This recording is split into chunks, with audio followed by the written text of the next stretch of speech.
We're back on the record in the matter of the state of Georgia versus Khalif Adams et al.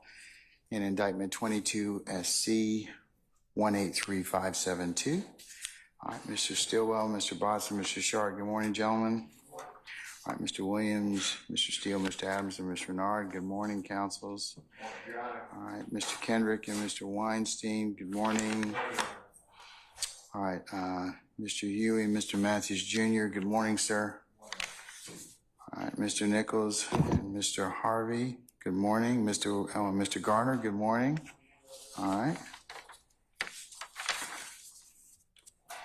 Mr. Ryan and Ms. Abbasi, good morning. How are you? All right, great.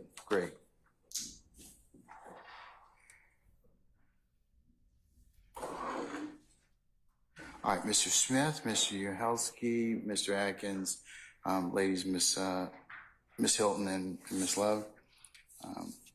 Good morning. Good morning.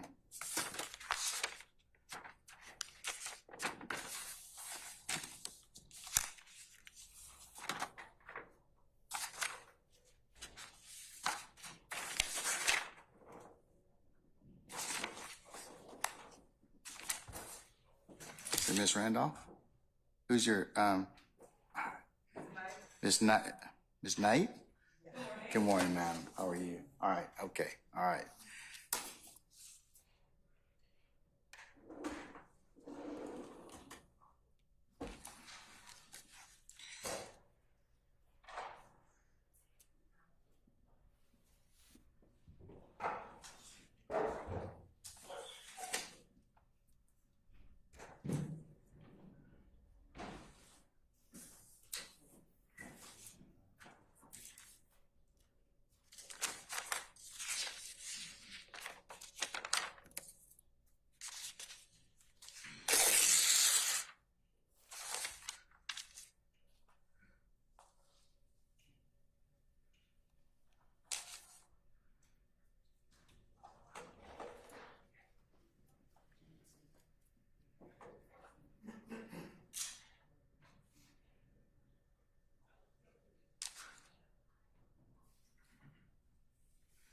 Mr. Steele, what is the name of your most ablest assistant for the summer?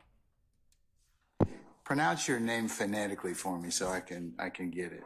It's Haltewinger. Haltewinger. Haltewinger? Yes. H-A-L-T-I. W-A-N is in Nancy. Okay, Haltewinger? I think I got it now. All right, okay. Okay. All right, Mr. Kokomo, good morning, sir. All right. Anybody else? We forget any other assistants? All right, okay.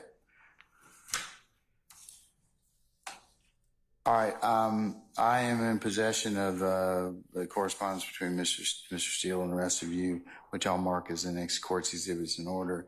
And I'll hear entertain brief argument on the issue of the admissibility of Mr. Winfrey's indictment,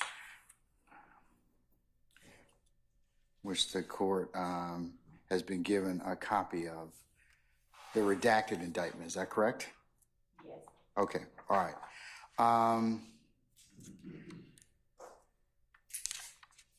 Tell me to begin with, State, why are you seeking to, you're going to ask Agent Racy about it? Is that correct? We are.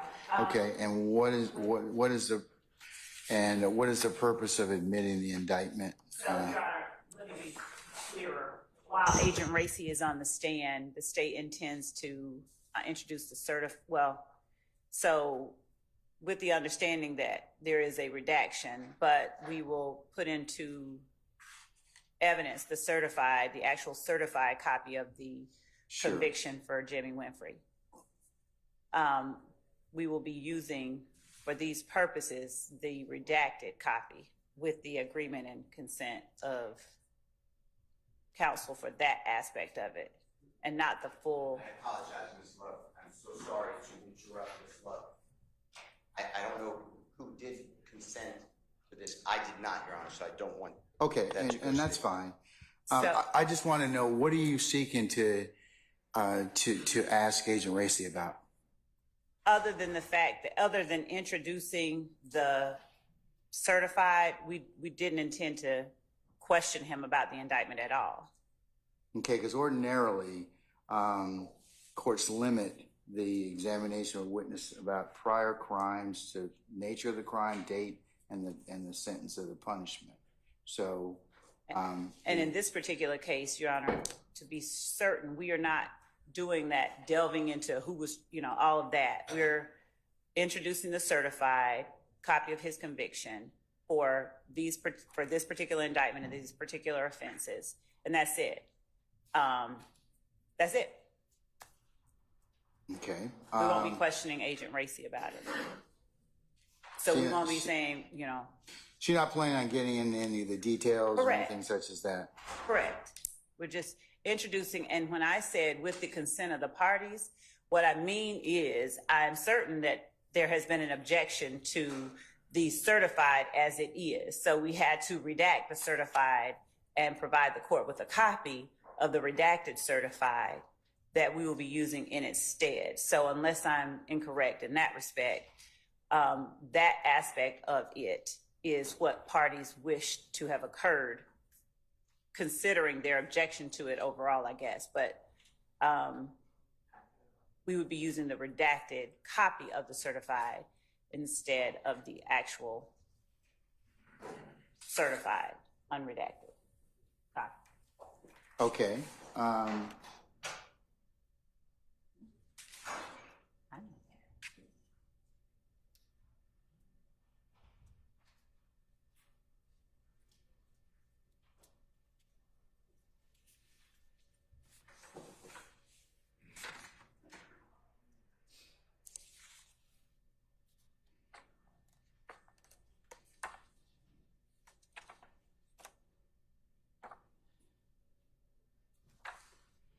Okay, is it okay? So assuming you're just going to ask this and over objection, if it's in proper form, and the court allows it, is there any other purpose that you are attempting to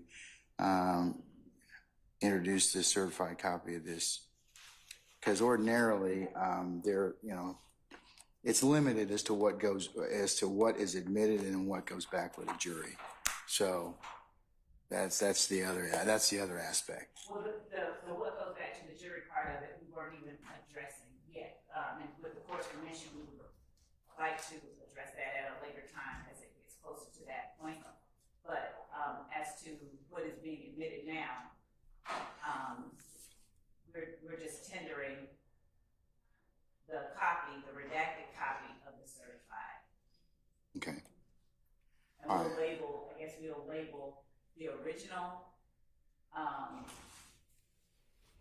as one exhibit number and the redacted copy as the original number sub alpha. Your Honor?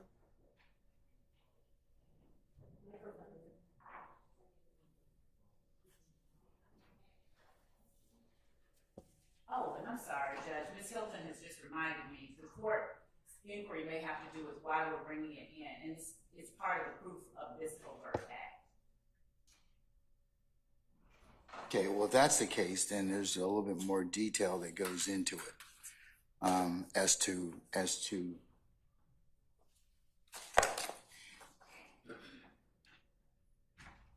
and I have to apply a 403 balancing test as to this. So and Ms. Hilton is reminding me that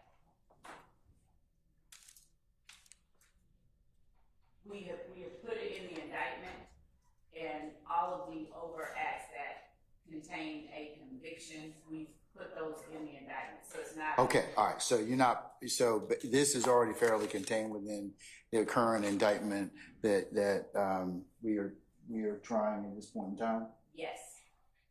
And that being indictment 22 SC 183572. The offenses alleged, yes. Okay, all right. Okay, Mr. Sharp.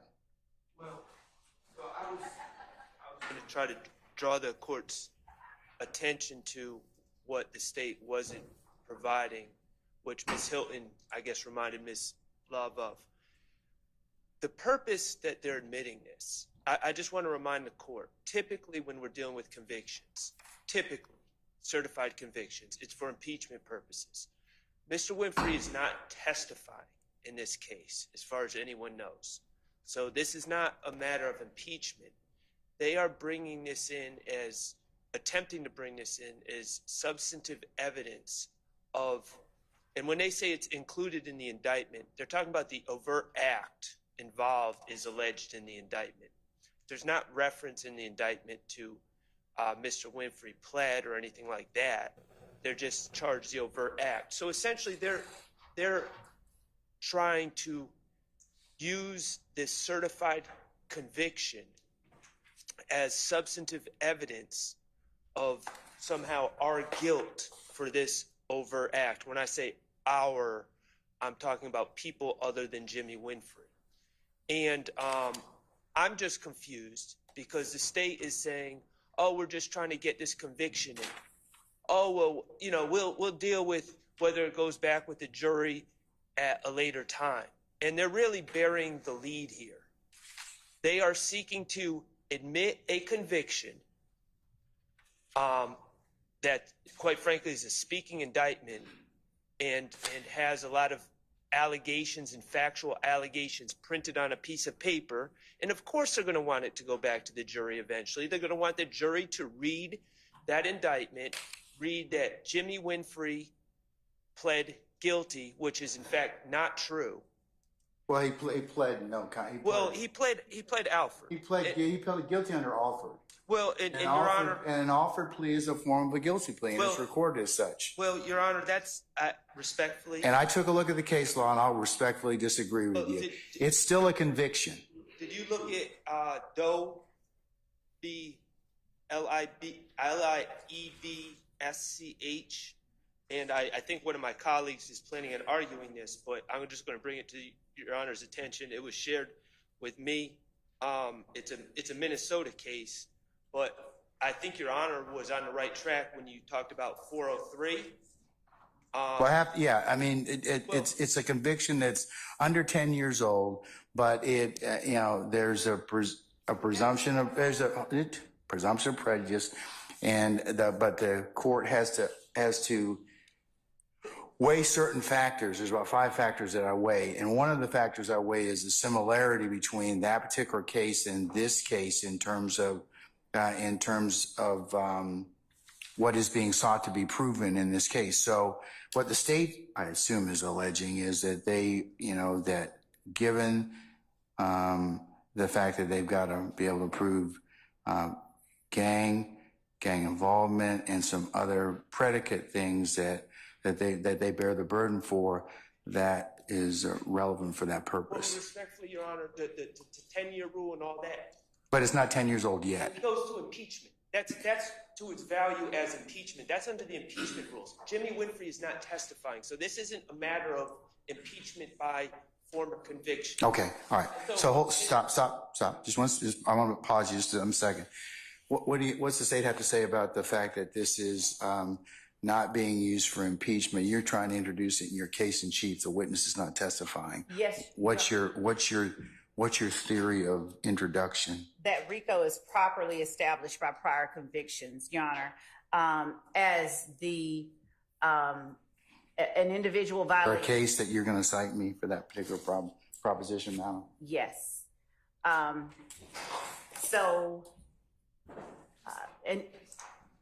right, let me see it. Let me look at it.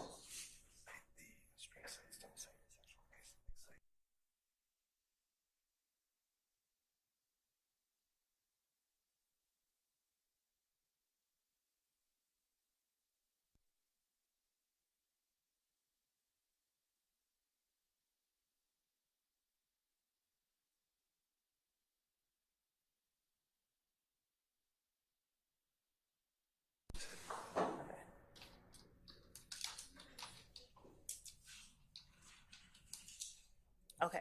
Is the court waiting on me? Yeah. Okay. So, Your Honor, I'd cite United States versus Pellulo, P-E-L-U-L. I'm sorry, I won't move, please, give me a second.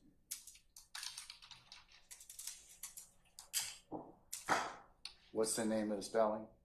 P? E-L-U-L-L-O.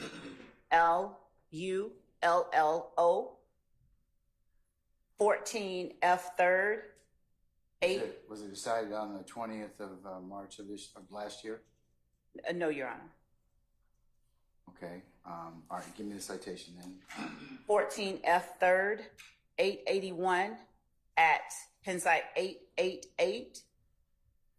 You said 14 F 3rd? Yes, Your Honor. 881 at page 888.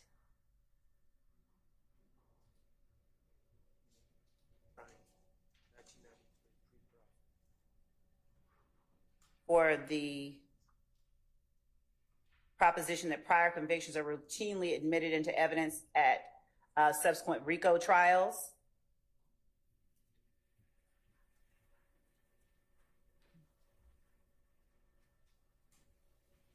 What?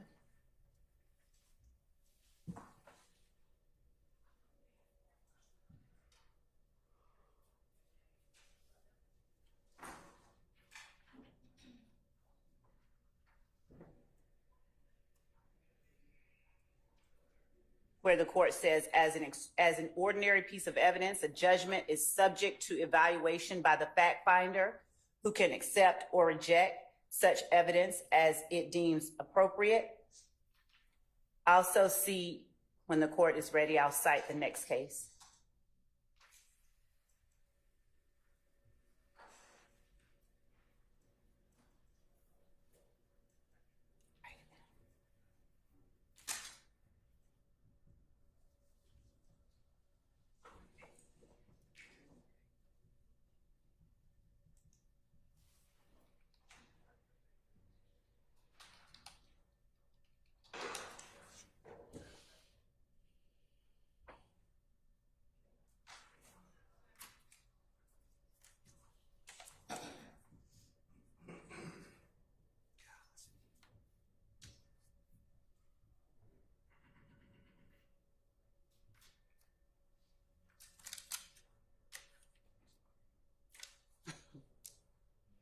You're talking about starting at specifically.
Because it looks like the district court, 888, inside 888.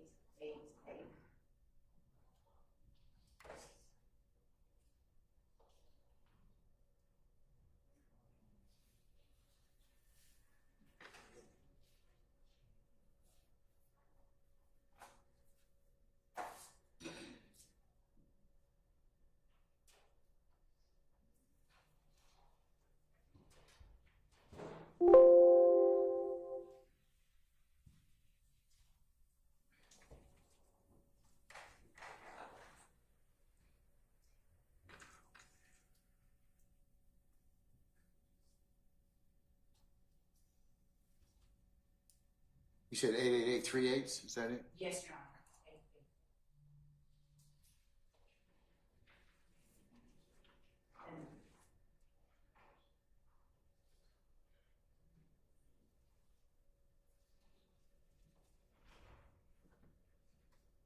In the next Hold case, on. Okay.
I'm citing from that decision, 14 F 3rd, 881.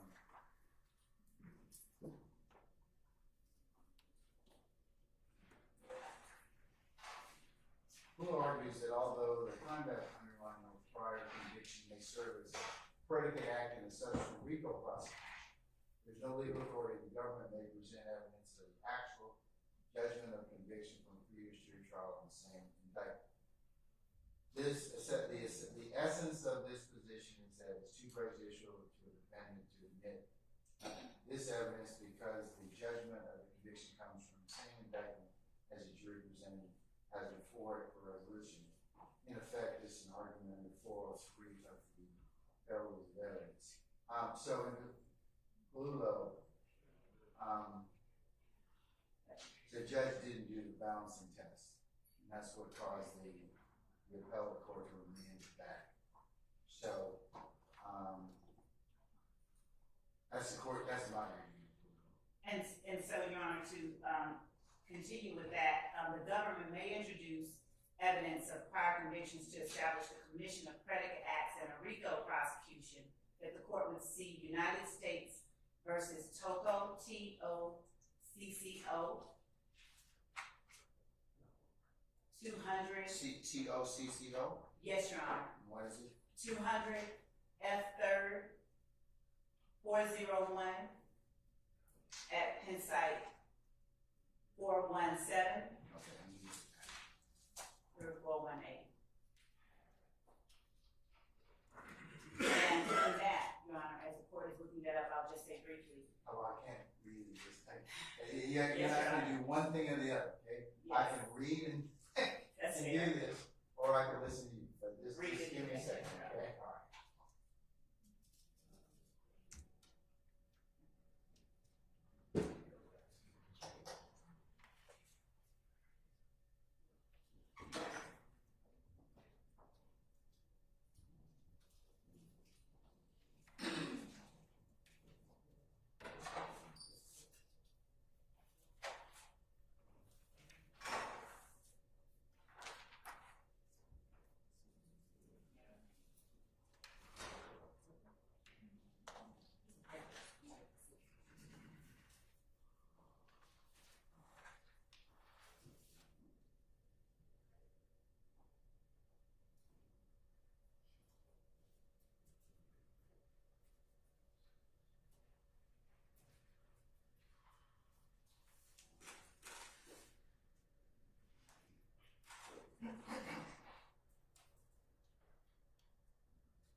All right, I've read Penn site 417. So you're saying a plea agreement can be used to attack witness credibility? Is that what you're indicating? Your Honor, the district court's admission of a co-defendant's prior conviction was permissible to establish RICO predicates because the evidence was not used as collateral estoppel. That's the portion. Where is that? It is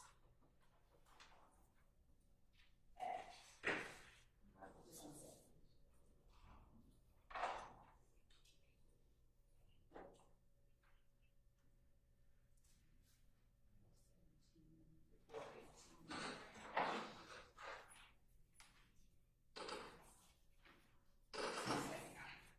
I see it now. I see it now.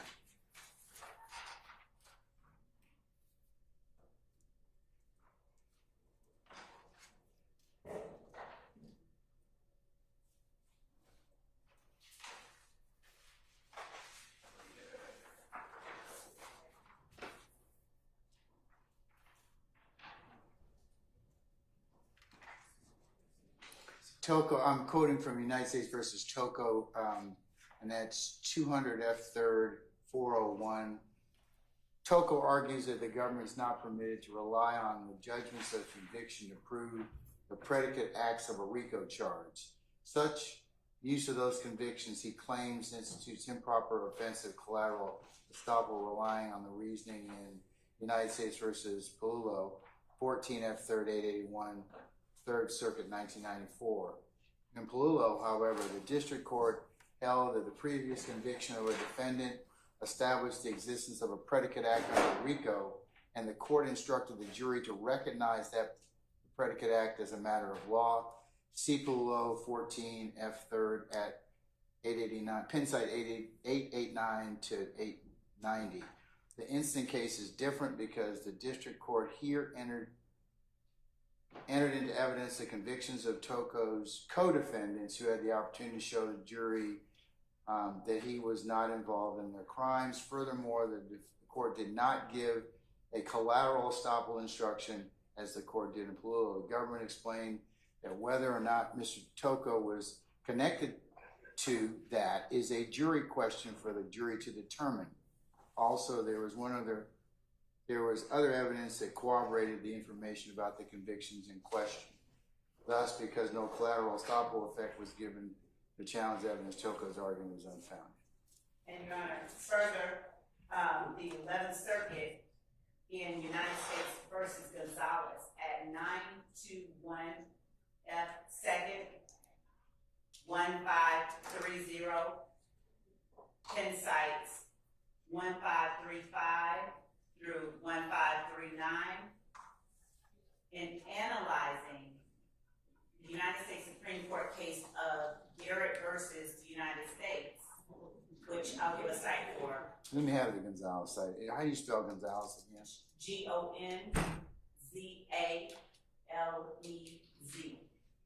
And the site is what? This is the 11th Circuit case? It is 921 F 2nd 1530, and the Penn site when the court is ready. 15. You said 1530? Yes, Your Honor.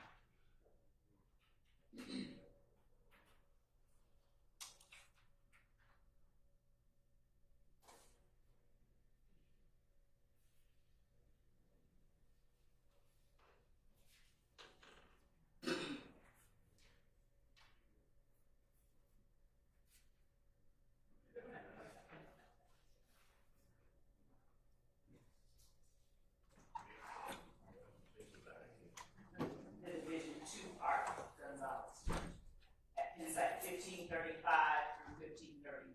1535. Yes.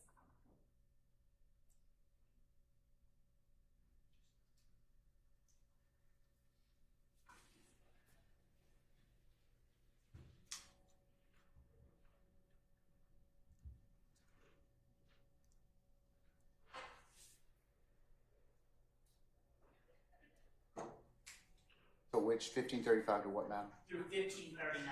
All right.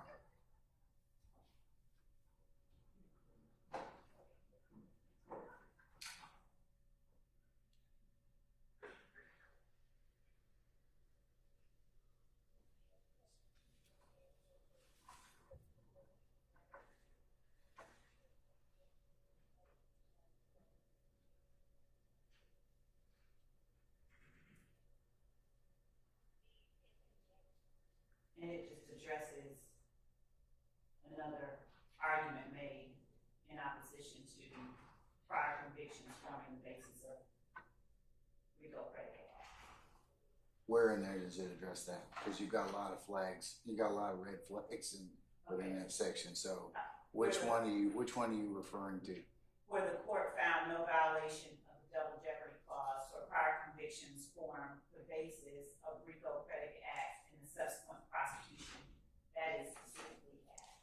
Your Honor, I don't believe any of our arguments are based on double jeopardy at this exact moment. And Your Honor, with respect, the purpose of giving these case sites to the court is to show the permissibility of using a certified copy of Jimmy Winfrey's conviction for this event, this predicate act that is in our indictment. So it's to show that there is legal support. Okay. For that. All right. Also, Judge, United States versus Scarpa, SCARPA 9. Spell the last name, please, again, madam. It is Sierra, Charlie, Alpha, Romeo, Papa, Alpha. And the citation is?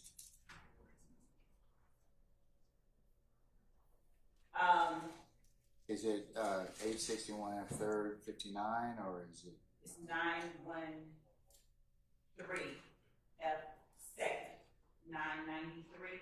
You said 913 F 2nd? Yes, 993. At Penn site 1013 through 1014. All right, let me get that, please. And Oh, hold on, let me get that first.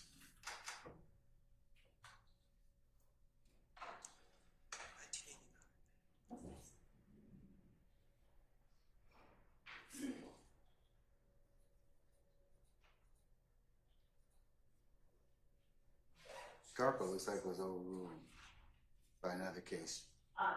another ground. Okay, so what is the? It essentially is echoing what the court found in the previous case in Gonzalez. And Scarpa, what do you ask me? What pen site do you ask me to look at? 1013 through 1014. All right, hold on.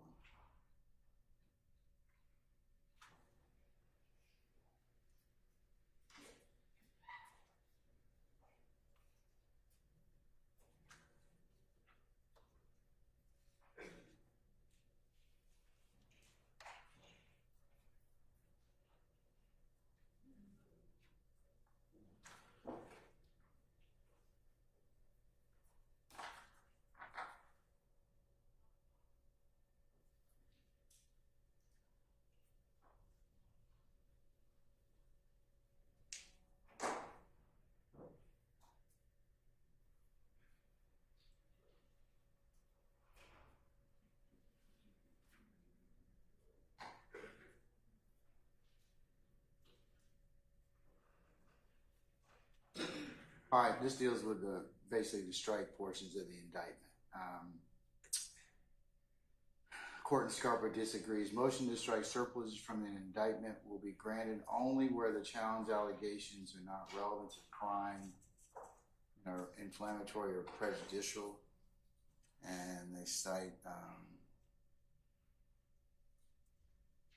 United States versus Napoleano, 552 F sub 563 580, Southern District of New York, 1982. It says evidence of an allegation is admissible and relevant to the charge, and regardless of how prejudicial language is, it may not be stricken. United States versus De Palma, and that's 561 F sub 778 and 797. That's the Southern District of New York case, set 1978. RICO cases, courts refuse to strike allegations of organized crime connections that serve to identify the enterprise and the means by which its members and associates conduct various criminal activities. Now, the court will note that there is an overruling risk from Napoleano in Illinois versus Gates, which was decided June the 8th of 1983. Are you certain that none of those will affect this? Is that, what other grounds are you talking about? In particular within SCARPA, where the court cites United States versus Persico, PERSICO, at 774 F. 2nd 30, Insight 32, that portion. Your Honor, may I be heard? It's like the state just put in RICO and Indictment, and they're just giving you a bunch of cases. These cases have nothing to do with our argument. Well, that's your assertion, sir. And well, it is my assertion. It's a correct assertion. And you're sir. And sir, let me just tell you. If you could take down the rhetoric just a little bit. I mean, I can hear you. I'm gonna listen to you. You may disagree, but attitude's everything. Okay? I'm just telling you that. Our argument is based on the Confrontation Clause. Crawford was a seminal case for the Confrontation Clause. It changed the way we analyze the Confrontation Clause. That's from 2004. They are citing cases from the 80s, which are pre-Crawford, and also have nothing to do with the Confrontation Clause. The bottom line, Your Honor, is there's a case, Jefferson, that is directly on point.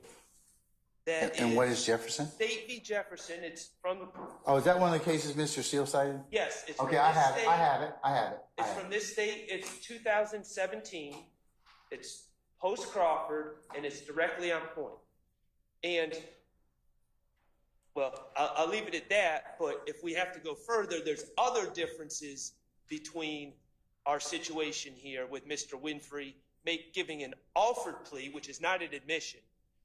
And I can cite cases. But it's still a guilty admission or not? It's still a guilty. Well, I don't want to sidetrack because I think we should stay focused on Jefferson. But I do have cases that address 403 balancing of an offered plea as well. But we can get to that later if we need to. But State v. Jefferson is directly on point. Your Honor, I think that Jefferson is quite distinguishable in that in Jefferson. Does the state allow? I'm sorry, am I allowed to speak yet? Right. Read the case. I can't. What you just said is not on the record. Speaking at the same time. Just give me a minute. I've considered Jefferson already, so let me just circle back.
Okay.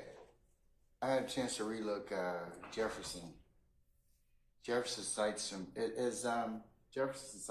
fairly old law, but Kirby, back in 1889. But basically, it says if an attempt by the United States to introduce certified copies of convictions for three individuals for theft of government property as evidence, and prosecuting Kirby for being receipt of stolen property is improper, as that introduction of such evidence violated Kirby's Sixth Amendment rights.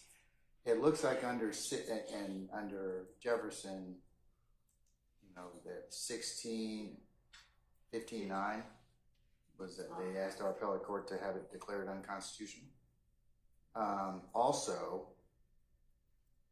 But I was going to ask you, has it been updated since then? But I've taken a look at it, but it seems to be that Jefferson indicates,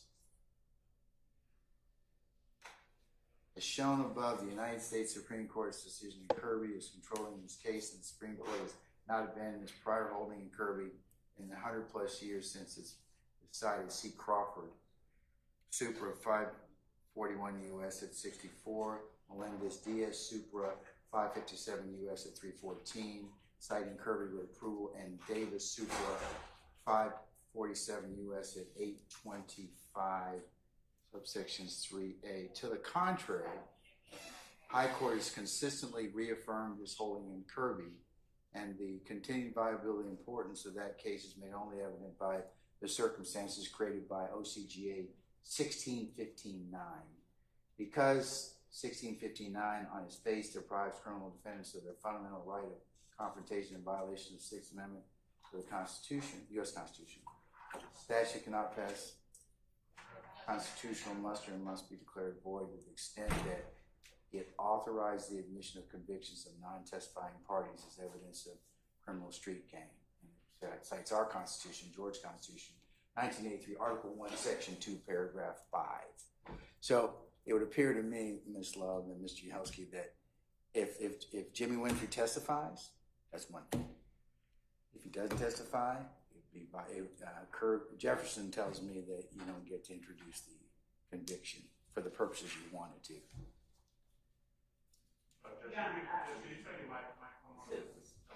It's on. Let me briefly respond with respect to that and Jefferson's report with me. Okay.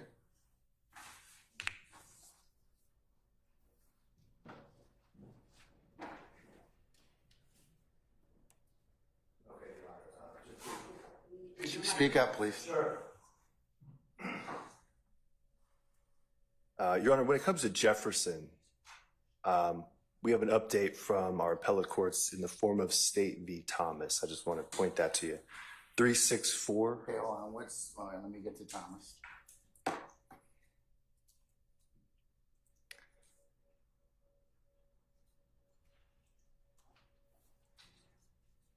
And the point I'm going to cite Thomas for is that Jefferson is a limited holding according to our appellate court. Okay, what is the That's for Thomas?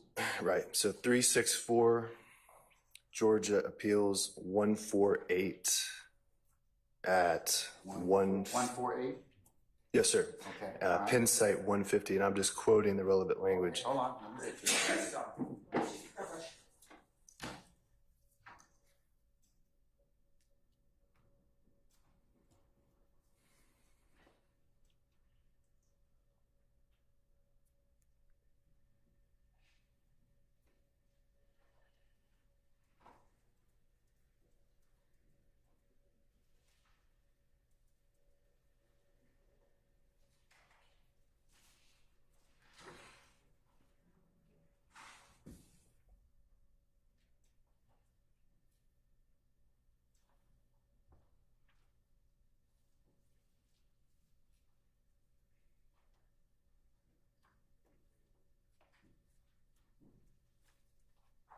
Okay, it looks like Thomas was affirmed in part and reversed in part.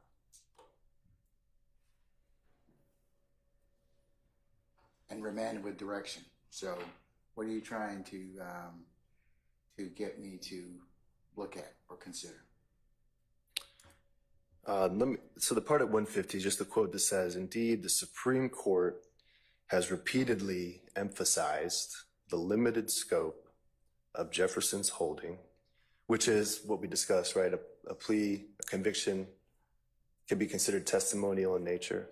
But it says here that Jefferson operates to exclude, quote, "evidence that third-party gang members have committed any of the offenses enumerated in 1615(3) for use as proof against a particular defendant." So, in Thomas, they were trying to prove the existence of a gang by way of a conviction of a non-testifying third-party gang member.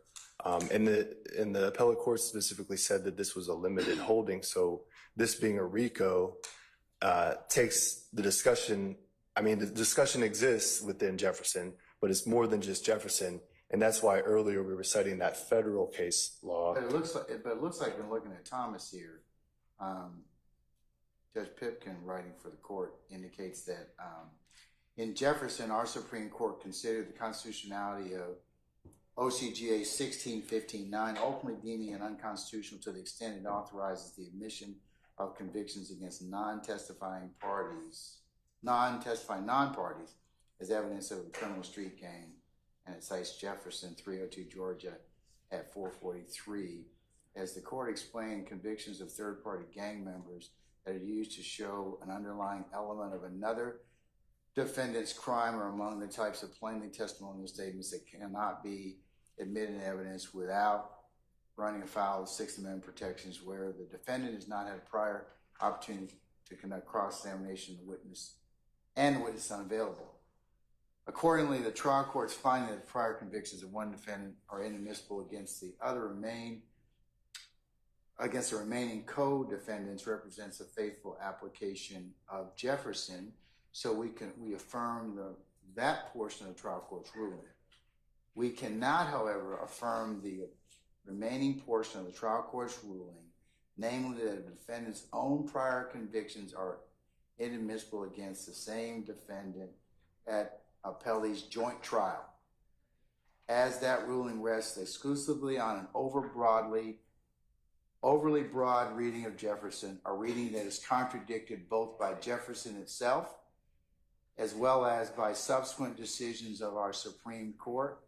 See it at 442, note 6, 807 Southeast 2nd, 387. Indeed, the Supreme Court has repeatedly emphasized the limited scope of Jefferson's holding. Jefferson operates to exclude evidence that third-party gang members have committed any of the offenses enumerated in the statute 1615(3) for use as proof against a particular defendant. Anthony versus the state, 303 Georgia, 399, pinpoint 409, 8, note 16, 811 Southeast 2nd, 399, 2018. And our Supreme Court has been quite clear that Jefferson is not implicated where a defendant objects to the admission of evidence of his own criminal activity and not the criminal activity of third-party gang members. So There you go. So that therein is the difference. That's where this is a different case because it's a RICO. The acts of one, whether they result in convictions or not, are properly imputed to the members of the conspiracy as found by the jury. So Jefferson being a limited holding, it's not a RICO case. It's about a gang count. And the discussion is relevant, but it's just one piece. That's why we revert to this federal authority that says routinely prior convictions are used as substantive evidence. That's the issue right here. Can this come in as substantive? Now, whether, Your Honor, later on we have a jury instruction under 105 that says, hey, this conviction is admissible against Winfrey, who is still a party to this case, although he's not sitting at any table, that could be used as proof of a predicate. That's the federal authority we cited. And then the testimonial aspect, if we are admitting proof of a predicate act, in this case, over Act 39, we're admitting it against Winfrey, but if the jury, by other evidence, says, yeah, we think Winfrey did this, I mean, and they're free under that discussion of collateral estoppel. They're free to disregard the conviction, and they actually could be properly instructed on that at the end of the day. But if they think the conviction, as well as all the other evidence, including Alvin Lewis, Detective Racy, et cetera, does add up to a conspiracy. It looks like here, Thomas says, therefore, the trial court abuses discretion by relying on Jefferson to exclude evidence of a defendant's own prior convictions for use against that same defendant at a joint trial. So we reverse that part of this ruling and remand. Yeah, it was abuse of discretion to exclude the conviction, not to admit it. Exclude the conviction of the defendant that was on trial. Thomas Doesn't say that. We should have cited Thomas, and I apologize because Thomas reaffirms Jefferson, which is that third-party convictions should not be admitted. And the state is arguing, well, it's admissible against Jimmy Winfrey. Jimmy Winfrey's not sitting here. So if they want to present evidence that's admissible against Jimmy Winfrey, it's wholly irrelevant. It's wholly irrelevant. It fails 401 because he's not sitting here. And 403, of course. But Thomas just reaffirms what we're saying in Jefferson. Your Honor, you're right on it. What you read was exactly the point. The third-party convictions of Jimmy Winfrey, who's not on trial, admitting those would be a constitutional error in violation of the Confrontation Clause. If Jimmy Winfrey were sitting here at trial with us, perhaps the state would have a better argument. I would still have issues with it, of course, but perhaps they would have a better argument. He's not sitting here. What they're trying to do is clearly in violation of the Sixth Amendment, clearly in violation of the Confrontation Clause, clearly in violation of Jefferson, and clearly in violation of Thomas. And it needs to be stopped now. So Winfrey's not a third party, Judge. He's a co-indictee under count one. These people in these cases were co-indictees. And on trial. But I think Your Honor gets the gist of But he's Tom. still a defendant, Mr. Sharp. That's the problem. For you. And I respectfully disagree. I mean, the fact that he's not here sitting here, he's still a defendant. But in all these cases, in Jefferson, in all these cases, people are defendants. They're severed out. It's no different than Winfrey. And the state's reliance on cases, they keep going back to cases that, again, I assert, do not say what the state's claiming they say and do not address our Sixth Amendment arguments, but also they're pre-Crawford. They're useless at this point. Crawford was 2004. I have some recent Georgia authority on that point, Your Honor, if you'd like to delve in. But it looks like Judge Pipkin and Thomas says we emphasize our holding here is confined to the narrow issue of whether Jefferson requires a wholesale exclusion of appellee's prior conviction. While there may be good reason to exclude evidence of one defendant's own prior convictions for use against the same defendant at appellee's joint trial, we conclude only that Jefferson does not supply such a reason. And because our holding here is limited, this decision should not be read to express any opinion concerning whether the evidence of the prior convictions should ultimately be excluded, a question which is reserved, at least in the first instance, to the trial court in its sound discretion. So it looks like that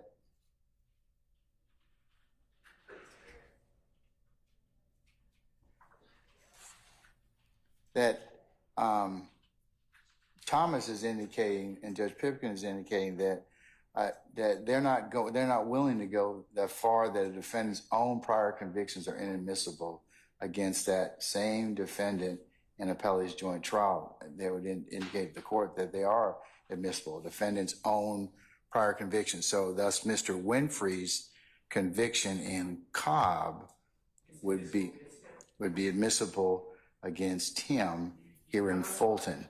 He's not on trial, so it has no applicability in this case. There's no relevance to Mr. Winfrey's conviction in this case. If it's admissible against Mr. Winfrey, even if I conceded it's admissible against Mr. Winfrey, he is not on trial, so it has no relevance to the guilt of these individuals because Thomas and Jefferson make it clear it's not admissible and should not be considered against any of these gentlemen.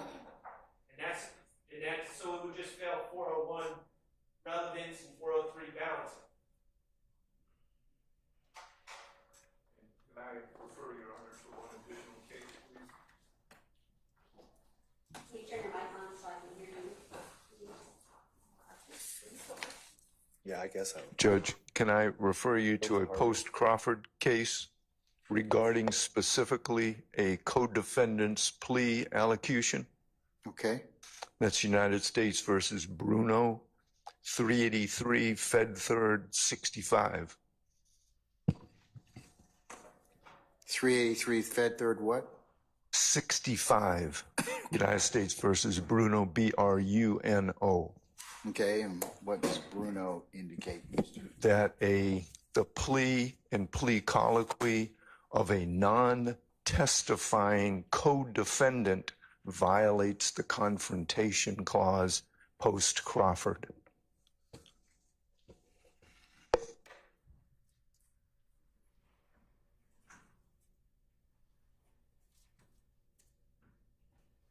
Okay. Give me about 5 minutes, okay? All right, we're going to recess.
Okay. All right. Ms. Love, were you rising to say something, madam? Yes, Your Honor, Okay. just that the state will not introduce that document today, and we're withdrawing our efforts to do so. So you're not going to have Agent Racy cover it at this point in time? Correct. Okay. All right. All right. Well, that resolves my issue of having a rule on it then at this point in time. So, okay. All right. Anything else? I understood that the state was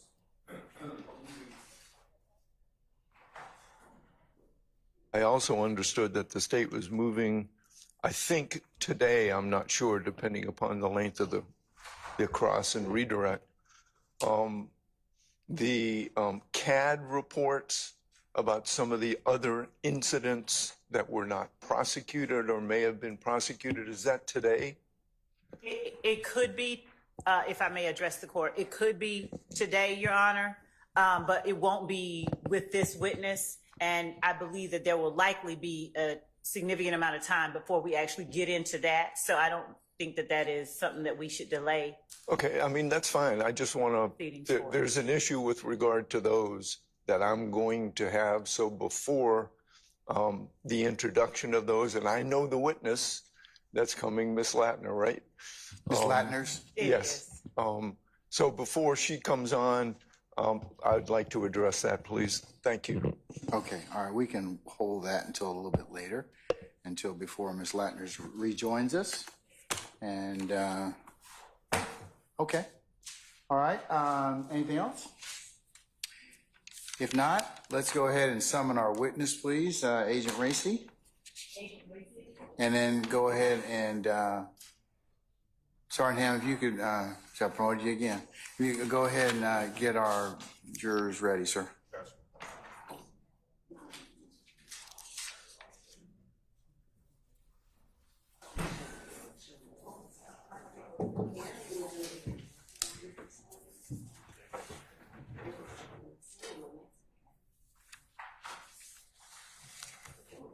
Hey, good morning.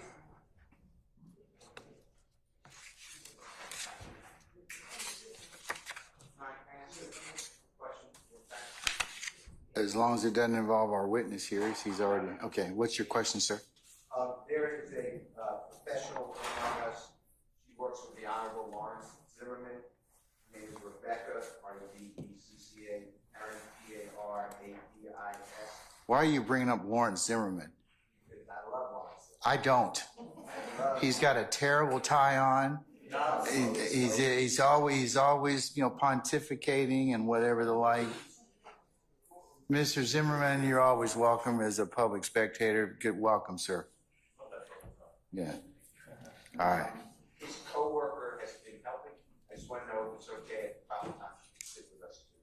And I asked the sheriff, he said that as long as it's okay with the court, he will. As long as you can get space allocations, that's fine. Okay. Is a jury? Okay, all right. Anything else before I bring in our jurors? Okay, all right. Summon our jurors, please, sir.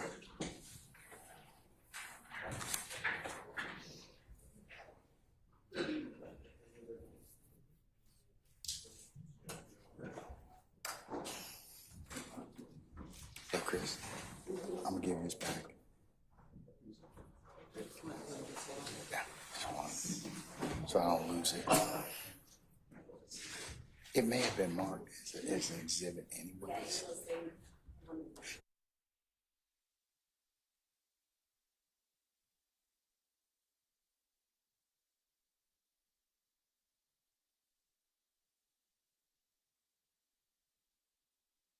Ladies and gentlemen, please be seated.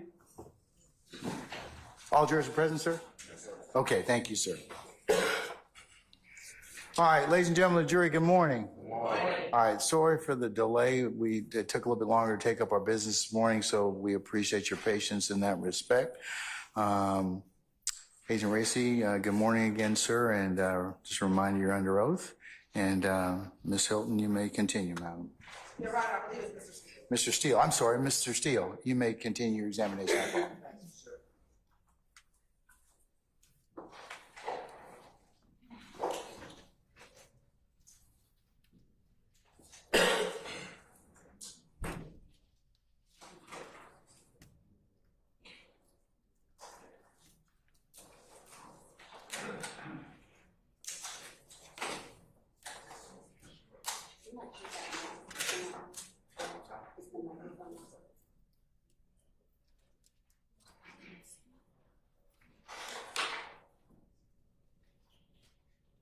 Good morning, Your Honor. Thank you so much. Good morning, Agent. Good morning, sir. Good morning, Mr. Steele. All right.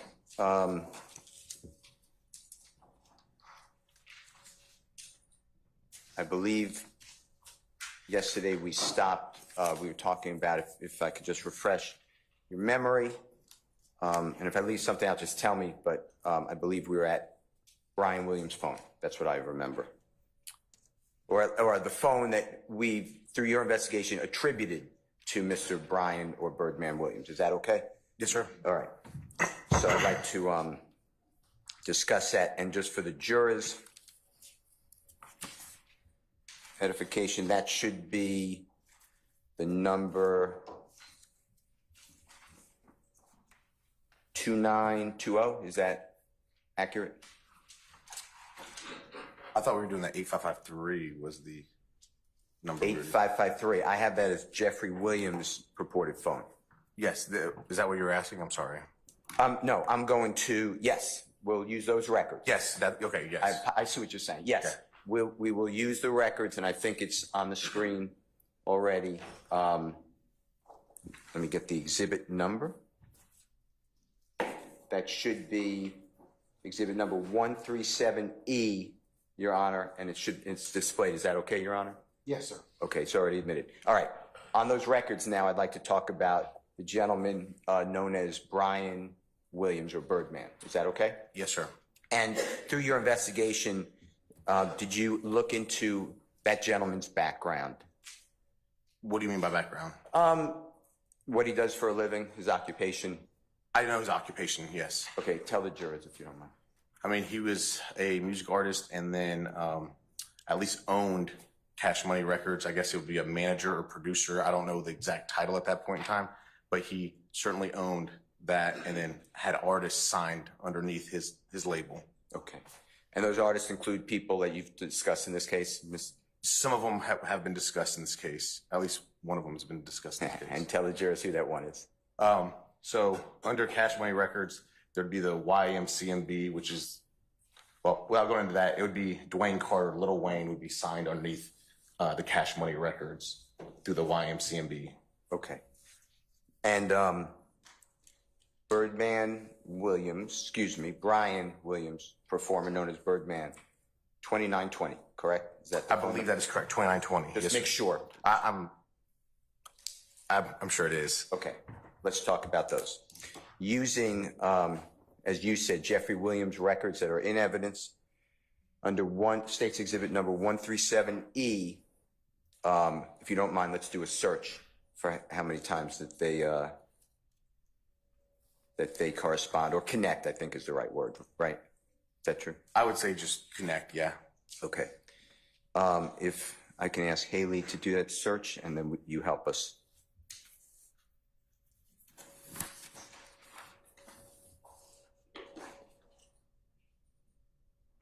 Okay, do you see the number there? I do. The same issue. It looks like the 1/9, so possibly 9 times throughout the entire document. Okay, and the jurors probably remember, but just for simplicity, Jeffery Williams records go from January 1, 2015 to July 15th, 2015, I believe it was. So we have 9 contacts, and if you don't mind, we're going to go through those, okay? Yes, sir. All right, so the first contact, if Haley can take us to that. You see where it's highlighted, and jurors, you can help them. That should be item number 1125 or 1125. Is that fair to say? Agreed. Yes, sir. And that's January 28, 2015? It appears so. And then it's 1905. So you have to do, these are AT&T records, so you have to do the conversion. Is that correct? -4, yep, yes, sir. So -4, just do it for them, or I could do it, but. Either way. So 19 -4 would be 15. And so converting 15 into Eastern Standard Time, or excuse me, from military time to the 12-hour clock would just be 3:05 p.m. Okay. And that is a 1-second seizure time, meaning as you looked on your cheat sheet or the AT&T codes, that's how long it took for the... Correct. The dial time would be the seizure time from what we learned and the key, and then the ET would be the time of the actual connection or Yeah, the connection of the phones, whether it be voicemail, whether it be communication through voice, that's just the connection time. Okay. And in this one, it shows 1 second from the person pressing the send, and then it had 0, so there's no connection. Is that fair to say? Yes, that appears correct. Yes, sir. Okay. And just for correctness, that would be Jeffrey, what I'm calling Jeffrey's phone. I understand that, you know, it's the phone that you designate Jeffery Williams, the 8553, calling the 2920, so calling Mr. Brian Williams' phone. Fair to say? It appears that way. Yes, sir. Okay. If we can go to the next one. Okay, and this one is item number 3758, 3758. Fair? Yes. And again, we're talking about a couple of months later, so we're in March 30th, 2015. Yes. And then that one is at 241, if you can do the conversion. Okay, so -4 again would put us at 22. So that would be 10 p.m. But then obviously you have to convert it from 2200 into Eastern Standard Time, so it's 10 p.m. About 10:41, is that fair to say? Yes, At night. 10:41. Correct, sir. And then now we have a 12-second elimination time from the time the person hit the send. It was trying to connect for at least 12 seconds. Is that how the record reads? Correct. And then the connection 4 seconds. Yes, sir. And there's a 4-second connection. That again, the way I read it, is Jeffrey's phone, the 8553 number, calling Mr. Birdman, Brian Birdman Williams' phone, 2920. Is that correct? That appears correct. Okay. Then you have, I believe, right under it. Do you see the next line? It's line number 3759. Yes, sir. Same date, and it's 7 minutes later. Fair to say? Fair to say. And this is a 18-second trying to connect, but no connection. It says 0 conversation. Fair. Okay. And then this is the opposite. This is Mr. Brian Williams' phone calling Jeffery Williams' phone. Fair to say? Yes. And for the juror's edification, through your investigation, do you have any evidence that Mr. Brian Williams is related? When I say related, I mean blood relation to Mr. Jeffery Williams. Yeah, to my knowledge, no familial relation. Okay. The next contact is right underneath it, 3760, 3760. You see that? I do. And we're talking about the exact same date and same time. You see that? I do.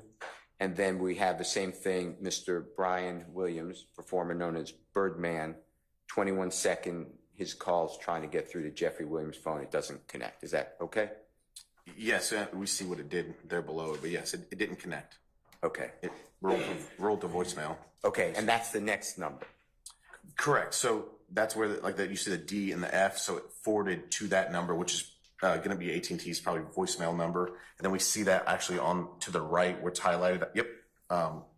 We see that it says VM, so it's indicating that it rolled to voicemail. So that's what we see with those extra kind of digits there. You know, this is small print. Can you just point to the jurors what you were just referring to, the VM, if you don't mind, behind you on the screen? So these kind of codes right here, that VM in the middle is voicemail. And that's kind of what we're seeing here. The D is for the number dialed, F is for the call forwarding. And then we see that that is the actual connected number. And that's likely, we could look in the key and we could look in the information, but that's likely going to be just AT&T's rollover to voicemail number. And again, we see that it indicates voicemail. We see that it was the number dialed and number forwarded. And then all that sequence, that is another contact according to the records. That's why we had 9, right? Yeah, I believe that's correct. Yes, sir. So they're kind of clustered, but that explains the records. So, okay, you're talking about the 2920 while we see this clustered here? Yeah, like the 3, what you're looking at, the items starting at 3758, going through 3. I see what you're saying. Those are clustered. Yes, sir. I see what you're saying. So even though it says 9 contacts, you know, the contacts could be right up against each other. That's correct. All right. Next one, if you don't mind. The next one goes to actually today, 9 years ago. Is that correct? May 16th? Yes, sir. 2015. And that's item number 1945. Is that true? Correct, sir. It looks like we went from the call logs to, I think we went to the text logs here, the SMST. Mm-hmm. It looks like we got a different description code there. So this isn't going to be That's why we're not seeing the dial time, seizure time. We're not seeing that. So it looks like we rolled over to another part of the records. Agent, would you do me a favor, just point all that out to the jurors if you don't mind, and explain to them, you know, the difference earlier that they've been seeing and what they're seeing now? So it kind of looks different if you're paying attention, but what we see here under the description, SMS, the kind of old school for text message, and then a T on the end. So the description code changed. We no longer see like the dialing time and the connection time. We only see connection time.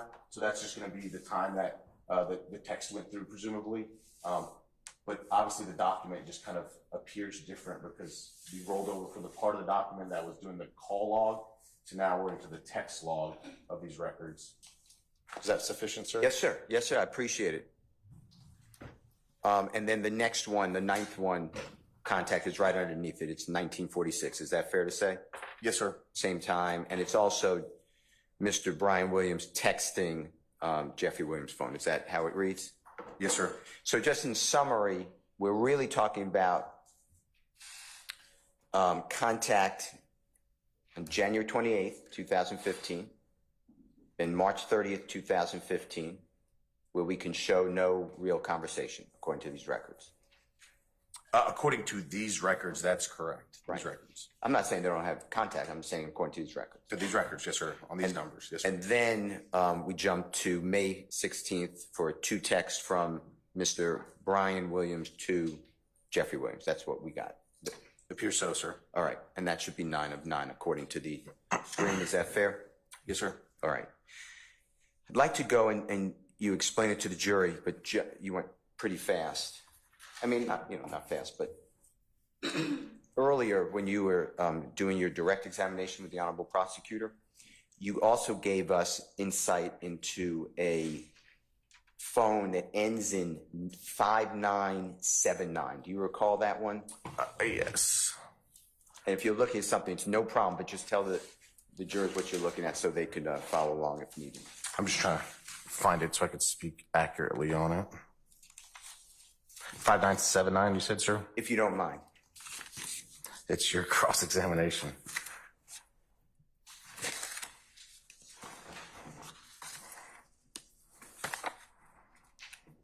There we go.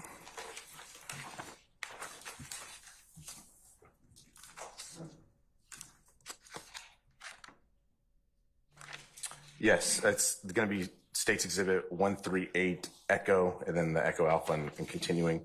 But yes.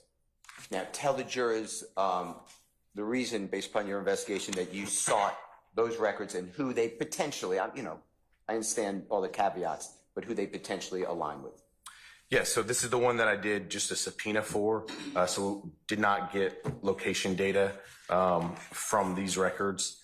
And then it's the name associated with it is the YSL Duke name as the registered, the party, the contact name on it. And that's fine. We could talk about that one. But You said 5790, correct, sir? If I did, because we already talked about that other one, right? Okay. I was talking about 5979, and if I said it 5979. Okay, I'm sorry. Yes, and then tell us that code as well. That when I say code, I should have said States Exhibit number.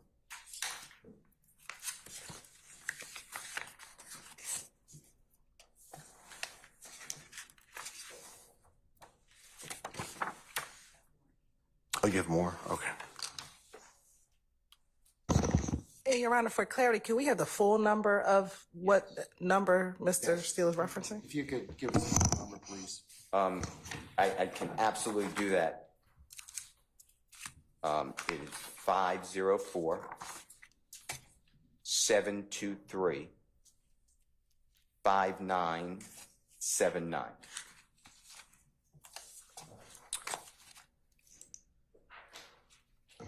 Yeah, I don't believe we tendered an exhibit with those phone numbers.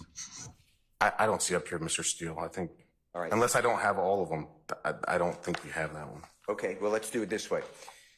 Is that number come up in your investigation? Can I refresh my memory about our course. report? Because if it's not here and we haven't talked about it recently, then. Of course. And I'm not telling you I'm right, but it may be around page 13 of your report, if that helps you. And again, it is 5979.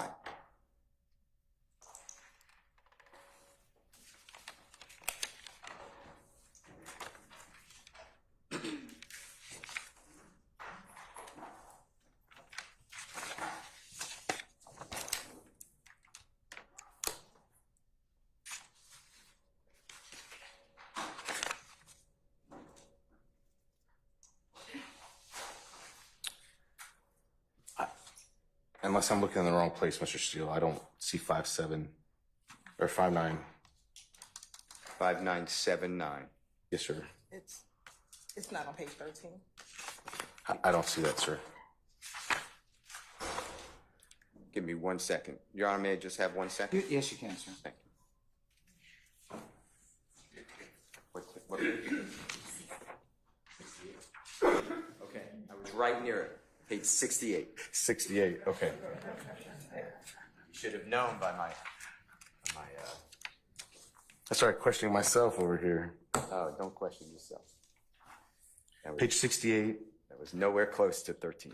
And what were you saying the last four were, sir? 5979? 5979, that's correct.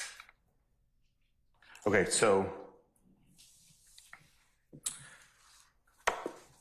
according to the report, that's going to be a contact number for the account associated with Brian Williams, that 2920. So that name is entered into the subscriber information as a contact number for the Brian Williams 2920 phone. If that gives you. So just for completeness, I want to run those numbers on Jeffery Williams' records, which have already been admitted into evidence, okay? Okay, all right. Haley, if you can help us and show the jury. And again, Your Honor, we're showing State's Exhibit 137E with the court's permission. It's already in evidence. Yes, sir.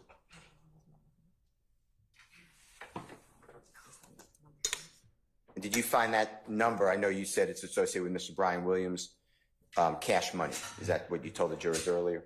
It's listed as a contact number for the 2920 account. Okay. And the 2920 is what we just talked about. That's Mr. Brian Williams or Birdman performing. That's the number that I had probable cause and got a search warrant for in reference to this investigation. Okay. So yes, sir. And I just want to be complete because it has something to do with Mr. Brian Williams. So Haley, I think just run, you could check it.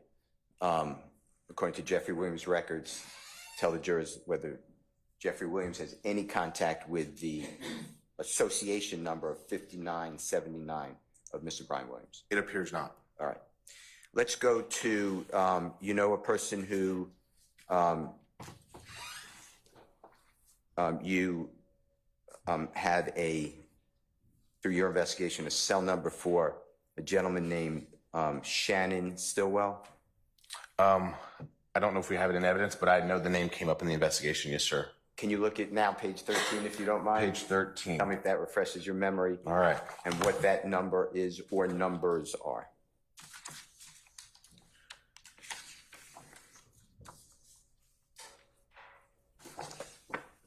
And we're going to have to spell out those numbers for the jurors too, if they haven't heard them before. So, if I recall correctly, Shannon Stillwell also goes by Shannon Jackson. Okay. Yeah. Correct? Sure. And so that name, I do have a phone number listed. If you don't mind me just, for ease, just reading it off. Yes, okay. Please. 404. Just go slow because people are writing. 957-3059 is what we have for Shannon Jackson. Okay.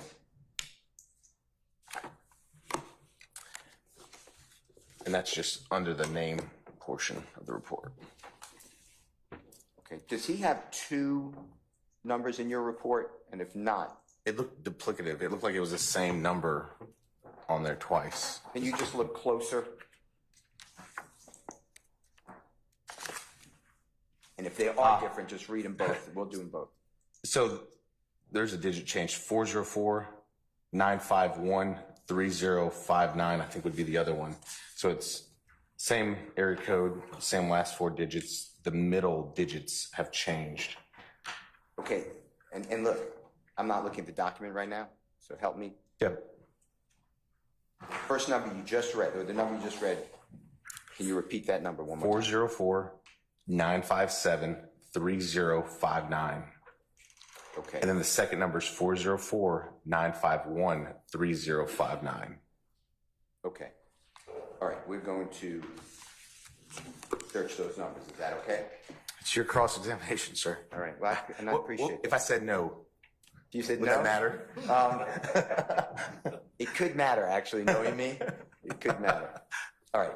If Haley can run it, the last four digits, the same, or however, you just make it complete.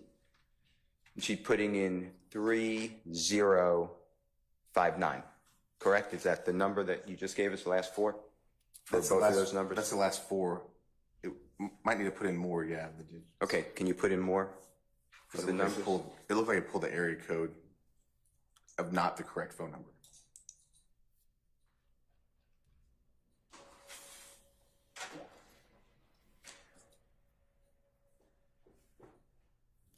Does that look like the right number? It does. Okay. And how many results on Jeffery Williams cell phone records, AT&T, January 1, 2015 through the 15th of July, 2015? Again, for these records, it shows no contact for these records. Okay. And then I think there's a second number that we should try, shouldn't we? Is that just for completeness? So, and that's the 957-3059. Same answer? Same answer, sir. All right. Okay. Now, I'd like to go to Mr. Winfrey's cell records, if that's okay with you. And Your Honor, that is already in evidence. I hope. Let me make sure, Your Honor. 133E. Yes, thank you, sir. All right, sir. And may Haley put it on the screen, Your Honor? Yes. Okay. And these are going to not be AT&T records. These are going to be Sprint records. Is that right, correct? That's correct, Sprint records. And with Sprint records, explain to the jurors whether we need to do that conversion or if it's going to come up in Eastern Standard Time. So Sprint should come back Eastern Standard Time per these records. Okay. If I recall correctly. Perfect. And that's why the records, I assume, look a little different just because it's a different company? Is that? Different company, different way of analyzing the data, different key, telling you how to analyze the data. Now, I want to use his records because you made a decision. You didn't, as you walk through this, some of it's dark and you shine lights on it through your investigation, but you got April 1, 2015 records to April 30, 2015 records. Fair to say? That's fair to say. And you weren't trying to limit yourself. That's just at that time you were targeting the 25th day of April 2015 going to 26th day of April. So you got that whole month. Yes. So basically like the investigative strategy is I kind of didn't know what I had at the point. We just learned of Winfrey being a potential suspect, got probable cause on it.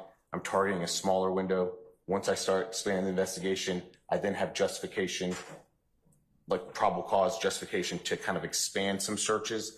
So yeah, these records for him were very specific to that window of time that I was investigating and looking for. And just for the jurors' edification, you did not go back. I'm not casting aspersions at all, but you did not go back and get additional records. This is the records we have.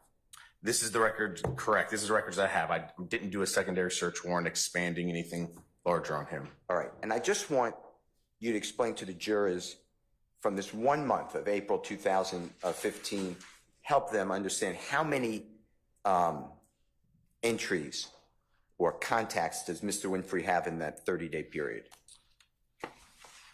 And Haley's going to show it on the screen with your permission, but you're looking at the document itself. Is that fair to say? Yes, there's 97 pages in this document. That looks like the complete records, and I'm sure this will be a different format. This will tell us.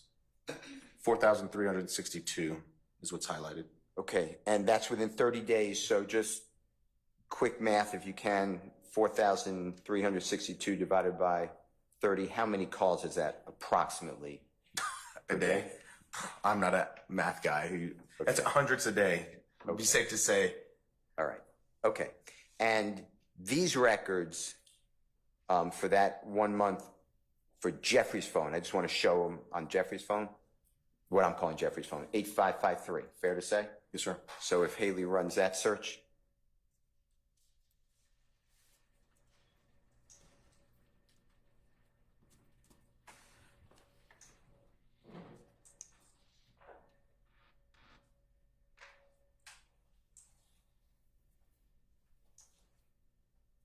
We get one contact. You see that? I see the one contact. She could scroll. Do me a favor, Haley, please show every page. It won't be all that long. I don't see the Control F, like the box that we had on the other set, and maybe it's just because Excel searching differently.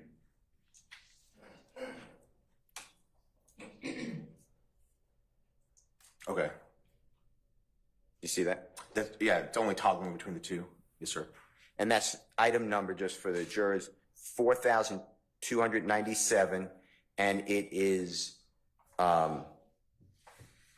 You may have to go to the top, but if you know it, if you don't know, don't agree with me. Please don't agree with me. But that should be Mr. Winfrey's phone calling what we're calling Jeffrey's phone. Fair to say? And if you don't know, just say I don't. That's correct. The left column is calling number. That second to the left, which is the middle for the phone number digits, is the called number. So the number they're attempting, basically, that are connected to. And then the third one is the dialed digits, is what Sprint is calling it. So oftentimes they'll be the same, kind of the same thing. Maybe something's forwarded, maybe someone has something like that. So you'll see a difference, but these are the same. So the number dialed is the number that received or connected to, if we want to say it that way. And the date of that call? That's going to be April 28th, 2015. Okay, and the time of that call? And I know it's military, but then make it into... Yes, that's just 2010, but we don't need to do the conversion. So 2010 is going to be 8:10 p.m. Eastern Standard Time. And the jurors may remember, otherwise we could show it again if you don't remember, but that corresponds with Jeffrey's records of that 8:10 attempted contact by Mr. Winfrey to Jeffrey. Fair to say? I believe that's correct, yes, sir. Okay. And then that is the only contact for 30 days between Mr. Winfrey's phone records, according to this, right? That's correct, sir. All right. I'd like to go back to, it just seems easier for me anyway, Jeffrey's phone records, if I may, and that is, Your Honor, number, admitted into evidence, states number 137E. Okay. Thank you, sir.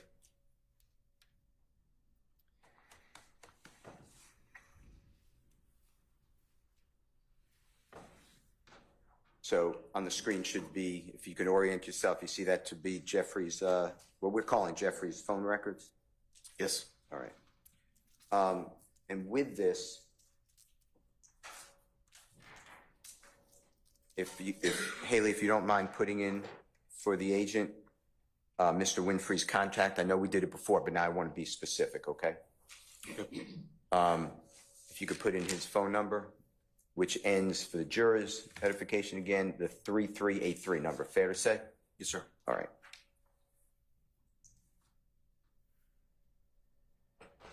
And you see the 78 contacts?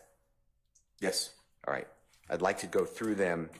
It should not take all that much time, but if you can help the jury understand it, okay?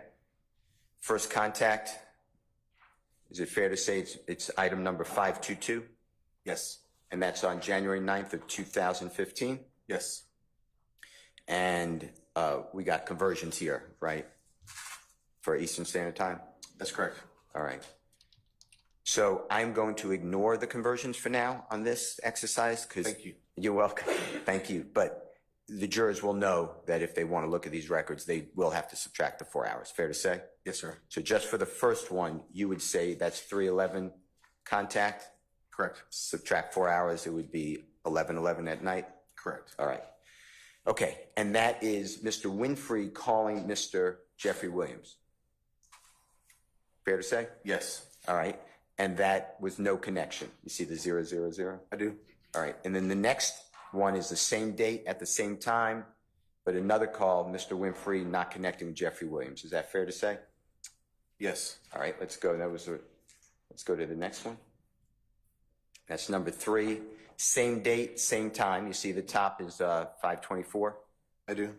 And again, you have Mr. Winfrey calling Jeffrey Williams, and you explain the voicemail. You see that in the line to the right? Yep, the feature, under features tab, we see the VM, and then we see the number dialed and the number forwarded to. Yes, sir. And then the next one is 5:25, and again, the same date, January 9, 2015, a minute later. So it says 3:12. We understand the conversion. And that, again, has no connection with Jeffrey Williams. Fair to say? That's fair. Then the next several ones, is, again, Mr. Winfrey, same date, a minute later, calling Jeffrey Williams' phone, no connections. Fair to say? Yes. All right, and if we go to the next round.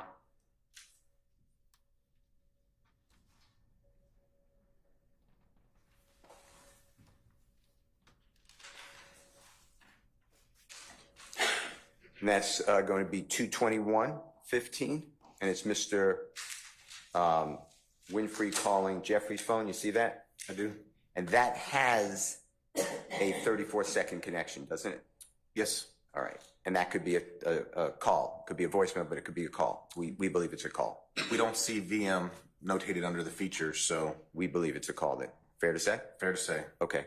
And then the next one is same time, and it seems to be exact. It's the same date, same time, same amount of time elapsed. So for whatever reason, that's how the records read. Fair to say? Correct. Correct. Can you explain that? Because if you can, please do. Yeah, I don't want to make assumptions, and I'd have to start digging in. There's 2 entries there, 2 different seizure times, 2 different call times. So it's possible that the second phone call was at the same minute time. It's just 2 different phone calls, maybe elapsed over into the next minute. There could be an explanation in there, but we'd have to dig and read the key and get super in depth into it. But the bottom line would be, to be fair, it may be a 34-second call. Correct. Okay. The next one, it's Mr. Winfrey again calling Mr. Williams, and that's the same date of February 21, 2015. You see that? I do. And that's no duration. Fair to say? Correct. And the next one is a little lower. The next day is February 22, 2015. And again, Mr. Winfrey's calling Jeffrey Williams, no connection. That's correct.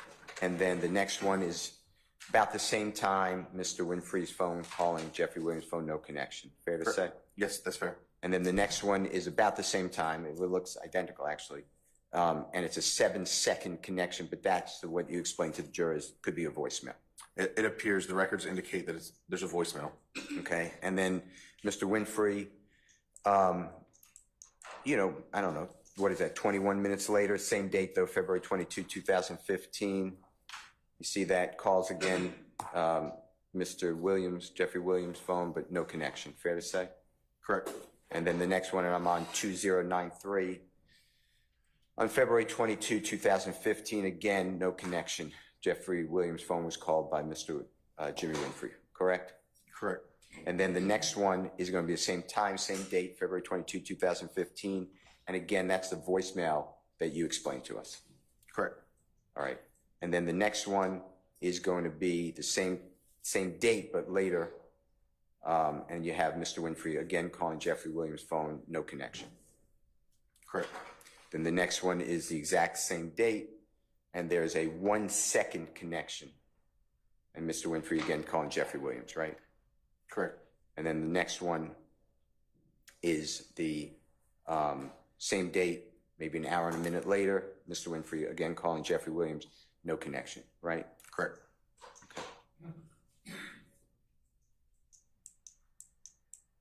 Now we're on 2 days later. It's February 24th, 2015.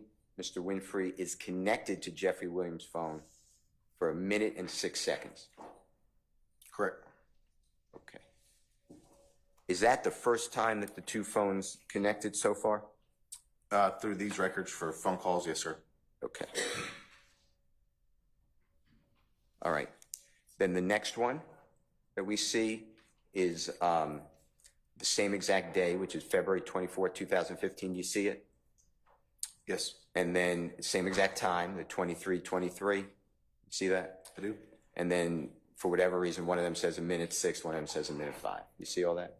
Yes. Okay. It seems like same date, same time, and a second off for the connection.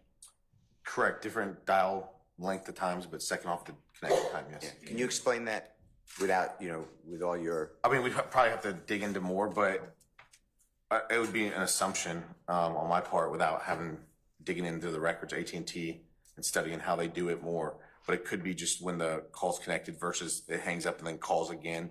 It could be something internal with AT&T, why it's duplicating in such a manner, but there's a different dial length of time and there's a different connection time is what we're seeing there. Okay. Yeah. The next one is a day later. It's again Mr. Winfrey calling Jeffrey's phone, right? No connection. Yes, sir.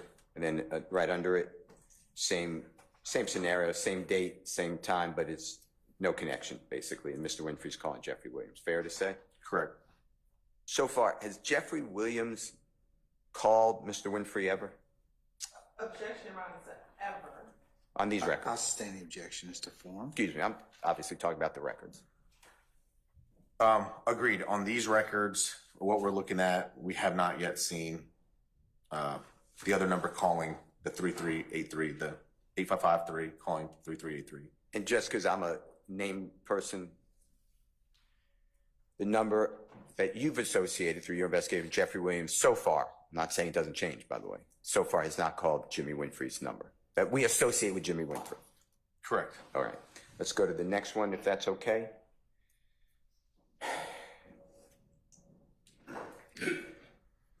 Are we at the next one? Okay, I'm sorry, I lost my way. Okay, now it jumps to, let's see. See the April 29th, 2015? Correct. Now, I want to take a second on this, if you don't mind. The other Jimmy Winfrey cell phone showed it was April 28th, 2015 contact. Do you remember that? Yes. Can you just explain to jurors how these records align, even though one says April 28th, 2015, one says April 29th, 2015? It's just that UTC thing again. Just explain it to me, if you don't mind. This is showing the 29th because it's basically 12:10 p.m. UTC is what, or AM, excuse me, 12:10 a.m. for that GMT UTC time. And the other records will likely show 4:28:15 because it's already converted. Sprint's already done the conversion to Eastern Standard Time. So although it looks like different dates, it's actually, they're actually talking about the same time. Okay, and thank you so much. And then the next one, that doesn't connect again, right? That's Mr. Winfrey calling Jeffery Williams, right? Correct. Oh, the phone's associated with them. And then the one underneath it, it's the exact same time and duration, but they have it as two different contacts. You see that?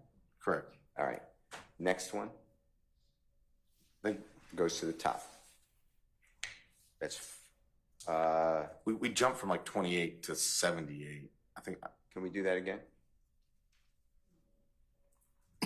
Thank you. Can you go back to 28?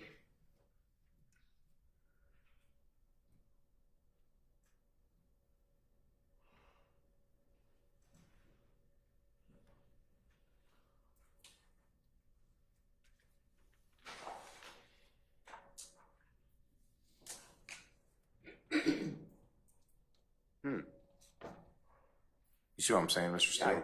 I see what you're saying. You have the physical records in front of you?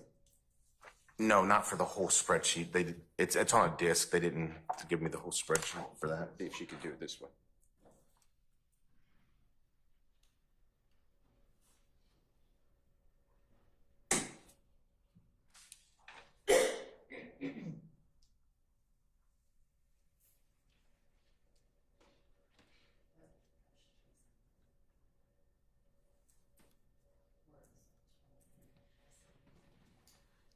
I'm sorry? 23 is, it says 4/29, 2015. Can you get to 24? Okay, thank you. All right, and thank you so much. All right, the next one is May 6, 2015. You see that? I do. And just for completeness, item number 6163, right? Correct. All right, and that again, Mr. Jimmy Winfrey calling Jeffery Williams' phone? Yes. And no connection, fair to say? Correct. The next one is the same date, May 6, 2015. A minute later, it's the same thing, Mr. Jimmy Winfrey calling Mr. Jeffery Williams. What we're designating for the purpose of this communication, Mr. Jeffery Williams' phone, correct? Correct. And no connection, right? Is that true? Yes, I'm sorry. All right. Now we have on May 6, 2015, this should be the first time, if I'm wrong, correct me, but this is Jeffery Williams' phone calling and connecting to Jimmy Winfrey's phone for approximately 5 minutes, or 4 minutes, 52 seconds. Does that sound right? That appears correct, yes. All right. And is that the first time that you remember, the jurors will remember too, that Jeffery Williams' phone called Jimmy Winfrey's phone? I mean, from what we've done today, yes. Okay. And that would be May 6, 2015, right? Correct. All right, great.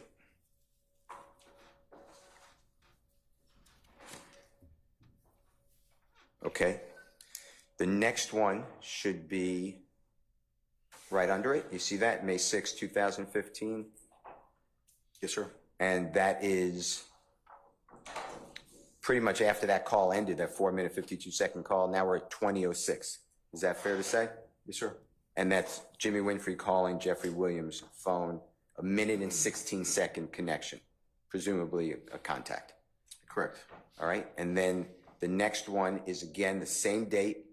It has the same time and it has the same duration at 1 minute, 16 seconds. You see that? Correct. All right. So I can't explain. I know you said you could assume, but you have to dig in. Yeah, Same, we're trying to. same answer? Mm-hmm. Okay.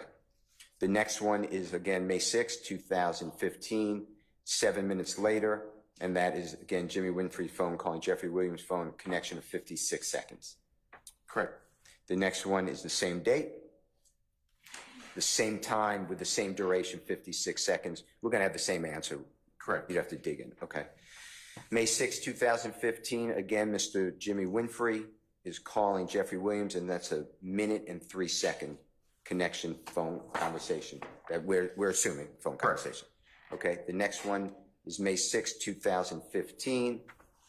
Again, and you have the same exact duplicate that we've been talking about. Correct. Okay. So whatever it is. Then the next one is May 6, 2015, 2 minutes later, and Jimmy Winfrey is calling Jeffery Williams' phone, no connection.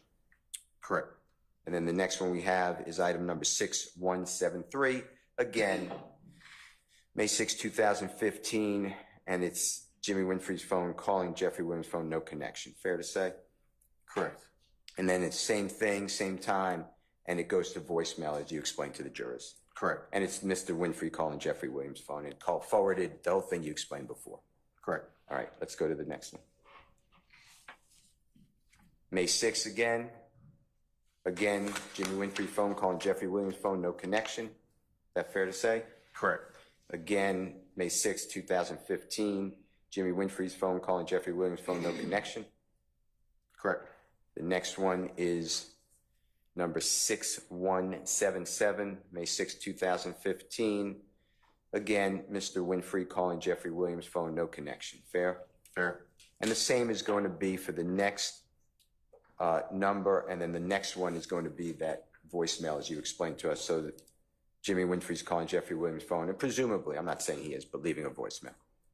Correct. Or more voice message. I understand. Yes, sir. Okay. And then the next one, if you don't mind. It's May 8th now. It's a new date, 2015. It's line number 6346. And again, Jimmy Winfrey's calling Jeffery Williams' phone, no connection. Fair? Yes, sir. And then it's the same quadrant we're in because they're similar, but Mr. Winfrey's calling on the next number, 6347.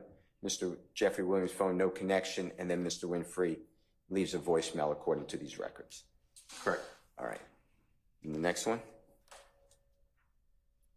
Now we're at May 15th, 2015. And this is Jimmy Winfrey calling Jeffery Williams' phone, no answer, or no connection. Fair to say? Correct. And the same thing for underneath it. That's correct. And then it's just kind of a pattern. The next one, Jimmy Winfrey leaves a voicemail of 6 seconds. Fair to say? Correct. All right. Now we're up to today's date, but 9 years ago. And again, Jimmy Winfrey's calling Jeffrey Williams' phone, and there is a conversation for 3 minutes or 2 minutes, 59 seconds. You see that? I do. And then underneath it, it's the same phenomena that you said you'd have to dig into, but it's the same date and time and the same elapsed time, 2 minutes, 59 seconds. Mr. Winfrey calling Jeffrey Williams' phone. You see that? Correct. All right. And then underneath it, 3 minutes later, you have Jimmy Winfrey's phone calling Jeffrey Williams' phone for 3 seconds, no connection. True? That's correct. And then that's going to be the same for the next item, a 6 second dial, but no connection. Jimmy Winfrey's phone calling Jeffrey Williams' phone, right? Correct. And then on item number 6938, we have a 5 second connection, but you explained that that's a voicemail that is left, presumably left by Jimmy Winfrey or the holder of that phone, the 3383 on Jeffrey Williams' phone, 8553. Fair? Correct. All right, if we go to the next one. Now we're up to May 21 of 2015. Again, you have Jimmy Winfrey calling Jeffrey Williams' phone, and that's a 16 second connection. Fair? Yes, sir. All right, and the next one. We have May 21 again. You have Jimmy Winfrey's phone calling Jeffrey Williams' phone for a 15 second connection. Right? Correct. And then the next line, Jimmy Winfrey's calling Jeffrey Williams' phone, May 21, 2015, no connection. That's correct. And that goes on for the next 2 calls, and then again, we have the voicemail from Jimmy Winfrey to Jeffrey Williams.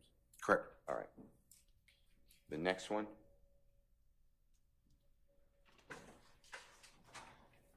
Is May 21, 2015. You see where it says Jimmy Winfrey's phone does not connect with Jeffrey Williams' phone? Correct.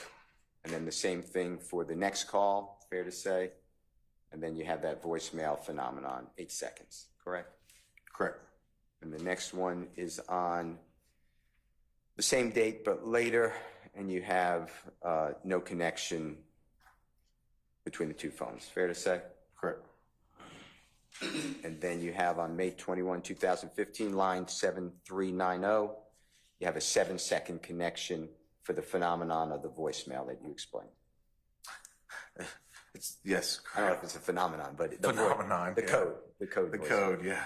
All right, and then the next one, we have Jeffrey Williams' phone on May 21, 2015, calling for 17 seconds Jimmy Winfrey's phone. You see that? I do. All right.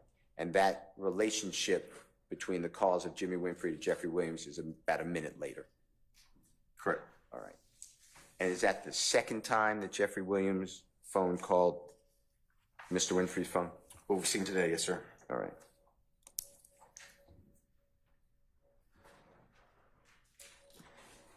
Okay, the next one would be May 21, 2015. Again, no connection, but Mr. Winfrey's phone's calling Jeffrey Williams' phone. Correct. And the next one is right underneath it, same exact response. And it looks similar. I'm not saying it's the same, but it looks similar. Yes, sir. No connection. Okay. Now we're up to May 21, 2015. You again have Jimmy Winfrey's phone leaving the voicemail for Jeffrey Williams' phone, 4 seconds. Fair to say? Yes, sir. Then the next one would be May 22, 2015. That's Jimmy Winfrey's phone calling Jeffrey Williams' phone. There is a 1 second connection which says no elapsed time, whatever that is. That's what the records read, right? Correct. But underneath it, it has a voicemail component to it. Jimmy Winfrey's phone calling Jeffrey Williams' phone. Correct. Same time, same date. Okay. The next one. Now we're at May 24th, 2015. You have Jimmy Winfrey's phone calling Jeffrey Williams' phone, and that's looks like a conversation, a potential conversation, 37 seconds. Fair? Yes. And then right underneath it, it's the same exact information, except one says 10 seconds and the other one says 14. Otherwise, they both have 30 seconds. That's correct, sir. 37 seconds. Okay. Next. Now we're up to June 1st. Now you have Jeffrey Williams' phone calling Mr. Winfrey's phone, and it's a connection for 2 seconds. You see that? I do. And then right away, you have Mr. Williams' phone being called by Mr. Winfrey's phone, and there's a conversation that appears to be 1:40. Fair to say? Yes, sir. And then the records seemingly, I'm not saying there's not a reason for it, but they seemingly duplicate that same contact. Correct, sir. All right.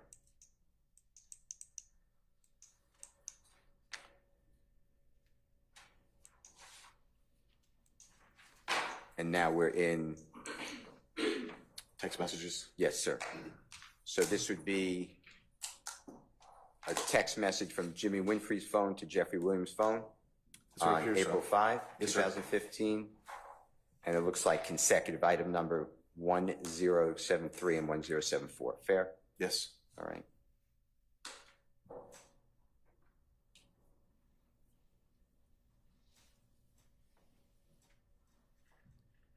And that just picked up, that item number just picked up the phone Correct. number. Okay. And then you have, we went backwards. We have at the bottom of the screen. That's the end? Okay, that's back to beginning. So from all of that information,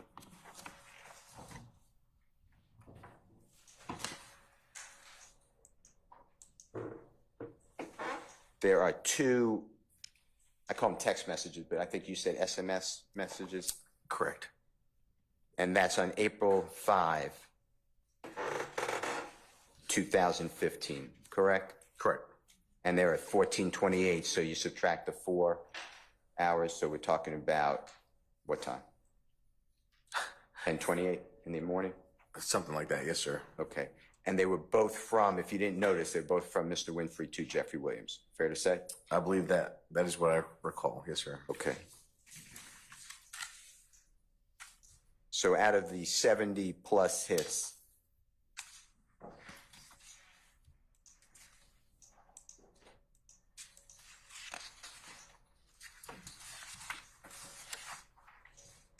we have Jeffrey Williams calling Mr. Winfrey a total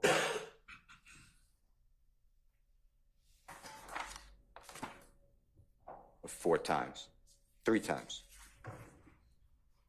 I believe that's accurate. Yes, sir. On May 6, 2015 for 4 minutes, 54 seconds. Remember that? Yes, sir. On May 21, 2015 for 17 seconds. And on June 1, 2015 for 2 seconds. Yes, sir. And no text messages from Jeffrey Williams to Mr. Winfrey, according to these records. On this phone for this service, that's correct, sir. I just want to put in perspective. I stand the objection. But you do have Mr. Jimmy Winfrey calling, whatever, I know he has 4,000 calls in a month, but calling Jeffrey Williams the number of times that we saw, over 70, right? Correct, sir. Most of them went unanswered and not replied to, according to these records. On this records for the service, that's correct, sir. All right. And you're saying that because you want to be accurate, because you don't know if there's multiple phones, other types of connections. That's what you're just saying on these records, that's what that shows. Correct. I'm qualifying it because that's these records. There's apps, there's FaceTime, there's other methods of communication that aren't captured on these records with this data. So that's why I'm qualifying it. And you want to be fair to the jurors to know, but this is the evidence we have. Correct. This is AT&T records for standard phone calls and standard text messages, but there's other applications, other services that can be utilized to communicate that aren't captured on these records. Right, but we can't. And other phones. And we can't, like you said, we can't speculate, so this is what we have. These are the records that were collected from AT&T. Yes, sir. Okay. Now, I'd like to talk with you about the sister of Jeffrey Williams. Okay. Do you know, and I heard you say you can't differentiate the people. That doesn't matter for the purpose of this. But do you know the sister with the 1990 number? Do you know who you would refer that person as? No, I just know the two Greer sisters, and I know the name, Amina Diop. that the records were in. But no, I did not do a deep dive into the sisters or anything like that. Okay. The 1990 number. That is, you got phone records for that number, didn't you? We did. Okay.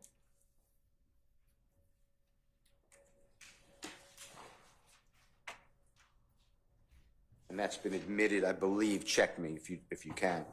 State's Exhibit number 134E.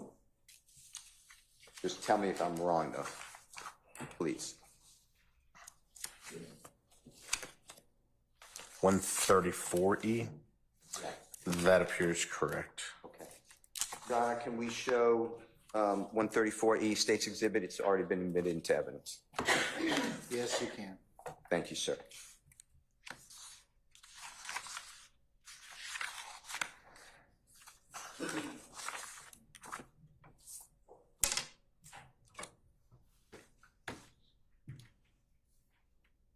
Okay, and I think that Haley just put it on the screen. You see where it says, and she highlighted it for us. It just unhighlighted, but you see where it says the phone number there? I do, sir. All right. And this number was also used a lot with the graphic. You got historic cell site location data for that phone, didn't you? Historical cell site data, yes, sir. And that's how you were able to show the towers and the towers that were employed by that phone when it connected to, and you did it, you gave us different areas on the circular map. That's correct. Yes, that's correct, sir. All right. Now, were you aware that, or do you associate this phone with a woman known as Dolly, by any chance, Jeffrey's sister Dolly? And if you don't, that's fine. I've heard the name come up, but again, my part of the investigation in reference to this incident, I didn't dig deep into, the sisters or the name, sir. Okay, that's fine. Well, can we just call it one of Jeffrey Williams' sister's phones? That's fine by me, Or sir. the sister's phone, just for ease, is that okay? This is the YSL Enterprise phone. Yes, sir. And through your investigation, you believed that it was used by Jeffrey Williams' sister. Fair to say? That's fair to say. All right. Now, this phone is clearly in Atlanta because you were able to get the cell site historical data. That's correct, sir. All right. And this phone also was called in a jail call. If you remember that you explained to the ladies and gentlemen of the jury, there was a discussion and what is the number, and that number actually, the 1990 number, is actually on and captured on a jail call that the ladies and gentlemen of the jury heard. Fair to say? That's correct. And during that jail recorded call, Jeffery Williams actually gets on that call. Do you remember that? I do. And he was at an event, they talk about in that call, an event for the Free Roscoe campaign. Do you remember that? I do remember Free Roscoe being mentioned, yes, sir. And there were various people on the call, but they were saying that the event is whatever, tuned up or whatever, but popular. It was going on right then and there. Correct? It was Yes, at sir. a park. Yes, sir. All right. Now, did you know Dolly, the sister, had a relationship with Jimmy Winfrey in 2015? Were you aware of that? Objection, Your Honor. I sustain the objection. Through your investigation, did you gather evidence that Jimmy Winfrey and the sister were in a relationship? No, sir. Do you remember on a jail call, if you remember, between Jimmy Winfrey and the sister talking about, you cheated on me and we were going to get married? Remember that? I don't remember that, sir. Okay. During a break or in front of jury, but I may want, you heard jail calls on this case, right? I did listen to jail calls, yes, sir. Okay. I may refresh your memory and then, or try to refresh your memory. I sustain the objection, Mr. Steele. Come on. I will come back to that.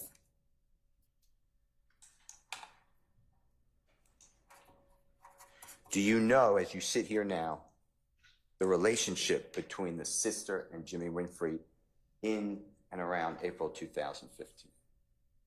No, sir. My investigation was focused on basically the shooting and what happened and who did it at that time. I didn't investigate the sister or anything like that, no. Okay.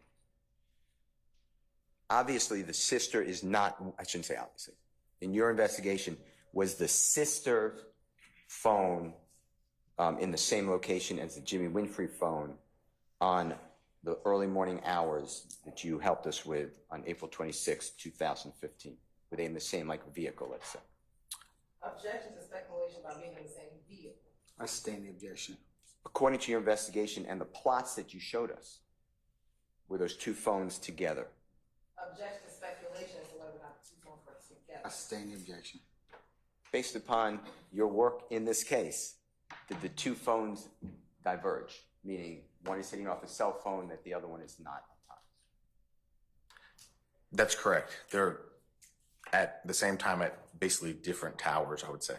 Do you have any evidence that the sister was in the white Camaro on or around the 25th day of April 2015 going into the 26th day of April 2015? I don't have any evidence that the sister was in the Camaro. All right. And there were a lot of contacts, and we'll go over them, that the state put on the board, and you helped us create that board, between the 1990 phone and the 3383 phone, so the sister phone and the Jimmy Winfrey phone, during April 25th going into April 26th, and around that time. Is that fair to say? Correct.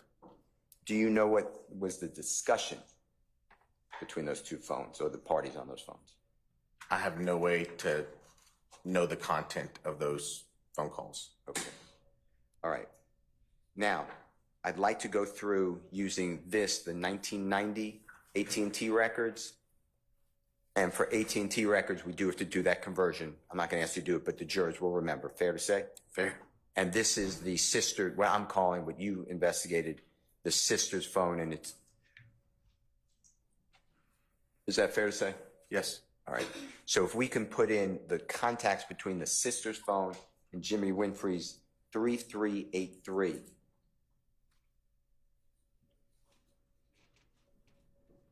And see how many contacts we have. Now, to be fair, tell the jurors, because I should have oriented them, what are the dates of these records that you got for the 1990 phone? Oh, we see January 1st, so I spanned it to there. Let me see if probably easier if the See it on the screen? the person operating it might be able to do it faster because we only did the snippet of the records here.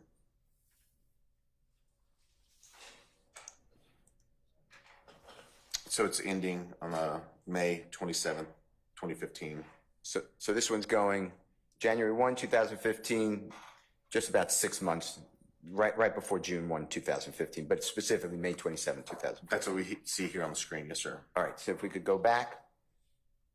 And between those dates, of approximately 6 months, I know it's not perfect, but according to these records, and you've already explained some of the records seem duplicate, but according to these records, it's going to be 367 contacts between the two of them in the approximately 6 months.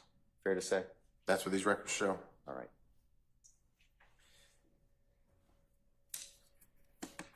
Hold on 1 second.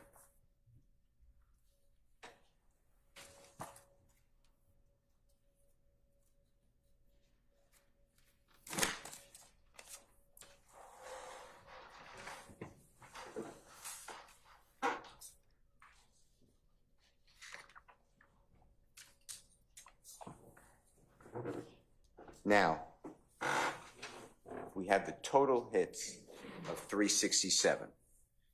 If we go to April, if you need to see anything else, just let us know to explain it to the jury to make it complete. But we go to April 2015, okay? Yes, sir.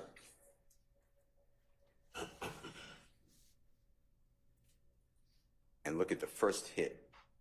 When I say hit, I'm talking about the connection.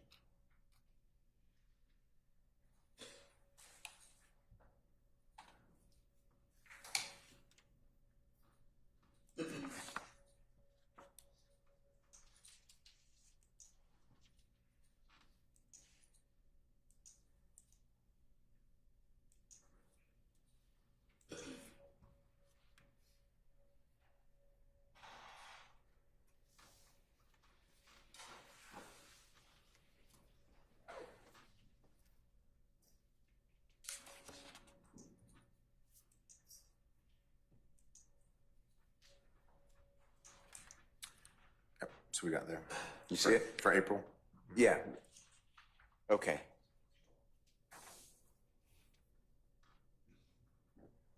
So we start with the first day of April, and you have Mr. Winfrey calling, and I'm not going to go through all these, but the general scenario, you have Mr. Winfrey calling, and you'll see Miss, we're going to go through them, you see Miss, or the sister's phone trying to call Mr. Winfrey phone, if we're just going to go through them, okay?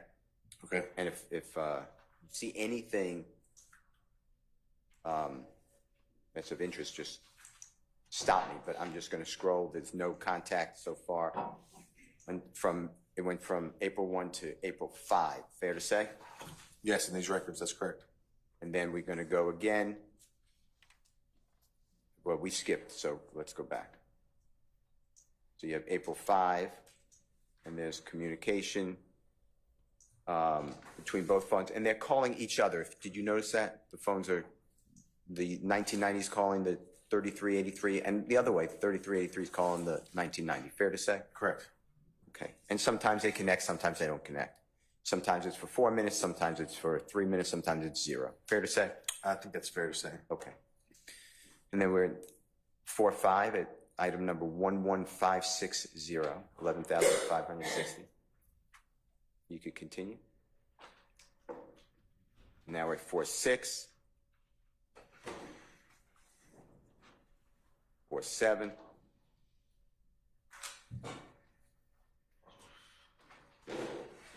Now we're at 4-8.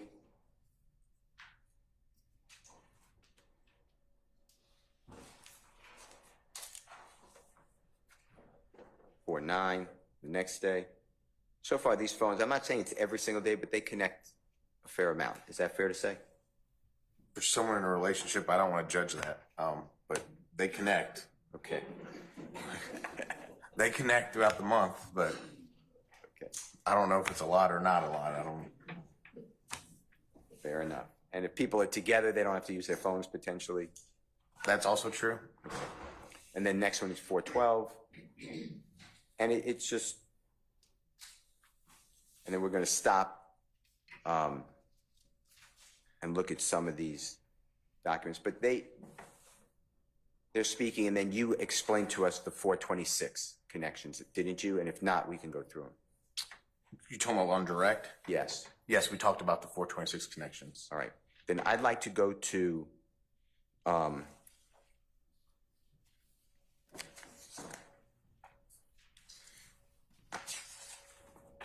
Steele, before you transition, on good authority, we need to take a comfort break. So why don't we do that for 10 minutes? So ladies and gentlemen, we're going to take a comfort break for 10 minutes, and then we'll see where we go from there, okay? All right, we're in recess. All rise.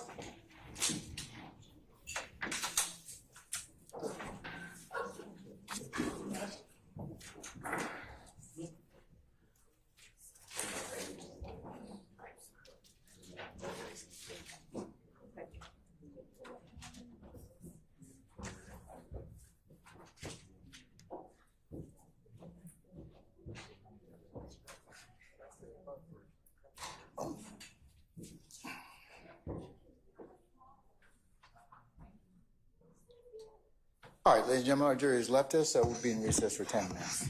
Thank you.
All right, ladies and gentlemen, please be seated. All jurors present, counsel. All right, thank you, Sergeant Ingram. Ladies and gentlemen, I have it on good authority that some of you are hungry and want to eat. So we're going to go ahead and yield to that request and break for lunch at this point in time. So if I could have you all come back for, it's 12:45 at this point in time, 1:45, and we'll get started shortly thereafter, okay? All right. All right, so we'll be in recess until 1:45.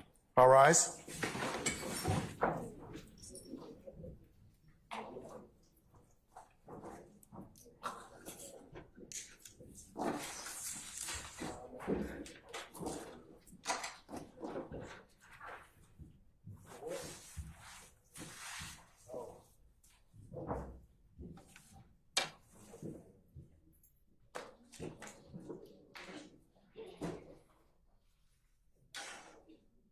All right, ladies and gentlemen, our jury has left us. We're in recess until 1:45, okay? All right, thank you.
summon our jurors, please, sir.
All right, ladies and gentlemen, please be seated.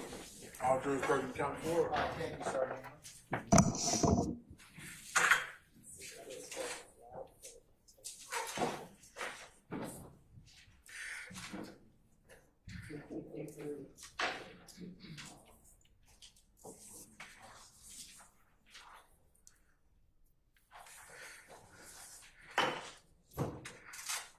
All right.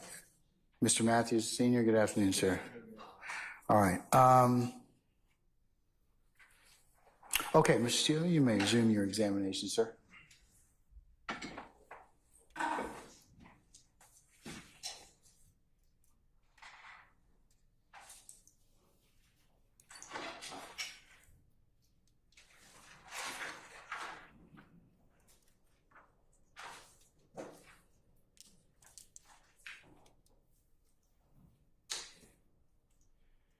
Thank you, Your Honor.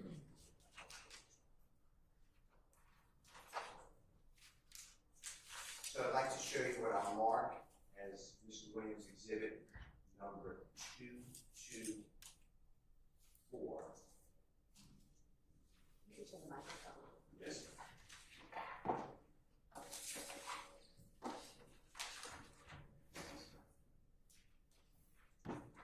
Highlighted US for ease.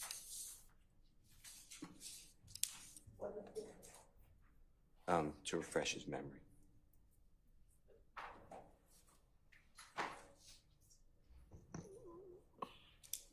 Do you remember I was asking you questions about whether you knew that the 1990 number, Jeffrey's sister's number, belonged to a woman named Dolly? Do you remember that?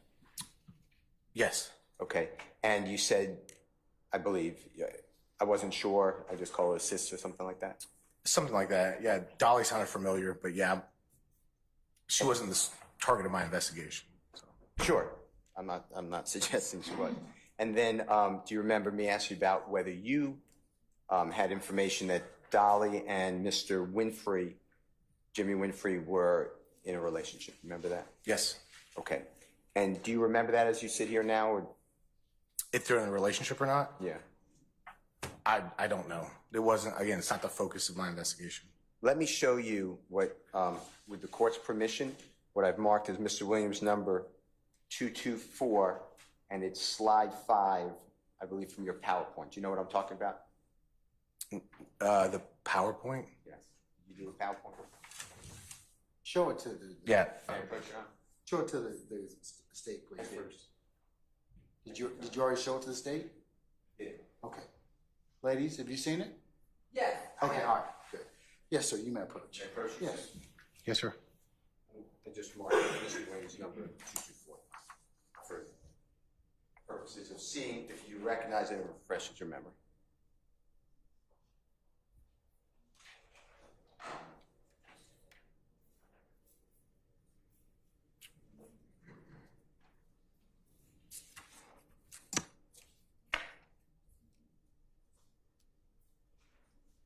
Did I write this, sir? listen, if you don't recognize it, and I know it's been a long time, don't worry about it. If it does not refresh your memory, just say it does not help my memory. Yeah, I don't recognize this as being my work product. Okay, then we'll just put it aside for the court reporter and just ignore that, okay? Okay. Thank you for looking at it. 224. 224, Jeffery Williams, 224 for identification. Okay. Your Honor, was this tender night? No, it's been identified for the record. All right. I want to go to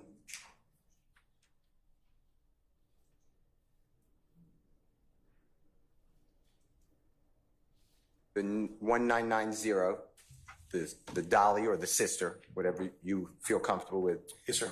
Records, and we were in April, I believe. Is that your memory? That's accurate, yes, sir. When we broke. Okay. Now, you talked about, we were up to April 18th, and the real relevant dates that you focused on is April 25 and April 26. Fair to say? That's fair to say. That was the main focus of the investigation, yes, sir. All right. So let's just go through this again, just showing the context, but I'm going to then stop at the April 25, April 26, okay? These are the contexts between the one that's on the board showing in State's Exhibit number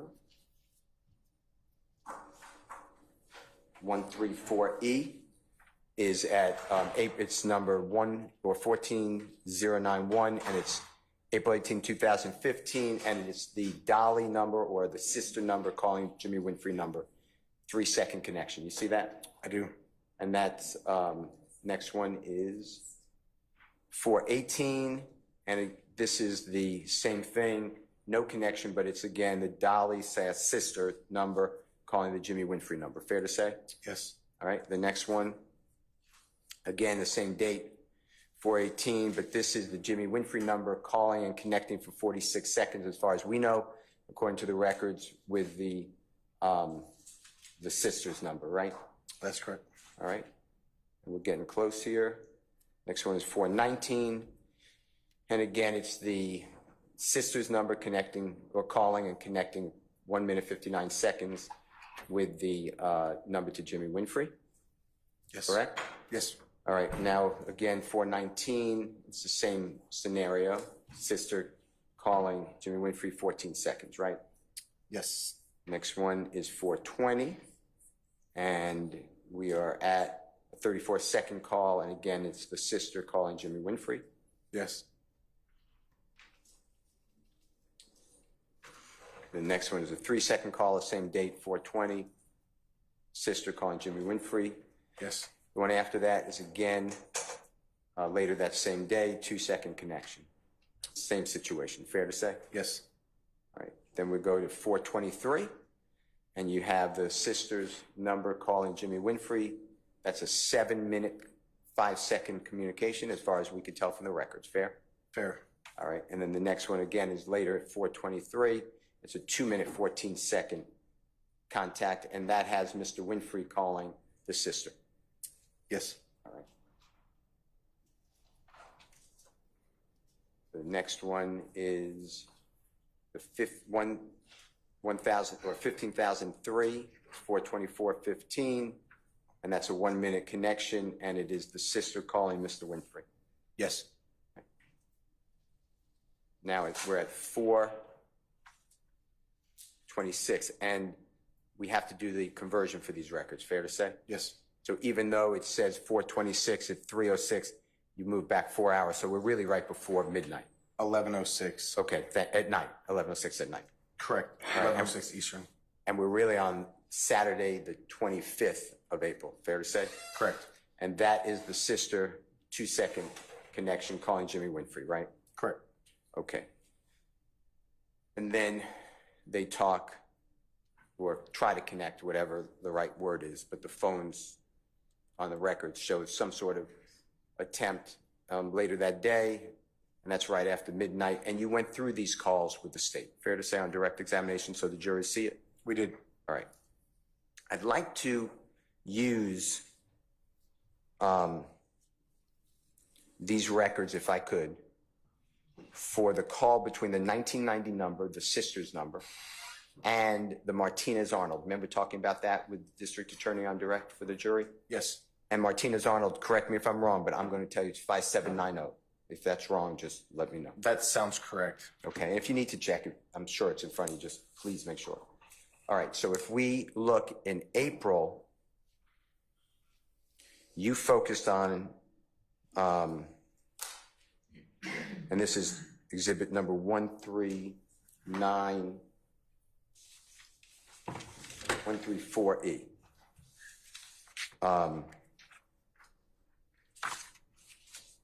And this is April 26th.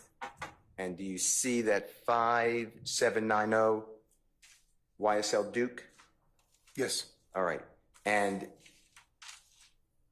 that's at 7:07, and that's important because if we subtract the 3 hours, excuse me, all right, subtract the 4 hours, we're at 3:07 a.m. That's correct. On the day of the shooting, and we know from your testimony and from the jurors heard the 911 call, that's a 3:14 911 call. Fair to say? That is correct. All right. Now, analyzing this, and it's lit up by Haley as item number 15,240. You see that? I do. And this is a call, presumably from the 1990 Sisters number to the YSL Duke phone. Fair? Fair. And I know I'm not going to ever repeat it. We don't know where the YSL Duke phone is or who has it. Fair to say? Fair to say. All right. And that is a 3-second total connection. Correct. All right. Then immediately underneath that is the 15,241. So it's the next entry. You see that? I do. And this is what you discussed with the prosecution as well. It's the exact same time, right? The Yes. 3:07. 3:07, correct. And it's the exact same duration of the initiation of the call, the 2 seconds. Fair to say? That's correct. And then it has an extra second of the elapsed time. That's correct. So it has 4 seconds. Correct. But this one has an F. Can you look at your cheat sheet for this is AT&T record, correct? Correct. Can you just figure that out for us if you don't mind?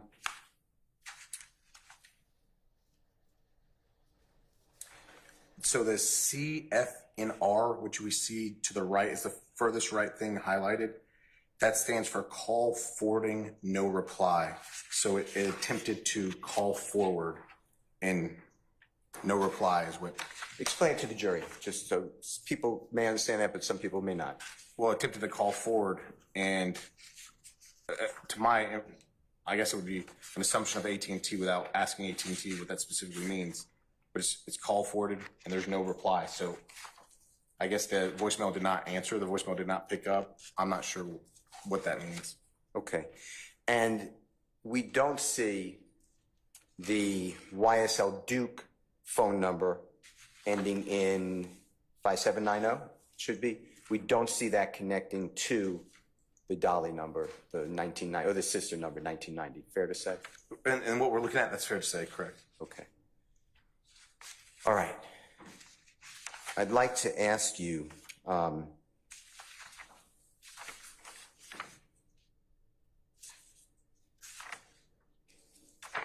these records, just going down now, and if it's important to say who the person is calling, you know, the numbers, just say that. But I just want to continue, if you don't mind. It goes from, you see, it's 7:07, which I know is 4:07 in the morning. So we're talking about 7 minutes before the 911 call. Fair to say? Yes. All right. And then the next one is 7:08. You see that? It just went away, but. We're still talking about the 5790. You said anything important, but you're specifically talking about 5790. 5790, just the use of the phone is what I'm saying. Okay. So it was used at 3:07. I'm doing the conversion. I'm tracking. I'm just trying to make sure I understood your question about importance, because the next one is to Jimmy Winfrey's number is 7:08, correct? Or let me. The 7:08 time, yes. I see what you're saying, yes. Which would be now 6:08, which is 8 minutes before. No, 6 minutes before the 911 call. Correct. All right, and if we go down to the next one. Okay, and it's item number 15,246. See that now it's 714, which will be 314. 314, which is identical to the time that we believe the 911 call. Fair to say? Fair. And that is again calling the Jimmy Winfrey phone from the sister phone, right? Yes. And then 715, you have the same Jimmy Winfrey phone calling the sister phone. And when I say 715, we're subtracting 3 hours. So it's a minute after the 911 call.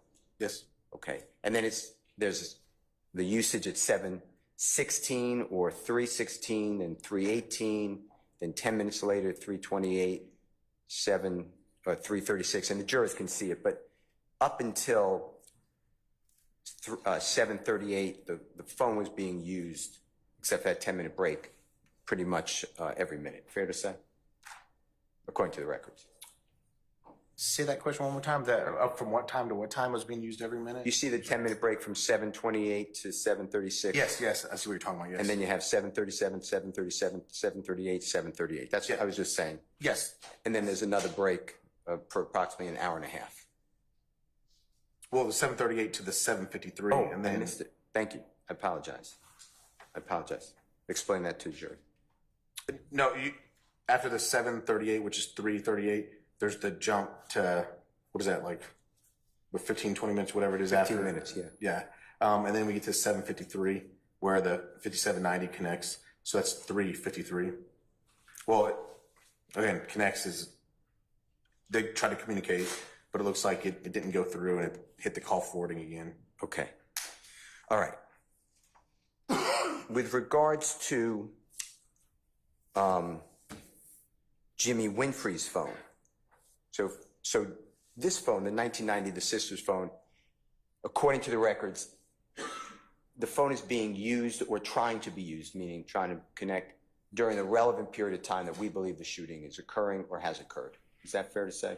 Correct, around that approximate time, yes. Do you have any evidence that you've done through your investigation that any app or FaceTime or anything that doesn't show on records was being used by that 1990 phone during this time? I have no way of showing that. Okay. If we go to before we leave the the sister's records, can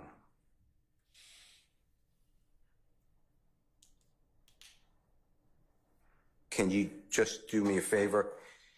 I'm going to go back to the Shannon Stillwell, or Shannon Jackson rather, number. I think that's the number that you said ends in 3059. Correct. That's just the number we had in the police report. I didn't do any legal process on that phone number. So, and by that, just to jurors understand, there's a good faith belief you wouldn't put in your report. I'm not saying you'd make up that that's a number associated with Shannon Jackson or Shannon Stillwell, but you didn't verify that beyond that. Is that what you're saying? So that phone number may or may not be his phone number at the time of the incident. The way that our records management system works is when we're putting in the names or they're getting entered from patrol or an investigator, it goes through a name candidating process, so you don't have duplicate entries for the same David Racy. And so if the name has already been entered and it's being entered in again, it'll pull the information from that prior entry. So that phone number, just because it's in the police report, that's just a phone number that's associated with him somewhere in Cobb County records, somewhere, somehow, sometime. But the accuracy of that, I have no way of knowing. If I didn't do a legal process on it or didn't do an independent investigation trying to query it, then that could be inaccurate for Shannon Stillwell's phone number. Or it could be accurate because it came in there somehow, some way, whether an accident report, a ticket, whether it could come in there multiple different ways into the record management system. With that background, with your permission, I just want to search that number. You can search that number. Yeah, absolutely. Okay. Haley, do you mind searching that number? Thanks. And just make sure she's putting the correct number, if you don't mind. That look right? Page 13. I'll just check it just for accuracy. Page 13, according to me. Yes, sir.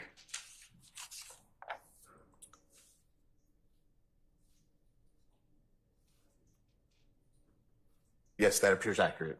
And then just tell the jurors in this honorable court what the result is on the Dolly record. Well, excuse me, I keep missing one. The sister record, 1990. No matches were found. All right. I'd like to do, now go to Jimmy Winfrey records, if you don't mind. And Your Honor, that is in evidence, and that is 133E, with the court's permission. Yes, sir. Thank you.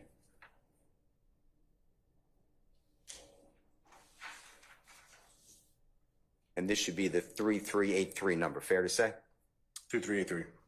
And just for orientation, this is the 30 days, April 1 to April 30th.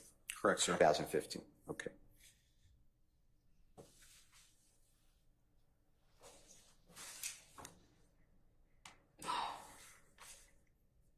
Now, if we can just do a quick search for Shannon Jackson or Shannon Stillwell's number with the caveats that you gave us. Sure. Haley, if that's okay. Do you need the number again?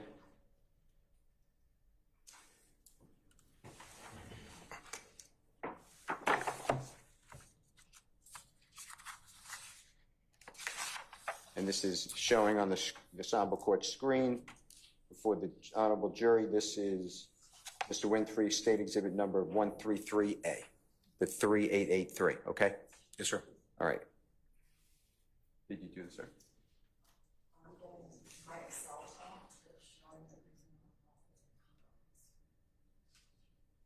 Is that because it's covered?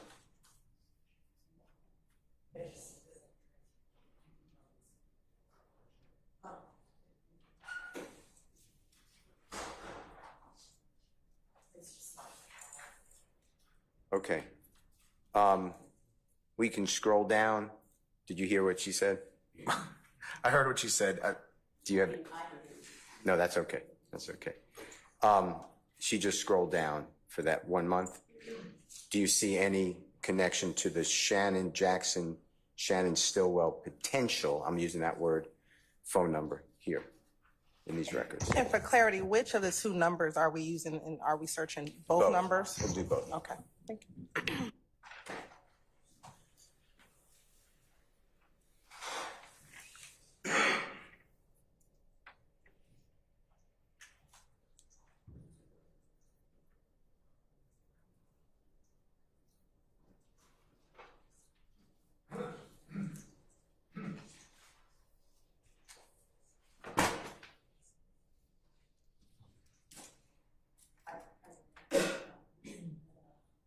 One sec.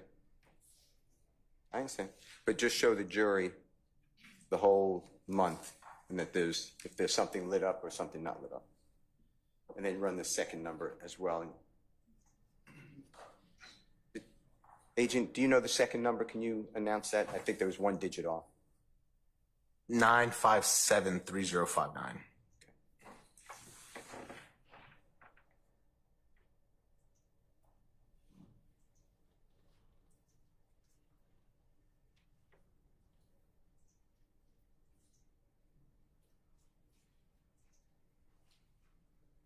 Have you noticed anything highlighted?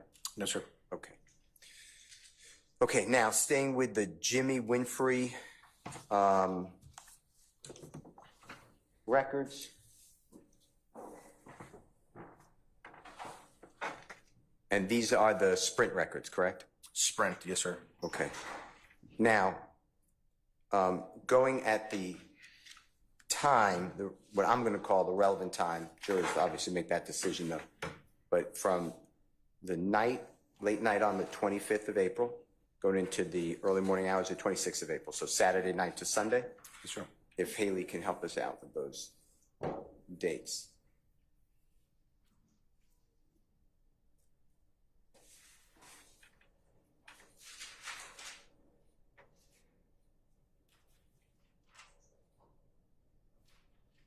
Okay.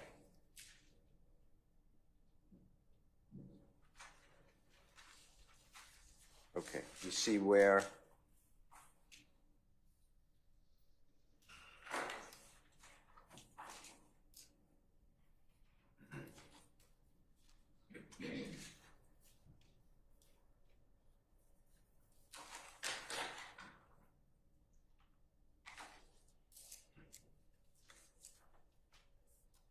Okay. Let's just orient, well, when she stops. Let's orient everybody. You see, are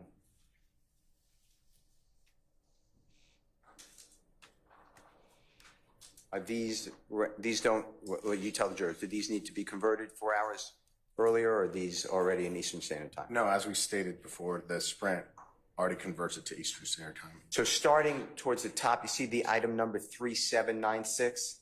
Yes. Okay. And that is April 25, 2015 at approximately, that would be 10:28 in the evening? Correct. All right. And then just seeing the flow there, that is,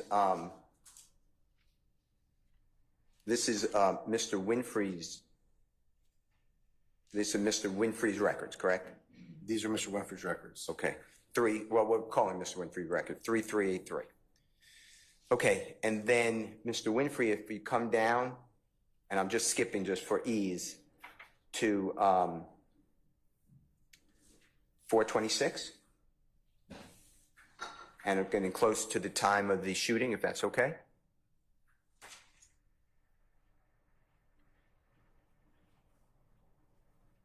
You can stop there.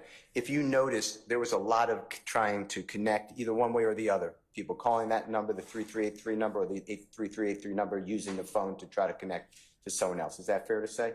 There's a lot of communication going on the phone, it's fair to say. And then I skipped ahead, but looking at, let's say, starting at 2:45 that morning, which is number 3845, you see Haley just highlighted? Yes.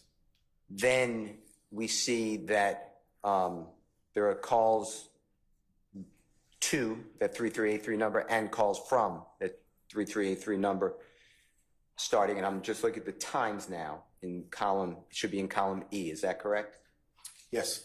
All right, so we have 2:45 a.m., then 2:48 a.m., then 2:49 a.m., then 2:55, 2:57, 2:58, 2:59, then 3 o'clock in the morning, which is 14 minutes before the 911 call. Fair to say? Yes. And then 3:02, 3:03, 3:04, 3:07. You see where I am at item number 3867? Okay. Yes. And then again at 3:07 and 3:08, numerous times, and then skips 6 minutes, approximately 3:14, the time of the actual 911 call. You see that? Yes, sir. And then it goes again 3:14. And then it continues, and the jurors can see, 3:15 and 3:26. You see all that? I do. Okay. Now, there's a call in there to the number that's 2920, what we called the Brian Williams performer known as Birdman. That's correct. And can you show that to the jurors? Do you see that anywhere on here? Yeah, she has it highlighted. Okay. And that is a call for, and you told the jurors, do you remember how long that call is, approximately? 535 seconds. Give me an estimate. So whatever that comes out to be, 60 seconds per, I think it comes out to be like, 8 minutes or something like that? Yeah, just under 10 minutes. 10 minutes would be 600, so this is 535? Yeah, so like 8.5 minutes, whatever it comes out to be. Sure, okay. Now, that call that is on the Honorable Court's screen for the jury on State's Exhibit 133E, that is originally made, according to these records, 3 minutes after the 911 call. And that's correct. And it's about an 8-9 minute call, whatever the 535 seconds is, right? That's correct. Do you have any evidence that the Jimmy Winfrey phone was using any app or FaceTime during this relevant period of time to share with the jury? Again, we don't get that in these records. These are for call data and text data records. That's the information that's requested. If we request data, we don't know what type of data is being used. It could be YouTube, it could be an internet search, it could be an app. We would have no way of knowing what data. We'd have to have the physical device to say, what apps are on the phone, what information's on the phone. But according to these records, that phone was using the phone in the typical way. When I say typical way, just hit send, that records would pick up during the relevant period of time of 3:07 to 3:14. Fair to say? Correct. Standard phone calls are like pretty much what we're looking at right here. Okay. Do you have any evidence that Mr. Winfrey's phone, 3383, was using one of the apps, international apps, FaceTime, whatever the apps are? Do you have any evidence? Again, I don't have that in these records. That's not the information that I have in these records. So the answer is no, I don't have any information regarding that. All right. Do you have any evidence that Jeffery Williams' phone was using any type of app, FaceTime, that would not come up on his records during this relevant period of time? Again, I have no way of showing that, no. Do you have any evidence that Jeffery Williams was awake during the relevant period of time of the shooting? I mean, I don't know if someone's awake or not. Okay. You can make assumptions off the phone records if you want, but I have no idea of knowing that. Okay.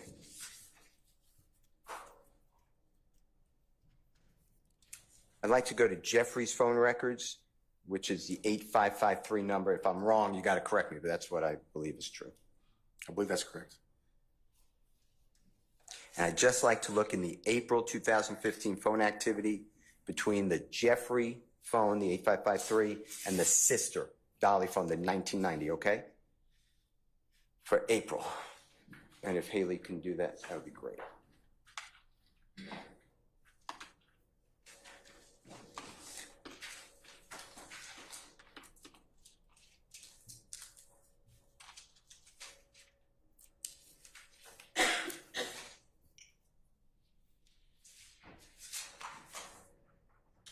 Okay, and she put in the 1990, and that's the phone we're using for the sister. Fair to say? Yes, sir. And for the jurors to know, this is what we're calling Jeffery Williams' number, the 8553, and it's in evidence states exhibit number 137E. Your Honor, it's on your screen. Yes. Okay, the first one is April 6, 2015. Do you see that? I do. And that is the the sister phone calling Jeffrey's phone. It doesn't connect according to these records. Fair to say? Yes. And then on the next line, it's the same exact time, the 2026. And when I say line, entry number 4219. Yes. And that again is the 1990 or the sister phone calling without connection to Jeffrey's phone. Fair to say? Yes. And then the next line is the same date, and it's 4220. It's the next entry, and that one goes to the voicemail like you explained to jurors. Yes. And it's the sister phone calling the Jeffrey phone. Fair to say? Yes. And then the next one is, again, the sister phone. It's at entry 4221. Same time. It's a connection of 3 seconds. You see that? I do. All right. Let's see the next time that these phones connect. Now, we're skipping a week on these records, right, from 4/6, which is April 6, 2015.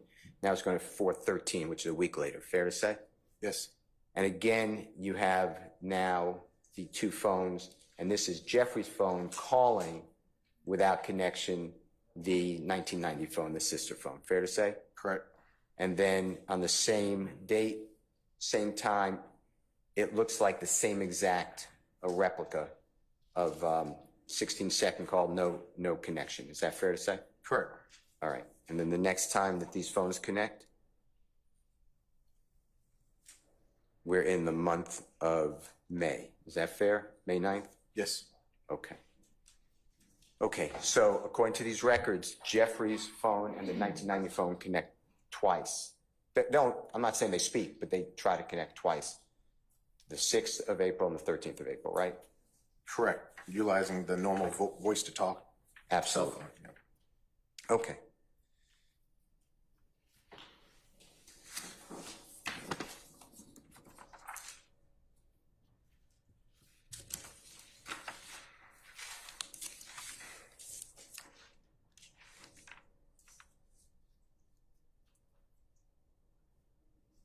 Your Honor, may I approach, and do you mind if I use your? Your Honor, Yes, you may. thank you, sir. I'm just going to walk you guys here. I know you helped prepare this. Do you mind taking a peek at this? Sure. I just have to orient myself. You might need a mic. Yeah. Okay. Then just-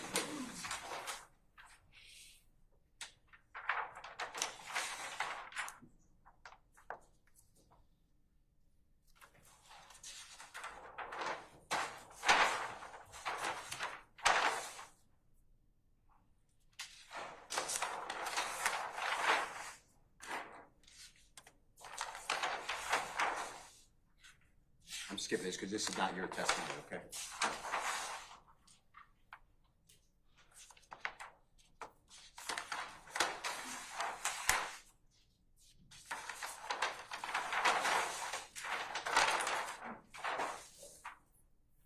This is part of your testimony, fair to say? Yes. Okay.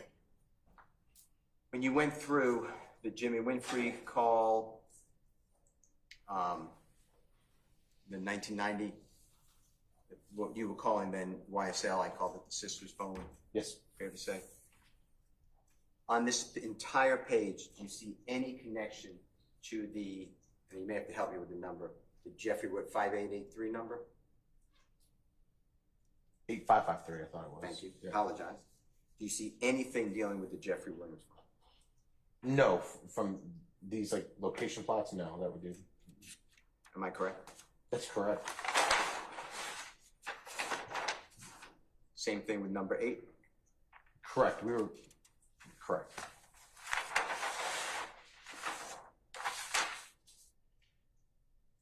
And then was this you too? That was, yes. That was. And this is the, we're going to come down to, it's not numbered, but at the bottom of this page? Yes. Does this have an exhibit number? It does not. Okay. I'm using, just for reference, Your Honor, the demonstrative chart. that Which has been one? Written on. You can mention a number, I think it would be at 176. Thank you. So you want 176 Echo? Ms. Weaver's confirmed. Okay, all right. You can refer to it as 176 Echo, Mr. Steele. Thank you, Your Honor. And what this is showing, it says the 8553 number on this date, I believe, is in Baton Rouge. If I'm reading it wrong, you have to correct me. That's correct. That's all that is. Is that true? Correct. That's from my memory, yes.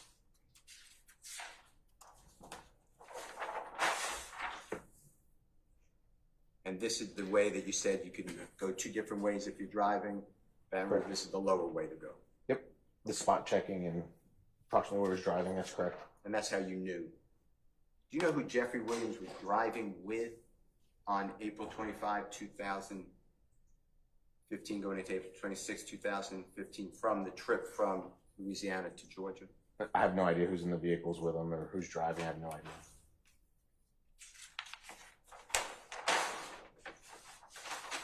Do you know whether the YSL Duke, I'll need help on the number, is that phone is in the car with Jeffery Williams? I have no way of knowing that.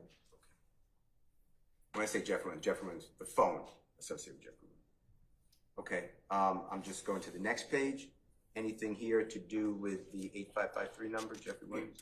No, this was just for recollection. This is where we were spot checking locations, so it wasn't an all comprehensive search of phone numbers, but this was just the spot checking that I did in my notes. Nothing to do with Jeffrey because his phone's not even in Atlanta, right? Correct. This was for the location of the 1990 phones, what we were doing there. Okay.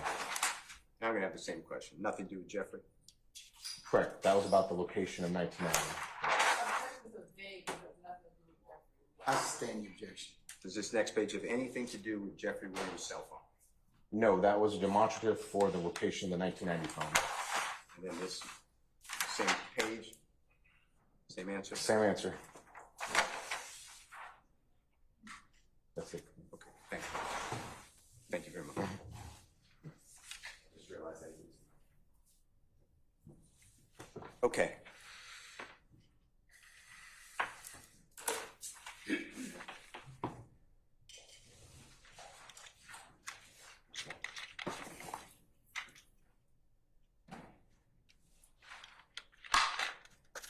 do you have any evidence that you can share with the jury that Jeffery Williams, that's what I'm focused on, asked any person to go to Club Compound on April 25th, 2015 with a firearm?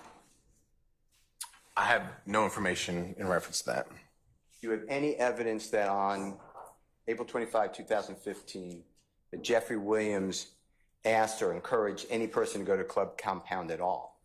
I have no way of knowing that. Do you have any evidence to share with the jury that Jeffery Williams requested, ordered, did anything to encourage anyone to fire a weapon at a tour bus? Again, my investigation did not include that information. It could be information unknown to me, but. Do you have any evidence whatsoever that Jeffery Williams knew about that tour bus shooting until the next day when he got back in June? Objection to the last part of the student effect. I stand your question as the last part.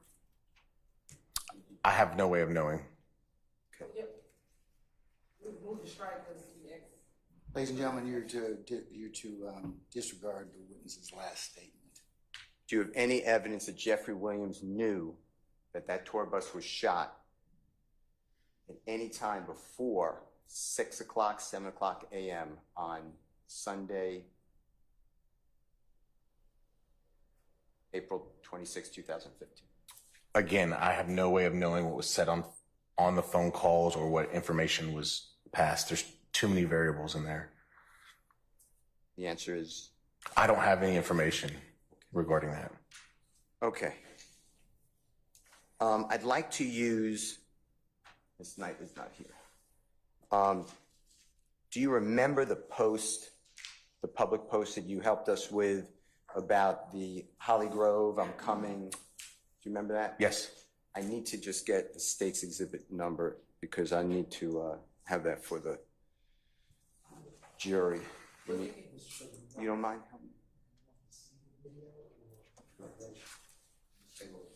Anyone's okay with me, but single time, but I need the number also. I'll try to figure out. I should be able to get the number. Thanks. You're welcome. Your Honor, may I have just one moment? You may, sir.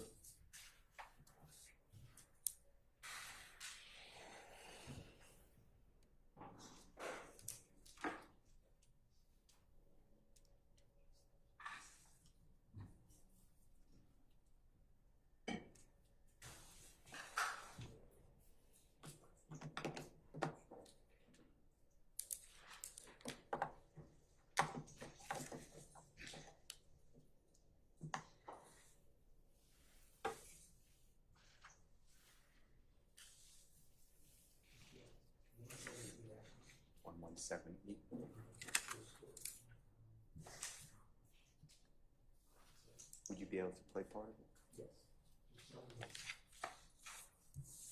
Yes. Your Honor, with the court's permission, it's already in evidence, and the state's lawyer is helping me out. I appreciate it.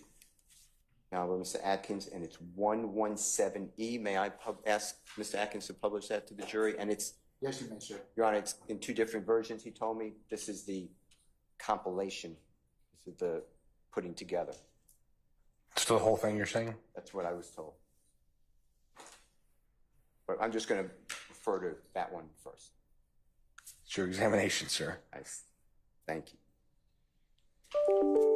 Okay. So the jurors have seen this, but just to refresh the memory, you found this, or you were given this, or somehow you came across this during your investigation, and it's two different ways, I believe. One way is just on its own, and then you found it with a blogger. That's why it's spliced together with other videos. Fair to say? Yes. You weren't trying to trick anybody. That's just how you found it, but you made it clear that these are separate videos. Correct. Someone else did the compilation. Correct. Okay. So I'm just focused on the first part of it, and I could do the time for the record, but if you could play that, if you don't mind. If you can, stop it at the end of the first one. That would be great. And I've asked just for the first one to be played, okay? Yes, sir. Yeah, YSL. Carter 6 coming out Friday, first show. New Orleans, Holly Grove. Fuck, nigga. Meet me there, baby. Beat me there, you did. With them dicks, too. Yeah. Okay, and it stopped at, and I couldn't see the time, but it stopped right at the end of the first one, Your Honor. You have the time.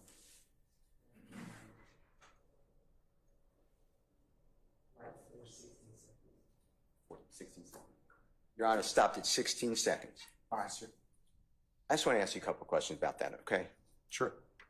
That video, if you know through your investigation, that was posted approximately a week or so. I'm not saying it has to be perfect, but approximately a week or so before the performance in Holly Grove, Louisiana at the college on Saturday evening, April 25, 2015. Does that sound accurate? That sounds pretty accurate. It's certainly before. I don't remember the time frame. I don't know if it even gave the reference time frame. That sounds pretty accurate. All right, well, 2 weeks. I'm not trying to. Yeah. It was before, and yes, it was shortly before. I would agree with yes. Okay. Did you ever seek to investigate through your investigation anybody with Jeffrey's management, like Amina Diop, remember using her name? Yep. Whether anybody authorized or told Jeffrey he needs to do that video. Did you do any of that type of work? No, I have no idea who authorized or told me to do that video. Okay.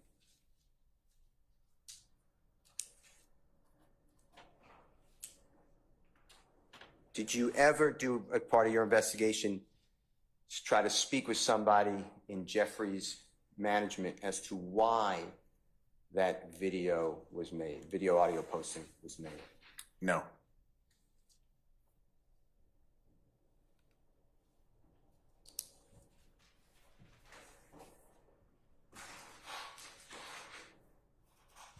Did you do any type of effort or research or attempt to learn about promotion for musicians, specifically rap artists?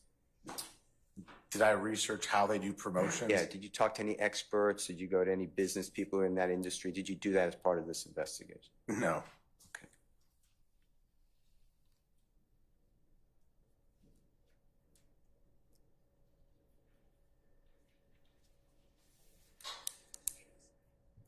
Did you ever do any type of research about artists assisting themselves with promotion of their brand and getting into what they call rap battles? Did you ever do that? Did I conduct formal research? No. Did you ever speak with the artist, the incomparable artist known as Lil Wayne, Dwayne Carter, about this video? Did I ever interview Dwayne Carter? No. Did you ever interview him at all? No. Now, when you, I'm moving on now. I'm moving to another section. It's approximately within a couple of hours or an hour maybe after the 911 call that you arrive at the scene at the hotel in Buckhead. About an hour and a half later, yes. Something like that. I'm sorry, I didn't mean Yeah, to something like that. Hour and a half, hour, something like that. And at that hotel, you were able to speak with the security manager, law enforcement officers, Mr. Lewis, and I'm not, crime scene people, I'm not trying to stop the people, but you did not speak with the artist Lil Wayne or Dwayne Carter. Is that true? That's true. He had left the scene and went into the hotel prior to my arrival. Did you knock, and when I say you, it can be your teammates. Did you knock on the door to ask him to speak with you, or did your teammates, if you know? No, I spoke with the security manager in reference to that, and I was advised that he didn't want to speak with me. Okay. You have ways, when I say you, law enforcement, has ways of, like you got these records, of subpoenaing people, or the district attorney's office can subpoena, to the grand jury. Are you aware of that? So, yeah, I don't control. Was Mr. Dwayne Carter, to your knowledge, ever subpoenaed to come and testify at any type of hearing? Objection, Your Honor, relevant. I stand the objection. May I respond? Stand the objection. Move on. Okay. All right. Do you know if today Dwayne Carter is living in America? If you know. Yeah, I don't know that. All right. Are you aware, through your investigation, whether Jeffrey and the artist known as Lil Wayne, Dwayne Carter, did and do music together? Objection, I stand the objection. You rephrase, sir. Okay, I'm going to rephrase it based upon your investigation. Do you have any information, and did you look for any information, that Jeffery Williams and the artist known as Lil Wayne, Dwayne Carter, do music together? Like, have historically in the past at any time or at this time of this incident? Let's do any time, and then we can narrow it down. So I know as of recently, there's been music that they've done together, but at the time of this incident back then, I'm not aware of any doing music together at that point in time. Okay. Did you do a deep dive on that? I'm not questioning your investigation, or did you do a deep dive on that? No, like I've listened to their music, I've looked at their albums, but like a deep historical dive, if they've ever been in like a studio together, I wouldn't be able to tell you that. Now, when you looked at their albums together, did you know on the album cover there's a snake and a goat? Do you know what I'm referring to? The Lil Wayne and Young Thug album has symbol of a snake and a goat. I stand the objection. Did you see the album cover that you were just referring to? I never bought like the CD. I listened to like on iTunes or something like a streaming service. I never bought the physical disc. Okay. Did you see on your iTunes when you watch it whether the album artwork was there? It probably was. It probably was, but I can't tell you right now. Is there, if I show you something with the court's permission, I'm going to try to refresh your memory, okay? Objection, Your Honor, improper. Said he does not know who it is. I stand the objection. If I showed you the album cover, could it possibly refresh your memory? Yeah, I mean, if you showed me something. Your Honor, may I have 1 second? Yes.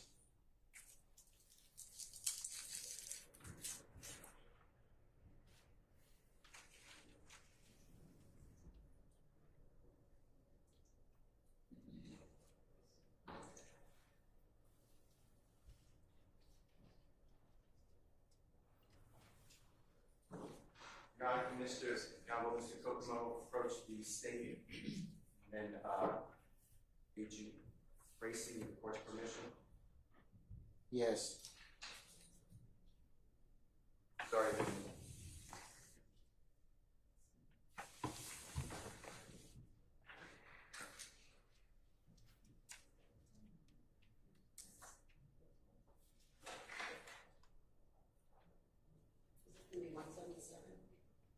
Whatever, yeah. 221C. Hold on.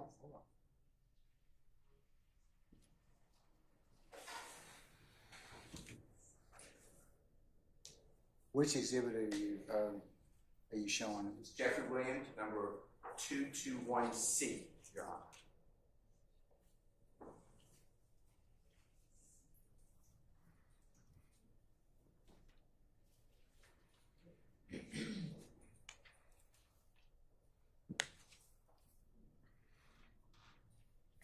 I said, have you seen that? I think he's looking for some refreshers. Have you seen it? Yes, I have. Okay, all right. Mr. Kokomo, you come close.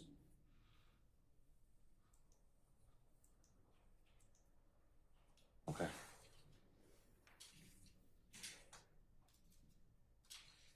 Did that refresh your memory of the 221C?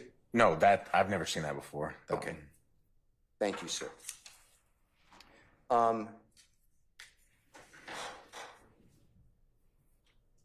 I noticed that you put into evidence certain Instagram, you did an Instagram return on Jeffrey's account, fair to say? Yes. And that's the Thugger account. I'm going by my memory, but I think that's right. That is right. You also did a Twitter subpoena to obtain all the Twitter records. Is that fair to say? Yes, I think I did, yes. And you received those too? Yes. And have you reviewed those? Not recently, no. At the time, I would have reviewed it, but not recently. Okay. Let me see if I could show you something, okay? Yes, sir. Your Honor, may I just step away? Yes, sir.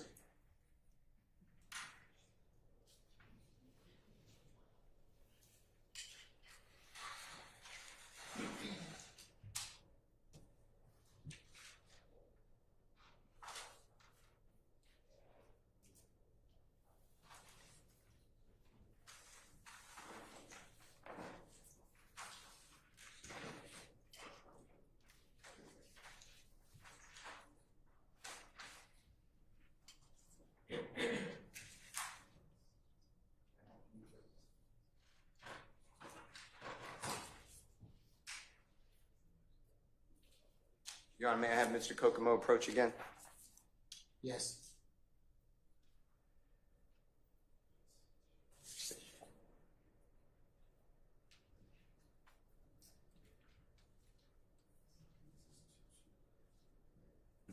He'll just show him. He's going to look at all.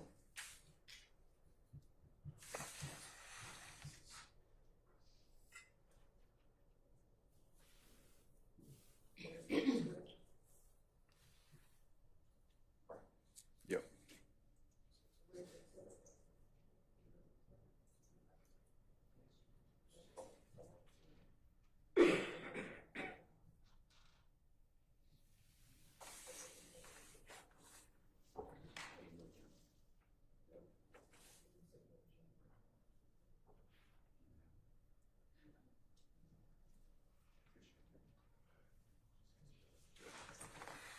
I need to find the return from Ms. Renard.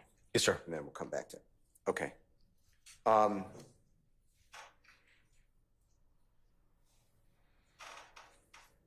Through your investigation in 2015, the 9 months, is it fair to say that you learned that Jeffery Williams, through your investigation, was on tour in 2015?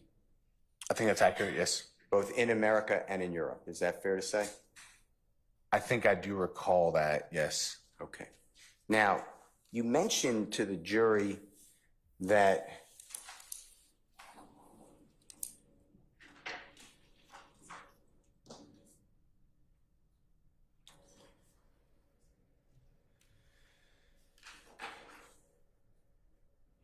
YSL functions as a criminal street gang, these are my words, criminal street gang as well as a lawful musical entertainment business, something to that effect. Is that fair? That'd be fair. And you mentioned earlier the name Walter Murphy. Remember that? I remember the name, yes. Okay. Now, how much contact, personal, cell phone, social media, whatever, through your investigation did Jeffery Williams have with Walter Murphy in 2014? 15? What did I say? You said 14. 15. I know the name came up in the investigation. I can't tell you that there was the amount of contact. It certainly wasn't a focus of the investigation. How about Trontavious Stevens? I don't think that had, the name might have came up, but it wasn't a focus of the investigation. I'm going to give you another name, okay? Okay. Tick.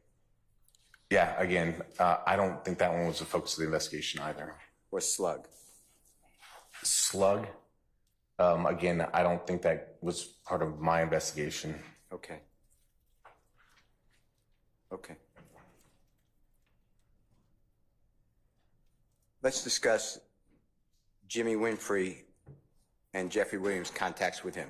We went through the cell records, fair to say? Yes. And I'm not going to belabor it, but you know, there was a lot of calls from Jimmy Winfrey goes unanswered that you went through. You helped us understand, according to the records, right?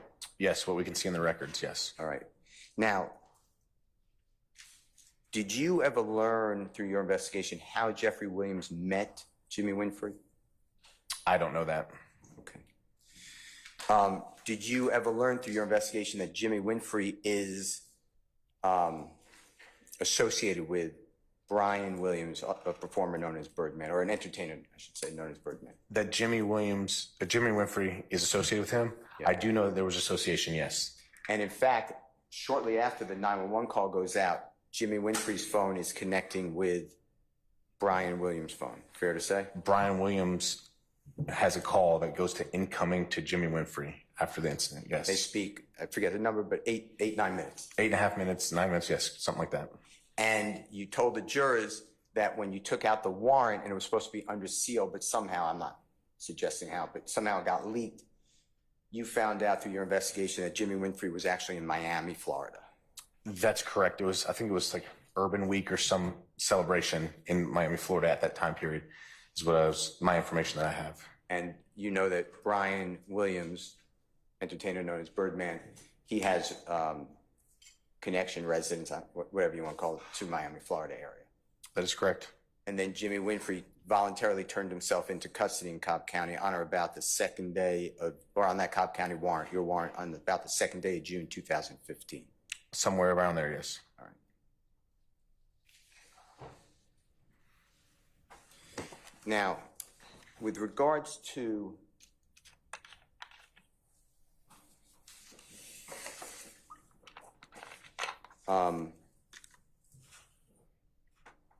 Bankroll Mafia, have you seen that in social posts that you helped orient the jury to? Yes.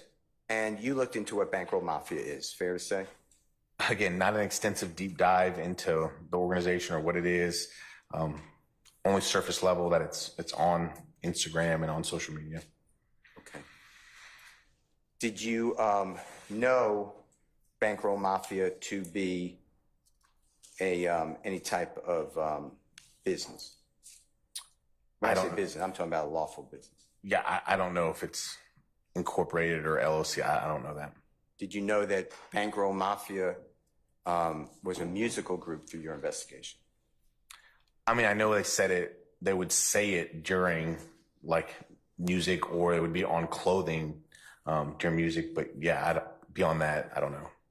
Did you know through your investigation that Bankroll Mafia had artists, you know who Clifford Harris is, T.I.? I know T.I. I've heard of that. Yep. Or him, the performer. I'll stand the objection. It goes to Bankroll Mafia that has been played. It goes to the entity Bankroll Mafia and what it is. I stand the objection. The state has shown multiple exhibits with Pound Bankroll Mafia. I asked the court to reconsider its ruling. I'll rule the objection. You can ask the question. Thank you. He's a well-known, accomplished artist, musical artist. T.I., I guess his real name's Clifford Harris? Yes, sir. Yes. Did you know he was a member of the musical group Bankroll Mafia? I don't know that. Did you know that, you ever hear of Outkast? I've heard of Outkast. Do you know that Outkast was a member? I'll sustain that objection, so it goes far beyond what you wanted to ask.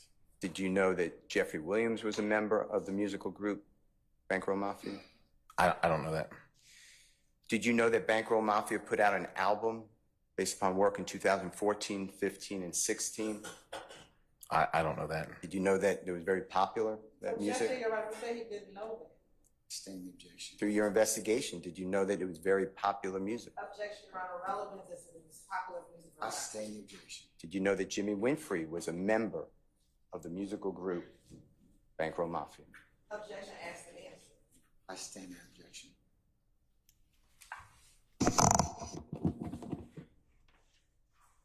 To this day, as you sit here before this jury 9 years later,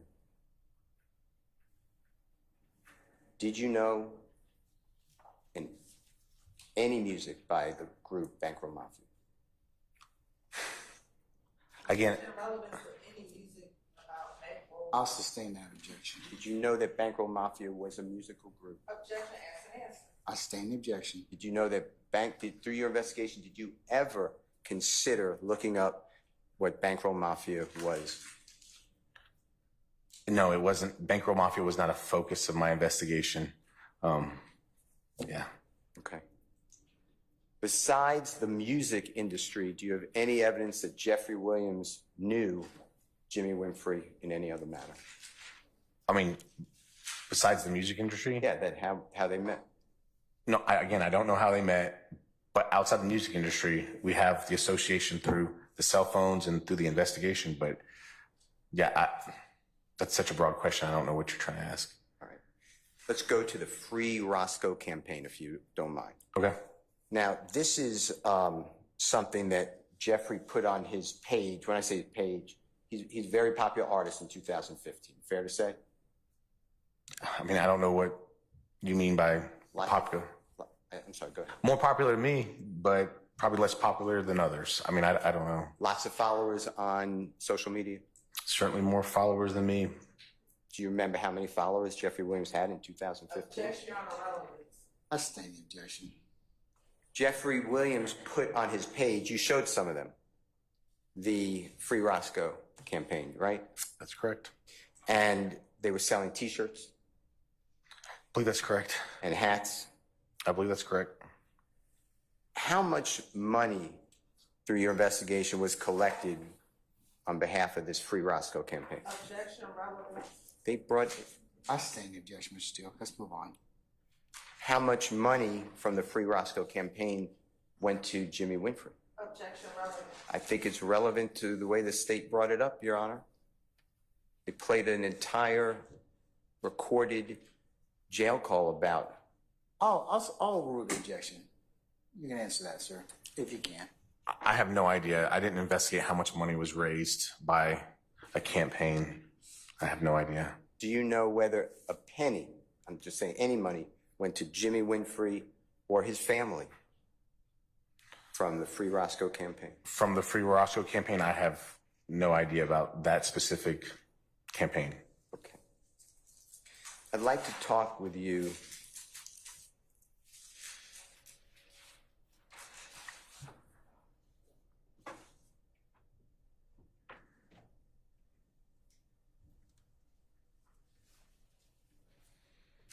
about Jimmy Winfrey being incarcerated in the Cobb County Jail.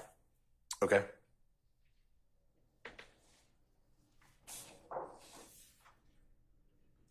And the use of the phones, okay? Okay. So, if you know, did you collect hundreds, if not more than 1,000 jail calls involving Jimmy Winfrey's? There's certainly a lot of jail phone calls. Yes, sir. He's on the phone a lot, fair to say? I would agree with that. Okay. And a total, tell the ladies and gentlemen total, how many times through your investigation he has spoken with Jeffrey Williams? I don't know the total because I can't tell you I've listened to every single phone call. I know that I identified a handful, a couple of them that I know basically for a fact or with certainty that they spoke, but I can't give you an exact number of the hundreds of phone calls. Okay. Would it be fair to say that the total is 4 or less? Objection, assume effects on evidence. I'm I asking stand a the question. objection. Through your investigation and your work and your focus, as well as your co-workers on this case, the jail calls from Jimmy Winfrey that are recorded involve the voice of Jeffrey Williams. Again, I didn't listen to every second of the, as you said, possibly thousands of phone calls. It'd be impossible for me to do that, so I can't give you a definitive answer. But I did identify phone calls that we did find relevant, or I did find relevant at the time. 4 or less with Jeffrey Williams? Something like that, yes. I only bookmarked, like, I'd say probably 25 or less phone calls out of the total body. Okay. But again, I can't tell you that I've listened to every single phone call. All right. Let's talk about these phone calls. You played, and when I say you played, you helped play. You know, you were the witness that it was played through. Yes. And if some of these dates are wrong, please correct me because I may have converted the time wrong. But June 5, 2015, you remember that call, approximately 8:40 in the evening? I do remember we had a June 5th call. I don't remember the exact content, but yes. And if you need to hear it, it's in evidence, so it's not a You're problem. fine, sir. Okay. And this is approximately, if it's June 5th, 3 days after Jimmy Winfrey turned himself into custody. Fair to say? fair to say. And do you remember Jimmy Winfrey is speaking with his aunt or auntie? There was a phone call with her, yes. And it's about a car, and the car must be returned, the car must be moved from the studio. You remember all that? The jurors heard the call. I do. Okay. What evidence do you have that Jeffrey Williams knew about that phone conversation or the topic of that conversation? That specific phone call, I don't know that he did. Okay. And on that phone call, that has nothing to do, as far as the phone call itself, with Jeffrey Williams. Is that a fair statement? That's correct. I have no way of knowing if he had knowledge or had anything to do with it. All right. The June 6, 2015, again, my times may be wrong, 5:11 in the afternoon, so correct me. Do you remember a discussion, Jimmy Winfrey's recorded call that was played for the jury, dealing with an OJ? Say that one more time. Dealing with OJ, remember that? I do remember the name OJ, yes. And that that same call, the vehicle has to be put from Uncle Paul's name into Jimmy Winfrey's name. Do you remember that? I do remember OJ. I do remember a discussion about the uncle, yes. Okay. Nothing to do in that call with Jeffrey, fair? I have no way of knowing. But from what we heard in court, is that a true statement? Correct. From what we heard, the snippet in court, correct. All right. June 6th, the same day, 7:58 p.m. There's a discussion about people in the jail, and they have tattoos and YSL tattoos on their body. And do you remember that conversation? I do remember that conversation, yes. Okay. And there's all slimes in the jail, all YSL in the jail. Remember Jimmy Winfrey was saying that? Yes, I do. Jury? Okay. Do you have any evidence that Jeffrey Williams knew any of those inmates in the jail? I don't know how I would know that. I don't know the total jail population. I don't know the names. That'd be impossible for me to say. The June 6, 2015, 10:13 p.m. call that the jurors heard, that's about the car, and the car is now in the garage, and I believe he's speaking with his auntie and someone named Rashard, I think you said? Yeah, it was Shad or Rashad, something like that, yeah. Okay. And that's, after hearing that, that's how you got the search warrant to go to the house? Correct. And you seized the vehicle? That's correct. Okay, and when I say the vehicle, the white Camaro? Yes. Then was played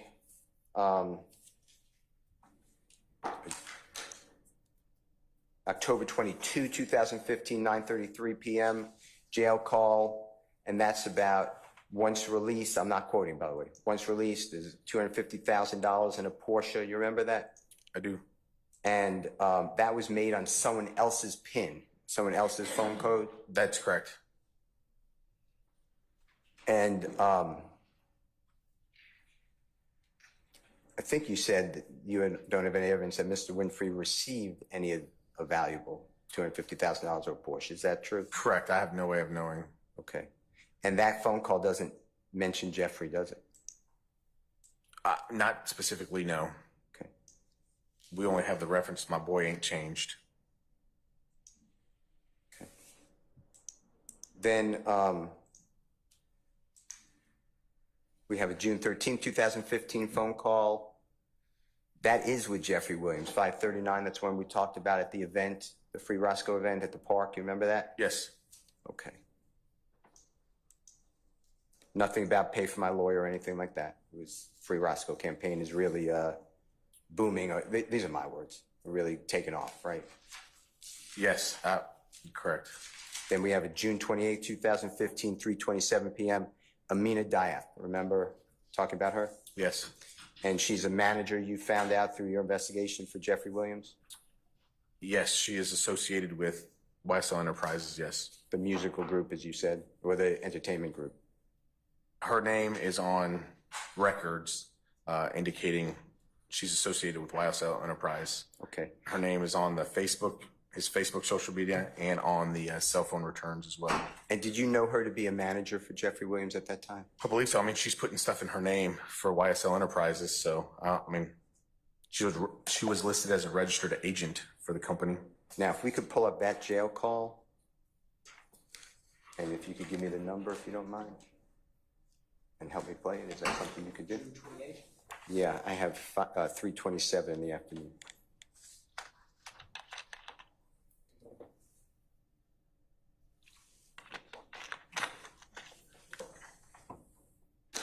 Maybe we don't have to replay it if the state's having a hard time. Let me ask you if you remember. If you don't, we're going to play it.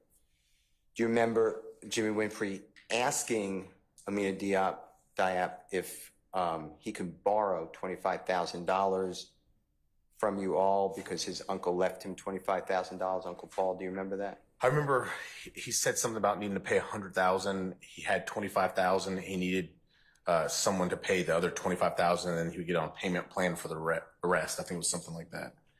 And do you remember him asking specific, can I borrow the money? I mean, I remember he said someone needs to put up the money. I don't know about the words borrow, but to the effect of he needed the money. We'll play it. Okay. Do you remember later in that same conversation, Jimmy Winfrey saying, if you cannot let me borrow the money, the $25,000, just let me know? That possibly is in there, yes. All right.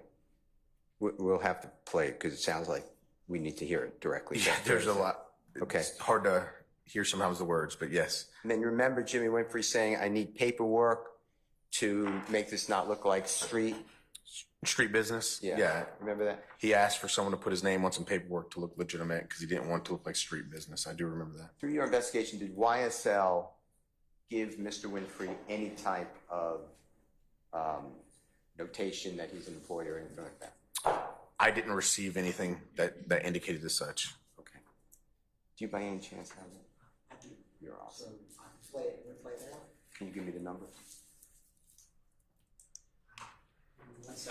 Sure. And then could you give me the times that are relevant?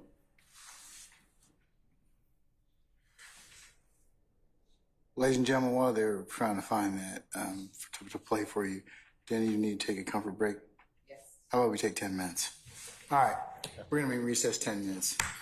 All right, all rise.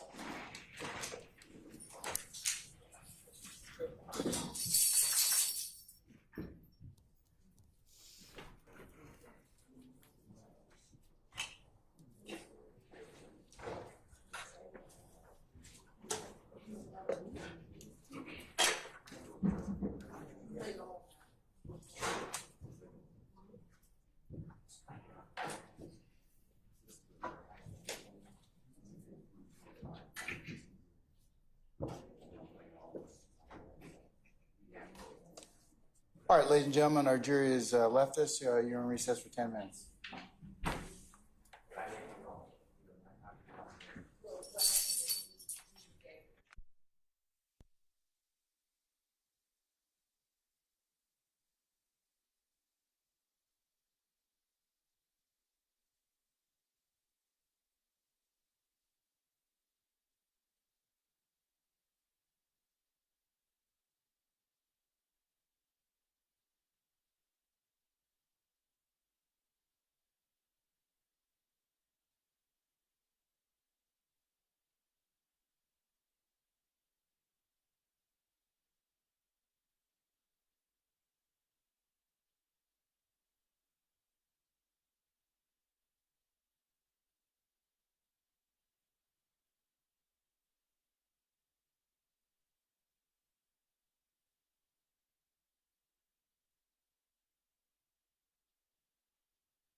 All right, ladies and gentlemen, please be seated. Jurisprudence counsel. All right, thank you, Sergeant Ingram. All right, Mr. Steele, you may continue, sir.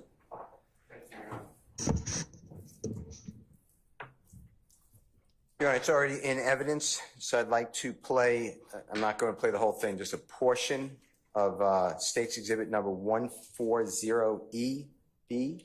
And if I could ask the Honorable Prosecutor to assist me. Echo Bravo. Yes. And Your Honor, that's a good point. Thank you. We're starting at 2 minutes.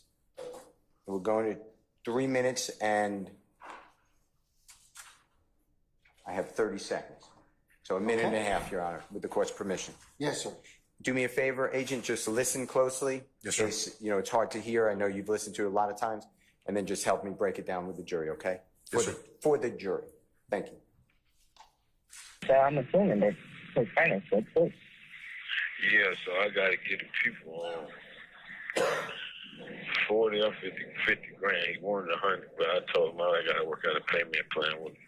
So I was gonna try to borrow 25 from y'all, and then I was gonna, cause I got a little money from the insurance left me that my uncle left me, and I was gonna give him the other 25 that way.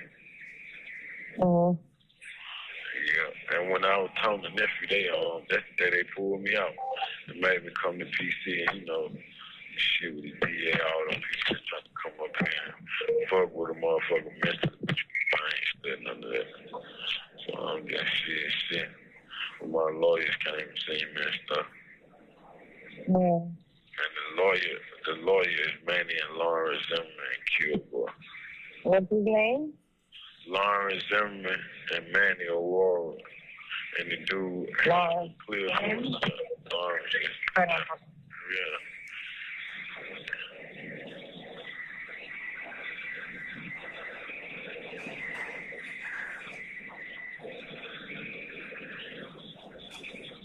Huh?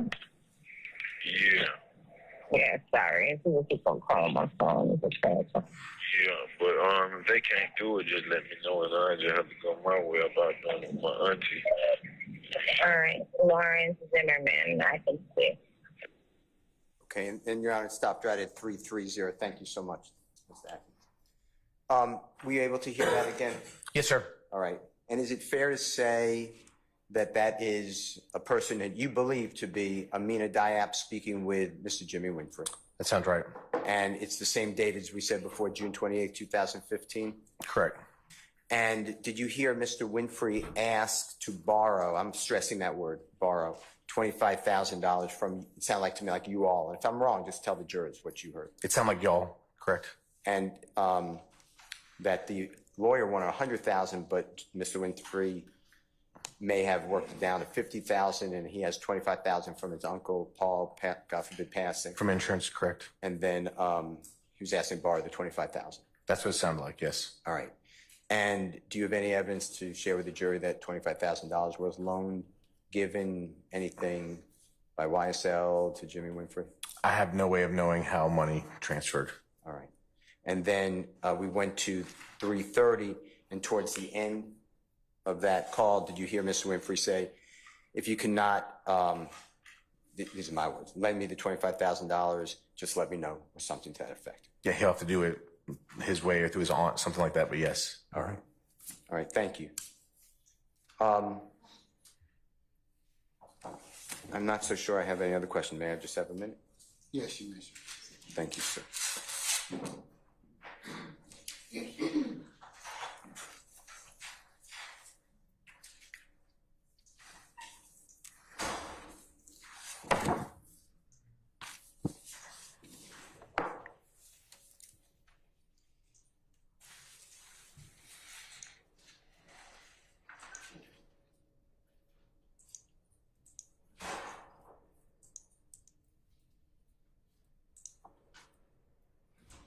Do you remember speaking with Mr. Jeffery Williams?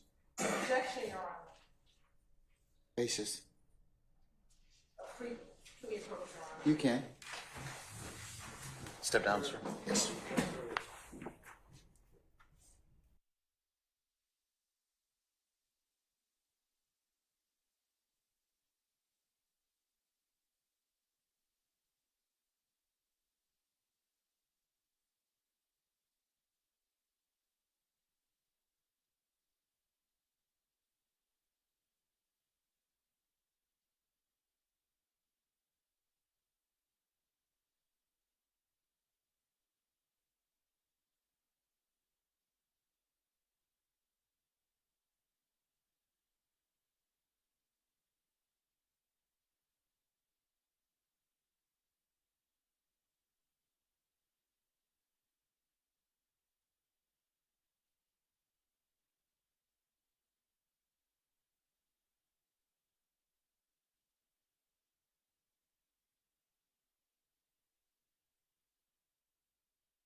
I'm just going to wait for a gentleman.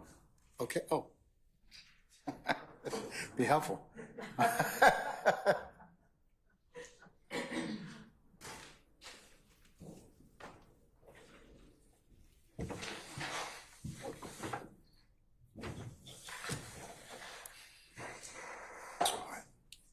All right, sir. Now I think you can start. Thank you, sir.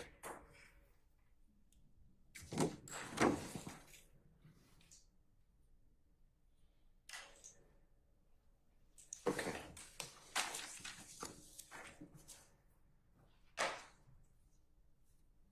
Thank you so much, Agent. Your Honor, thank you. All right, sir. Any further examiners? Yes. All right, Mr. Matthews, Sr., go right ahead, sir.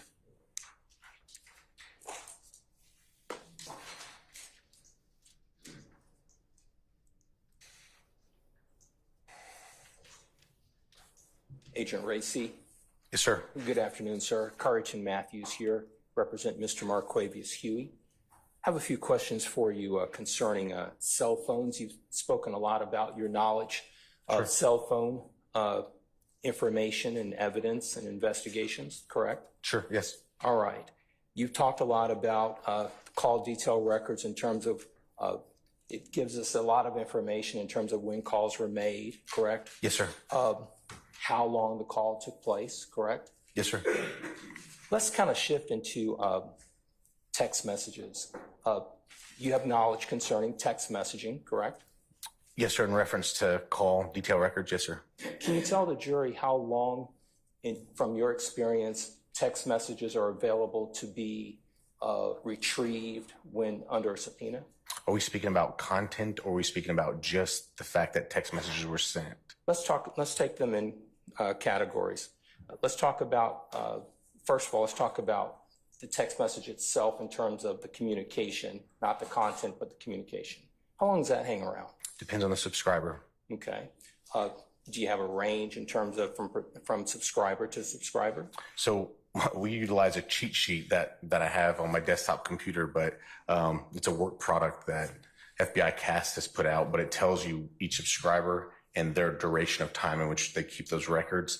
It varies from some subscribers for 1 year, or it could be extended more, a handful of years.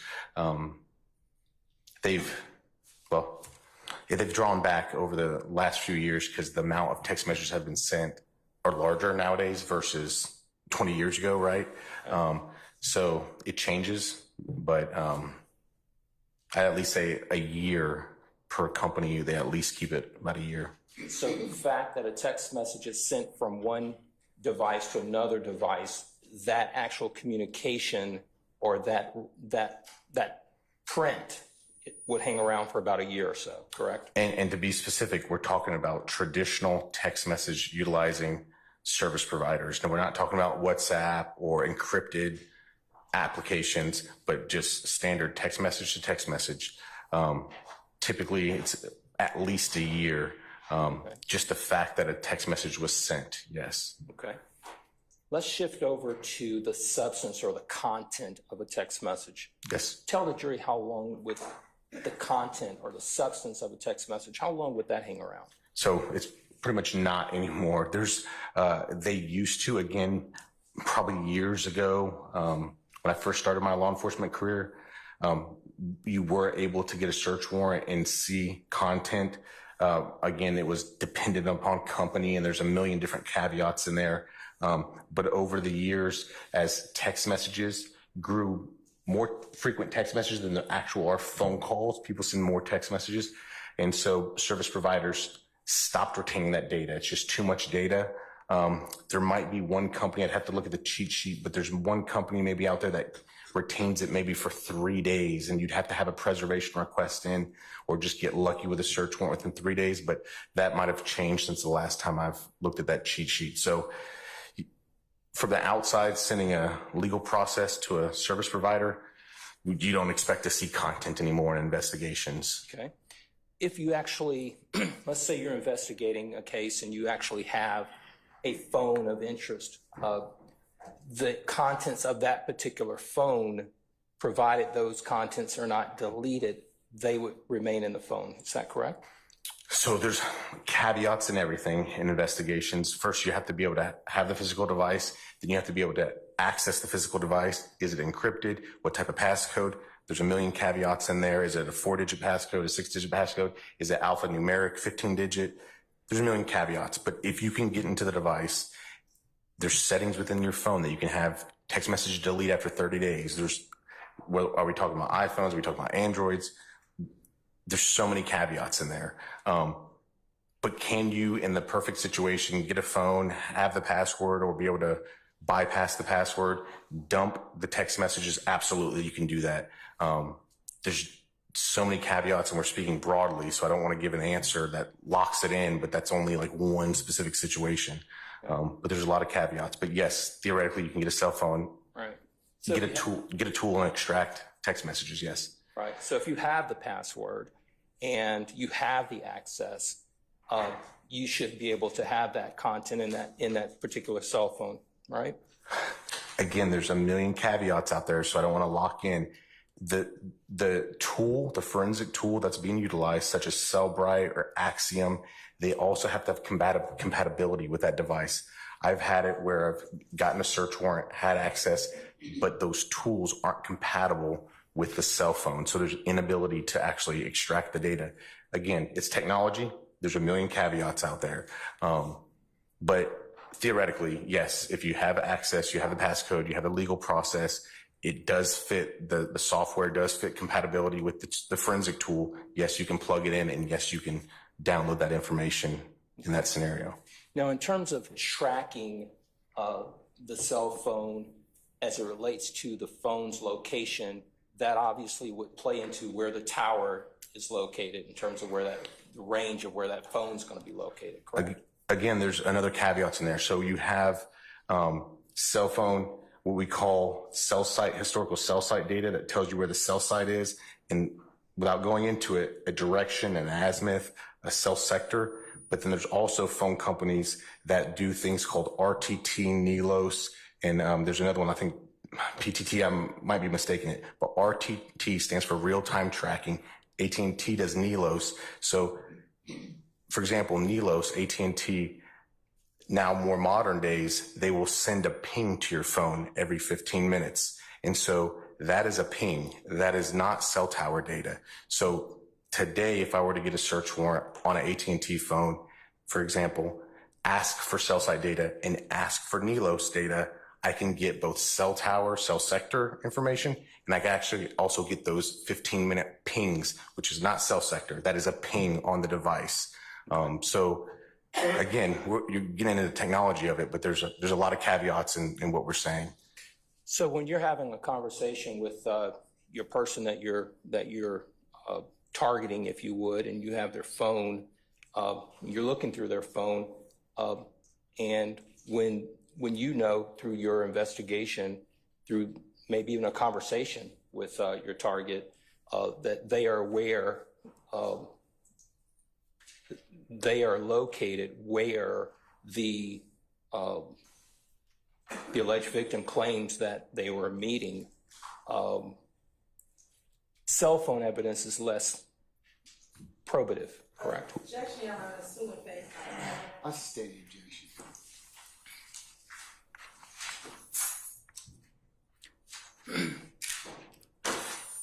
When it comes to cell phone technology and locating phones and tracking them, you're less concerned about tracking the phone when there's no disagreement about the location of the two people, correct? I mean, I think I know where you're going with the question. So the value of evidence can change based off of certain external information, certainly. Yeah, I would just leave it at that. The value of the evidence certainly matters upon external information, if that makes sense, if that answer makes sense. Okay. And basic good police work, if you have the phone in your possession of your target, you're going to more than likely print out those text messages if there are some, correct? Not necessarily.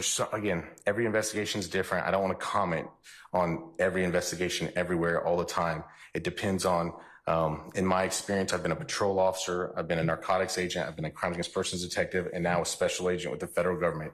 There's different types of cases, different importance of cases, the volume of cases. There's a lot of factors that go in there. Sure. So you can't box in and say you do this every time as a matter of investigative practice. I can't tell you that I do dump cell phones on every single case that I do. Even as a federal agent, I don't do that on every case. Right. But if one of your parties is telling you that, just for example, if the Objection would be speculation. I stand the objection. If there's a conflict in the versions of events, you would certainly want all of the evidence that you can to, if there's a conflict in events, Agent Racy, you would want every medium of evidence that you can get your hands on in terms of cell phone technology to help clear it up in terms of whatever that conflict is, correct? Objection vague and speculation. I stand the objection. Thank you, Agent Racy. Yes, sir. Any other examiners? Defense examiners?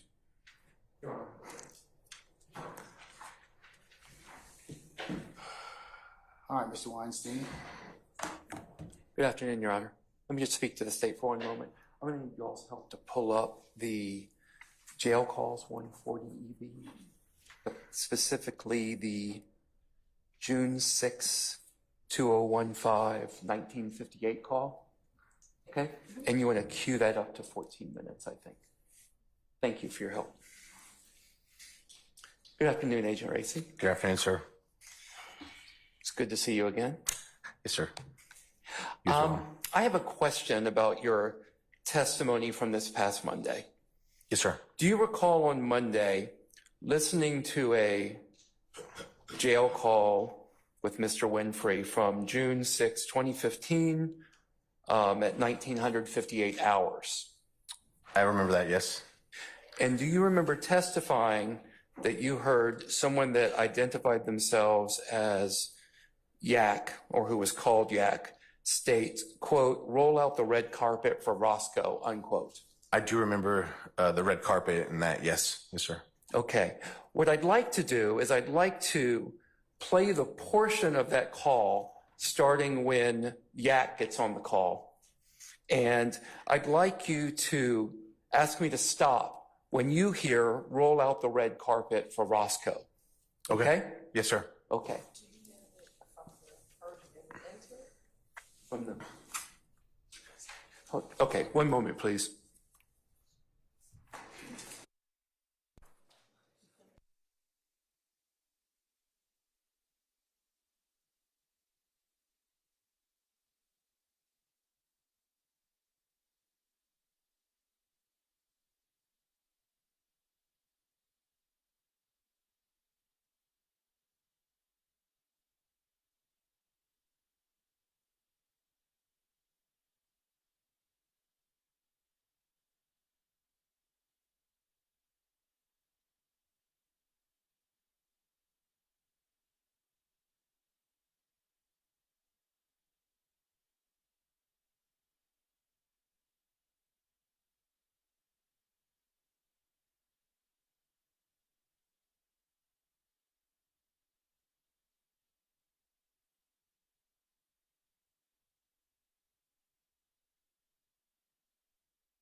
we're going to play 140 Echo Bravo.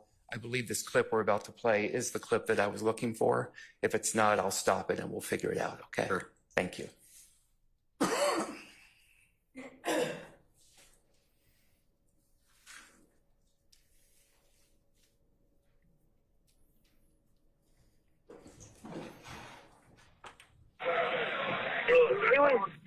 Yeah. Yeah, Roscoe, you did what the fuck I'm saying. I ain't doing shit, man, just holding it down. Just got us there with all these niggas. Yeah, I go to court on the 16th or the 17th. But my lawyer, what the lawyer say, Wiz? They were going to try to get it dismissed this week. They don't file for a motion. I was just calling, checking on your ass. What you got going, man? Huh?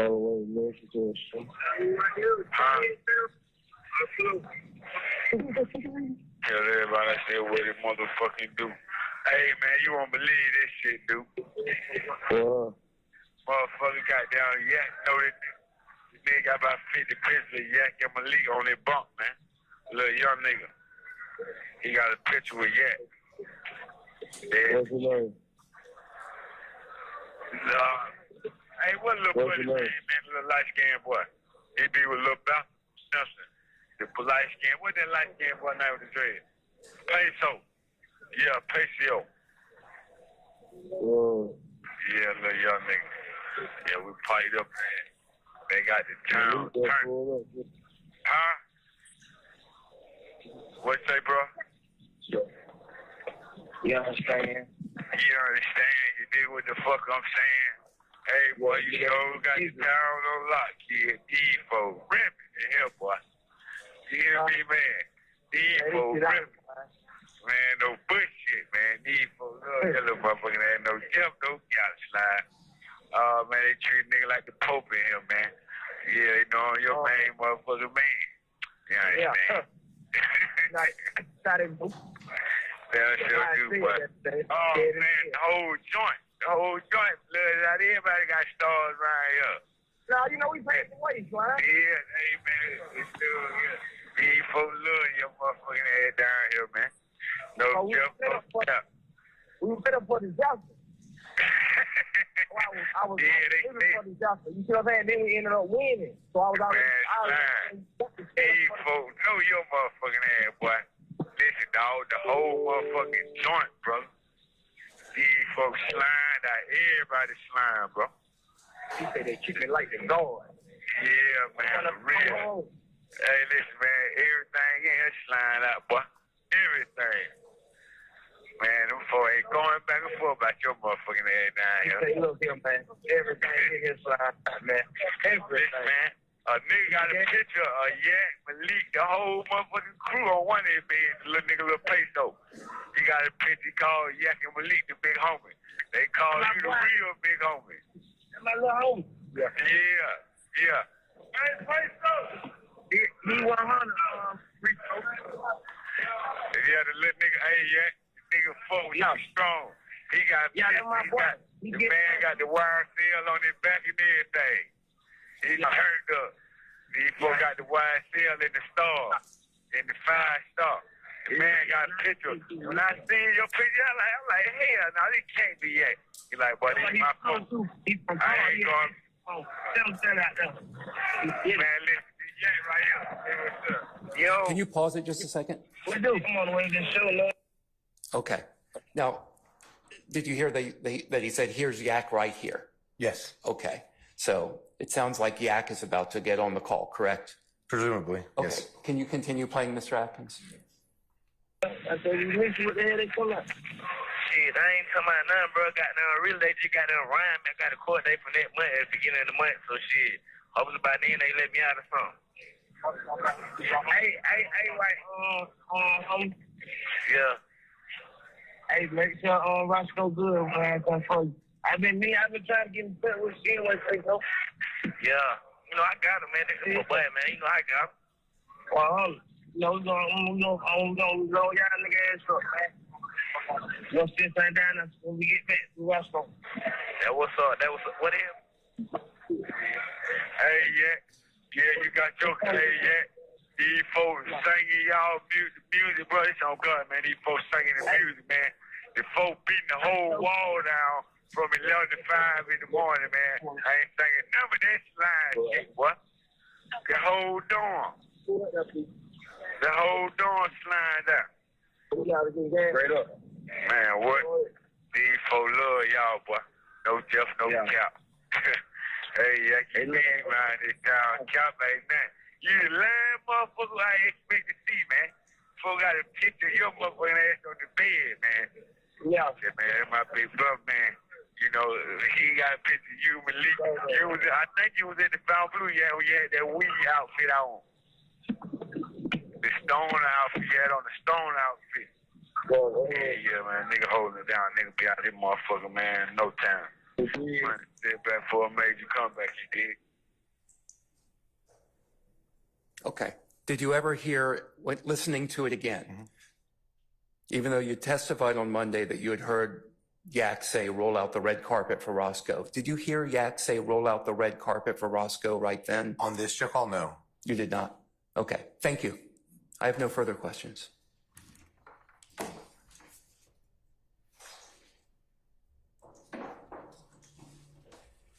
Any further defense examiners? All right, any redirect from the state? Yes, Your Honor.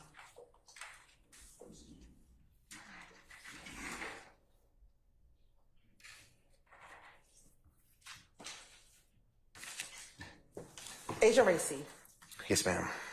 On cross-examination, Mr. Steele asked you about a phone number 504-723-5979. Do you recall that? 5979, yes. Okay. And you said that it was a contact number for 504-319-2920. Yes. What does that mean for it to be a do you know what it means for it to be a contact number for 504-319-2920? So it was just in the subscriber information as probably just a secondary phone number listed with the subscriber, with the provider, excuse me. Now, do you remember when Mr. Steele asked you to look at specifically, I believe, the 1990 phone record, and I believe we said it's the sister of Mr. Williams' phone record, and see how many times that number called 3383? Do you remember that? I do recall that. And specifically in the month of April, there were several dates in which those two phone numbers made contact with each other. Do you remember that? I do. When looking at that record, if you remember, were there more calls between that number, those two numbers, on April 25th and April 26th than what occurred prior to those dates? Yes, there was more frequency around those dates than prior to that, yes. Okay. And on April 25th and April 26th, was that the night in which you were investigating? That's correct.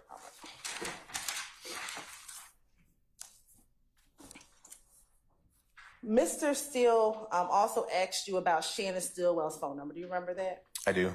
And do you remember speaking about how you may have obtained those phone numbers? Yes, that they're just listed in Cobb County RMS. I'm not, yeah. Is there any reason why you didn't do legal process on the Shannon Stillwell phone numbers? Well, to be able to get legal process, you have to have an investigative reason, a basis. To get a search warrant, you have to have probable cause. If I don't have information that I can use to justify either getting a subpoena or getting a search warrant, then I can't go down that investigative path. So if I don't have reason, then I'm not going to do it. And is that why you didn't do it? Correct. I tried to utilize the best investigative methods that I could with the information that I had. And did you ever try to confirm a phone number for Shannon Stillwell? I don't think I dug deep into Shannon Stillwell's. And why not? I didn't have probable cause or information at that time to push me in that direction. Do you recall when Mr. Steele asked you whether or not you had ever interviewed Dwayne Carter? Yes. Throughout the course of this investigation? Yes. Did you try and interview? Sure. Do you remember when Mr. Steele asked you, like throughout your investigation, if you had ever interviewed Dwayne Carter? I do remember that. Okay. Did you try and interview Dwayne Carter after leaving the Mandarin Hotel? Yes, I made phone calls. Okay. And were you successful in being able to interview him? I was not.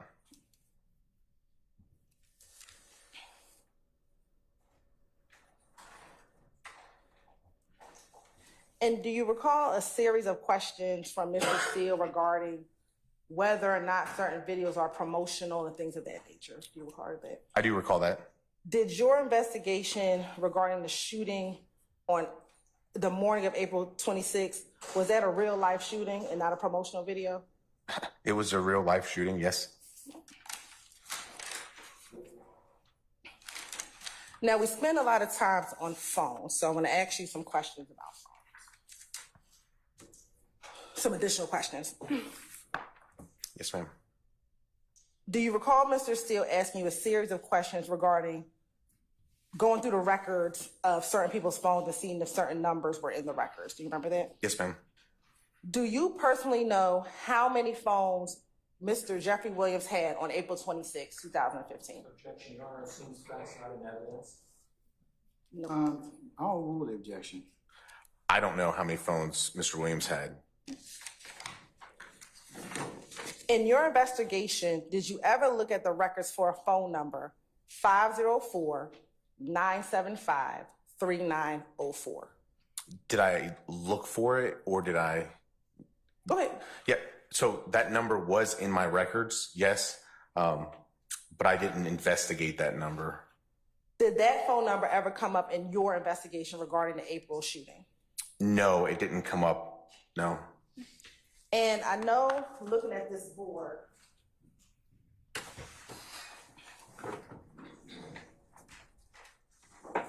When you mean which this I'm board, walking up which one are you talking about? yes, sir, I'm actually walking up to the board.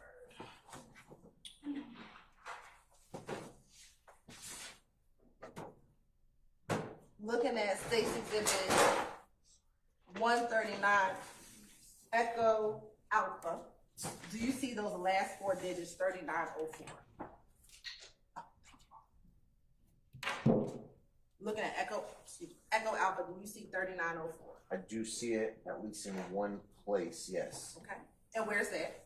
It looks like the first one on April 26, 2015. And does the call connect on that day? It looks like it's 0 seconds, so it likely did not connect. Okay. Yes, ma'am.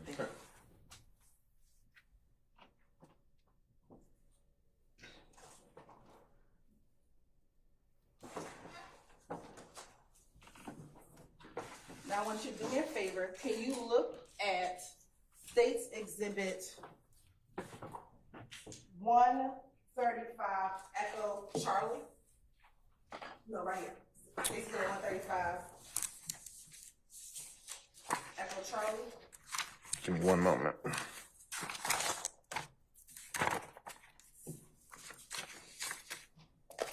Oh, excuse me, 134, Echo.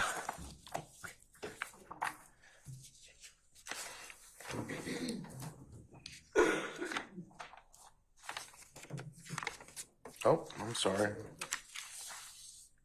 134 Echo Charlie. Yep, thank you. And just to confirm, is that the record ending in 1990? It is, yes, ma'am. Okay. Can you find that call from that first call on April 26th, that last 29 seconds to the 3904 number? 3904.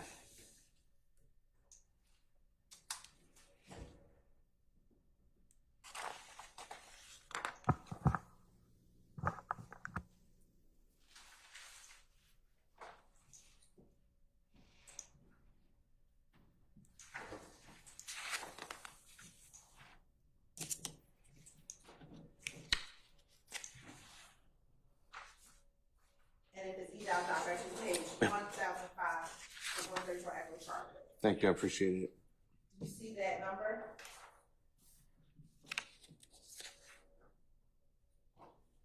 $3904, I do. Okay. What is the phone number that is called? It's a 504-975-3904. Now, on this board, which is the 139 Echo Foxtrot, do you see the 3904 number on here? Yeah, there's an error. Okay. The typographical error. Where is the typographical error? It has a 4 there instead of a 5. Okay. So this should be 975-3904 based on that record. That's correct. Okay. And when I say that record, 134 Echo Charlie. That's correct. All right.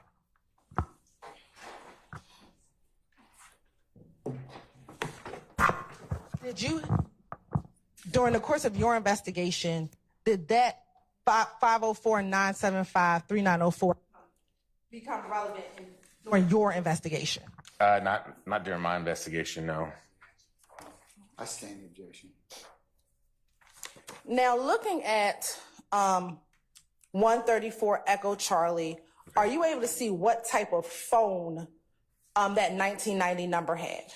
An Apple iPhone 6. Okay. And we've talked about, or Mr. Steele asked you some questions about FaceTime. Do you recall that? Yes. Okay.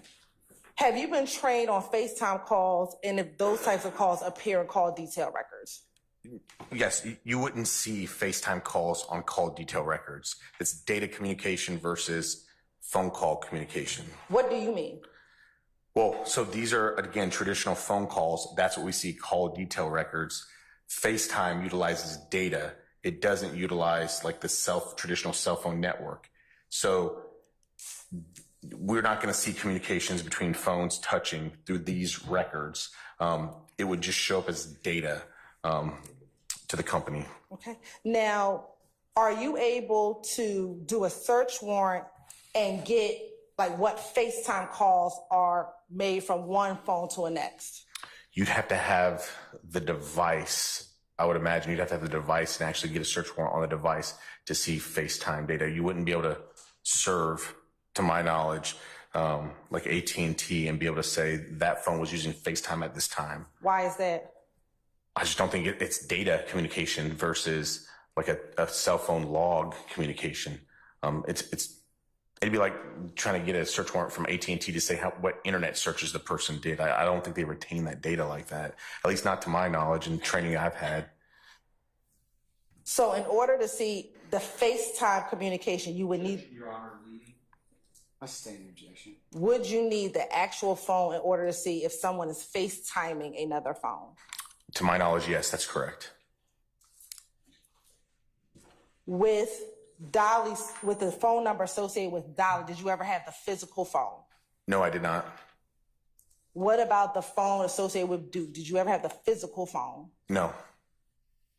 What about the phone with Winfrey? Did you ever have the physical phone? No. What about the 8553 phone? Did you ever have the physical phone? No. What about the Birdman phone? Did you ever have the physical phone? No.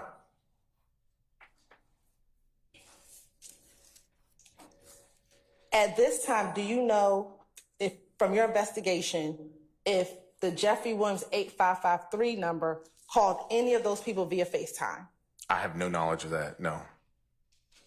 What about the Duke phone? Do you know if Duke called any of those people via FaceTime? Again, I have no knowledge of that. The Dolly phone, same question. Same answer. The Cash Money Birdman phone, same question. Same answer, ma'am. What about things like WhatsApp, Signal, all these other ability to call people that's not the traditional way? Are you able to get records for that? Again, so each one is different. Some of those are end-to-end encrypted. Some of those you'd have to have the actual physical phone device. Some of those service providers are overseas. So even serving legal process on them wouldn't work because they don't honor American legal process. So there's a lot of caveats in there, kind of like previous answers. But yes, generally speaking, you'd have to have the actual phone in order to extract that data. Can you tell, looking at the call detail records, whether Mr. Williams spoke with Jimmy Winfrey through a third party such as Duke or Dolly? I can't tell that.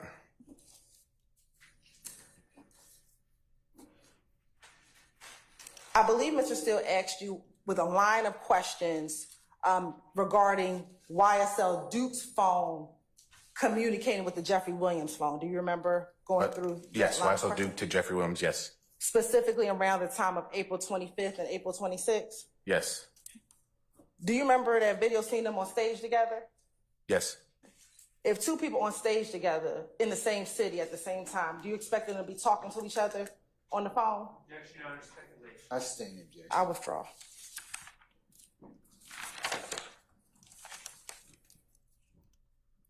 Now, do you remember a line of questioning from Mr. Steele regarding any evidence of Jeffery Williams encouraging anybody to do something? Do you remember that line of questioning? I do, ma'am.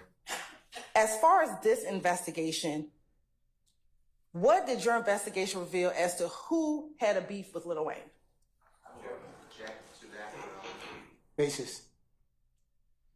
Hearsay? Overruled, sir. Vague, Your Honor. Overruled. Nation Overruled. The investigation revealed that the beef was between Jeffery Williams and Dwayne Carter. Do you remember State's Exhibit 117E, the compilation video? Yes. From, Yes. in that video, is Jeffery Williams the one that says, can't name the mixtape Carter 6 because these fuck ass niggas trying to sue? Just like some hoes, I'm a big old blood, so I'm going barter 6 on the fucking way. I do recall that, yes. Did your investigation reveal who had a series of albums called The Carter prior to Mr. Williams? I am aware of who had the albums Carter before. Who was that? That's Dwayne Carter had the Carter series. And did your investigation reveal if Lil Wayne at this time of your investigation was in litigation regarding his album, The Carter, or the name of his album? I am aware of litigation in regarding the Carter 6 album, yes. In the midst of this beef between Lil Wayne and Jeffery Williams, were the associates of Jeffery Williams, based on your investigation, at Club Compound the night of April 25th into April 26th? Associates of Jeffery Williams. I sustain the objection. Were there individuals in the course of your investigation who had made contact with Jeffery Williams via the telephone at the Club Compound on the night of April 25th and April 26th? Objection to no one made contact with his telephone, so that's a proper question. That's fine, I'll rephrase. Oh, yeah, I'll stand the objection, you rephrase. Were there phone numbers of individuals, i.e. Jimmy Winfrey, contacting a phone number of a YSL associate's phone that was in Baton Rouge at any time? Did you see contact or Dolly's phone contacting the 8553 phone or any of those individuals at the compound on April 25th through April 26th? No, I object, sir. I stand as the form of the question is compound. You can break it. Sure. Throughout your investigation, interviews, phone records, your entire investigation, not just the phone, did it reveal that people who were associated with Jeffery Williams was at the compound on April 25th and April 26th? Your entire investigation. Sorry. Same objection as before about associates. I'm going to overrule the objection, Mr. Steele. Confrontation clause. Overrule, sir. Yes.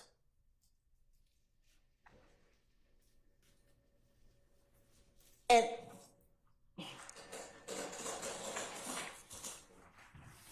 were there individuals, phone numbers of individuals associated with Jeffery Williams, their phones pinging off towers, following the same direction of the bus as it was traveling back to the hotel on the morning of April 26th? I object.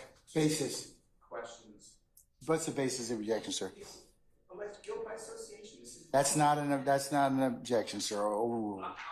If you've got a proper objection I'd like to pose, I'll listen to it. Mr. Sharp? Associates. I'll sustain as to vague. You can rephrase. The phone number associated with 1990, is that one of the Greer sisters? Yes. Is that individual, based on your investigation, the sister of Jeffery Williams? Yes. Okay. Is that phone pinging off towers following the bus going back to the hotel? Oral, sir. Yes, it's pinging along the same route. Is the phone that's associated with Jimmy Winfrey the same Jimmy Winfrey who was on a phone with, on a jail call with Mr. Williams? Is that phone pinging in the same direction of the bus going back towards their hotel? Yes. Directions of pinging in the direction of the bus. Oral, sir. Yes. Is the 1990 phone, which is associated with one of Mr. Winfrey's sisters, and the phone number associated with Jimmy Winfrey, the person that he talked to on the jail call, calling each other before and after the shooting at around 3:14? Yes. And when those calls are made, are they in the same area based on your investigation where the bus is located at the time the bus is shot? Yes, during that window of time, yes, that we're speaking about, yes.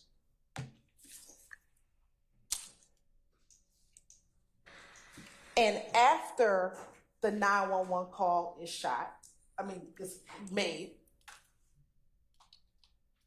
are there phone calls, at least an attempted phone call, between the Dolly Greer number, the 1990 number, and the YSL Duke number after the shooting?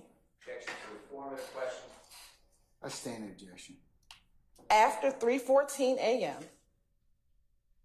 is there a call between the 1990 number and the number associated with YSL Duke? Yes. That's not object based upon the evidence presented. That's not an objection, Mr. Steele. Overruled. The statement of the evidence. That's better. I still overrule it.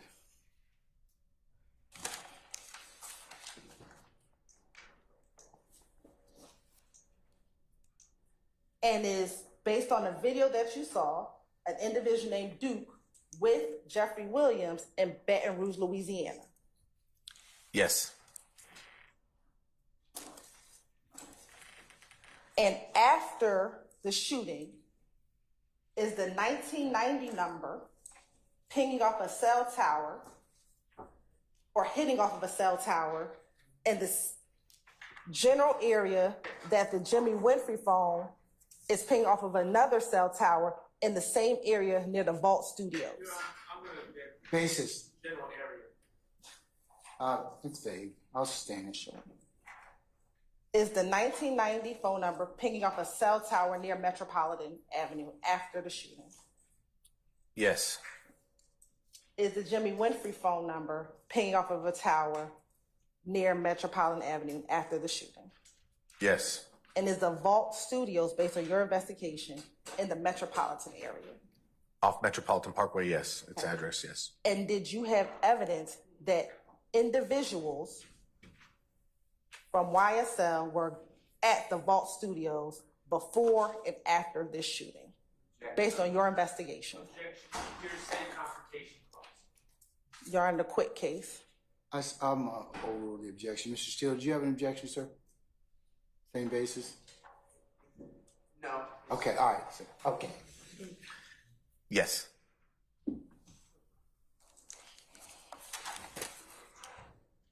And for your portion in this case, were you primarily focused on the shooting of the Little Wayne bus? Objection, Your Honor. Leading question. And it's been asked and answered, so. Outside of that investigation, did you have any other involvement in this case? Objection. Yes. No. Stand objection. Did you have it? Did your investigation end at the conclusion of this case? Yes. I have no further questions. All right, before I offer recross, if any, been brought to my attention that some individuals need to take a break, so take a comfort break. So let's just be in recess for about 10 minutes, okay? All right. All rise.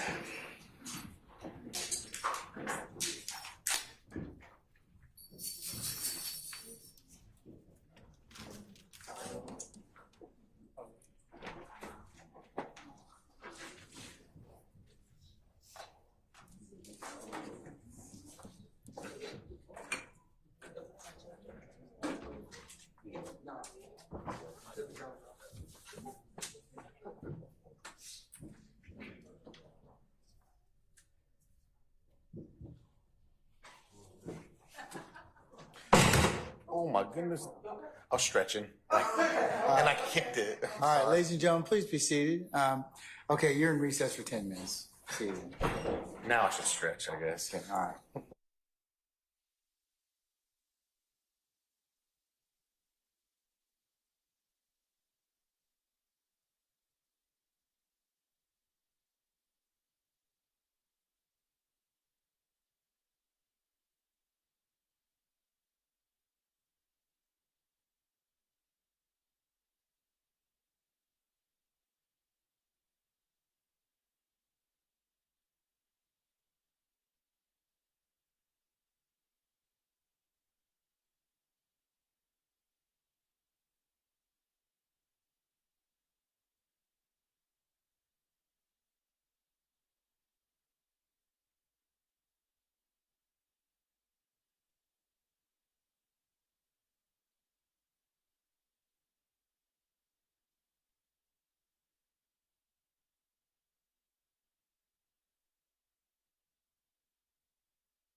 One time.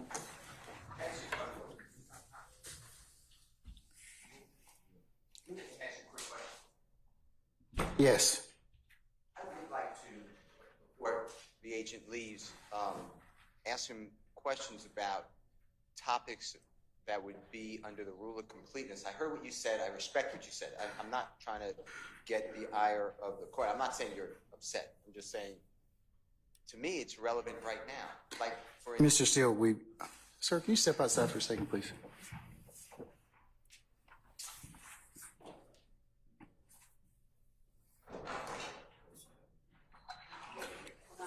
Stand fast.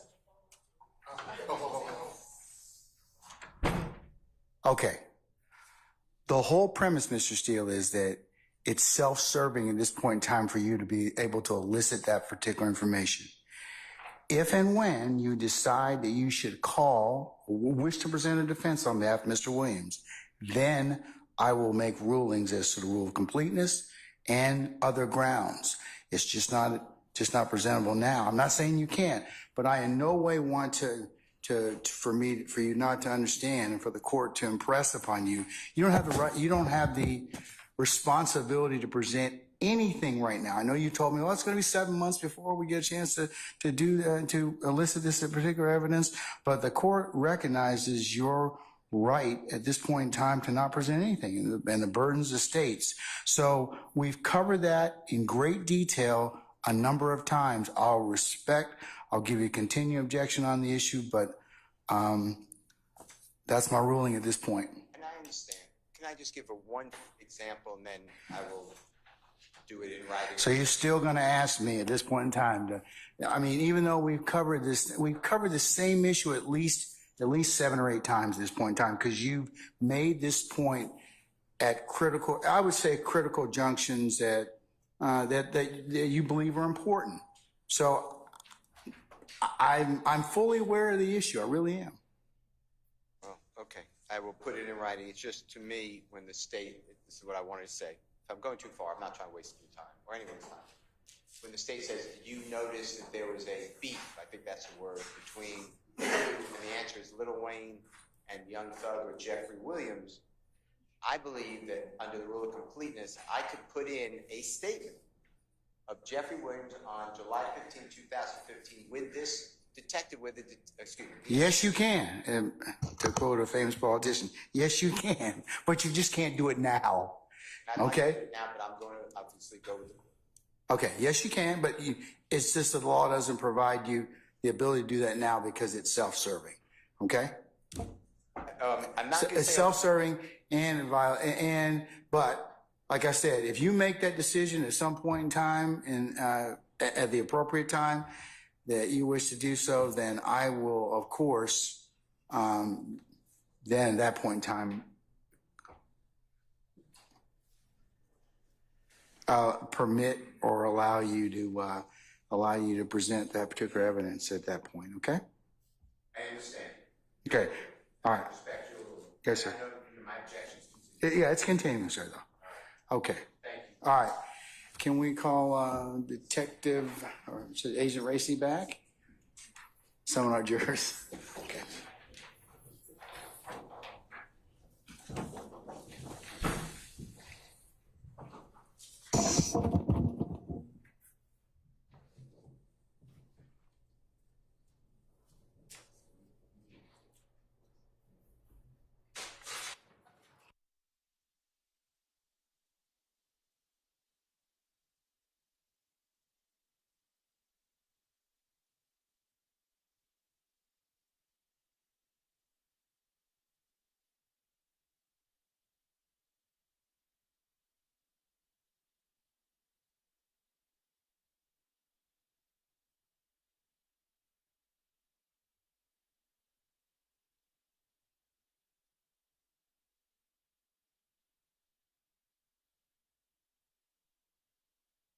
Please be seated. All right. Thank you, Sergeant Ingram.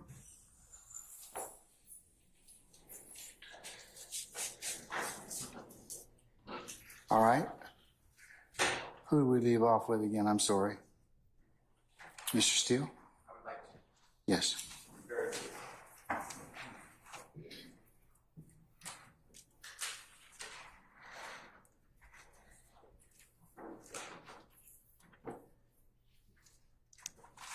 again. Hello again, sir. I just want to ask you questions. The 3904 number that you referenced just now, Yes. I believe it was stated, I'm not saying that you said this is what I heard, that it was a 29-second call. Did you say that? No, I believe we said it's a 0-second call. Okay, no connection.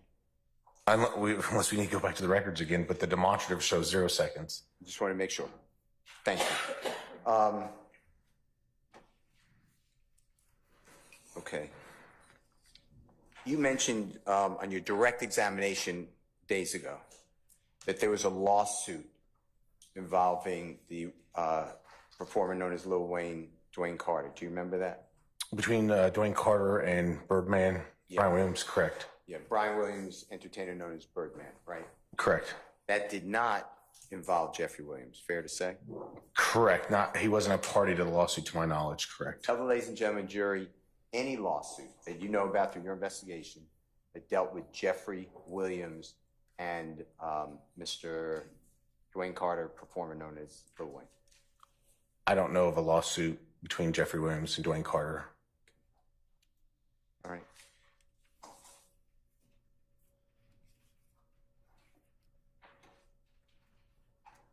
I forgot earlier, I asked you about the Twitter account. Yes. I want to show you the return. Haley, do you have it? Your Honor, may I ask Haley to approach for one moment? Yes. I understand.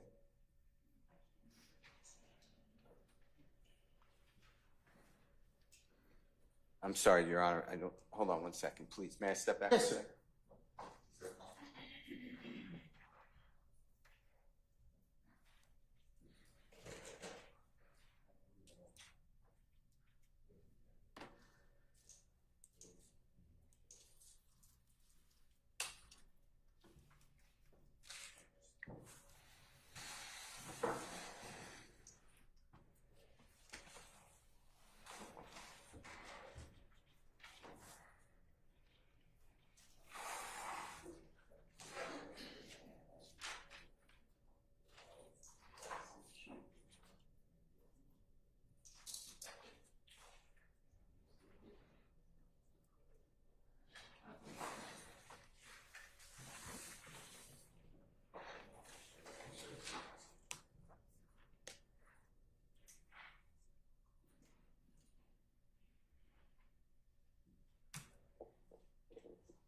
Madam President.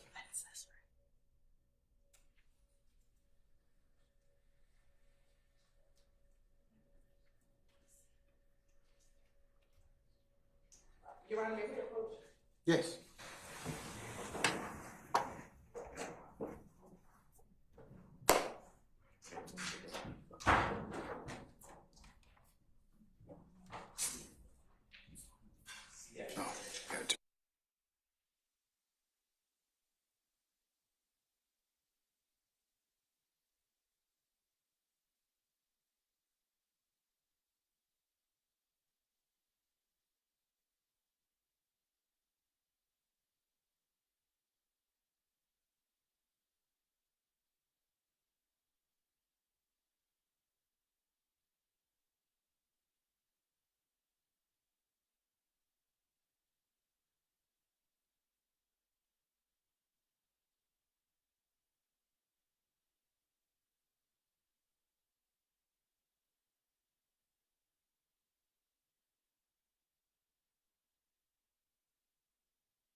please.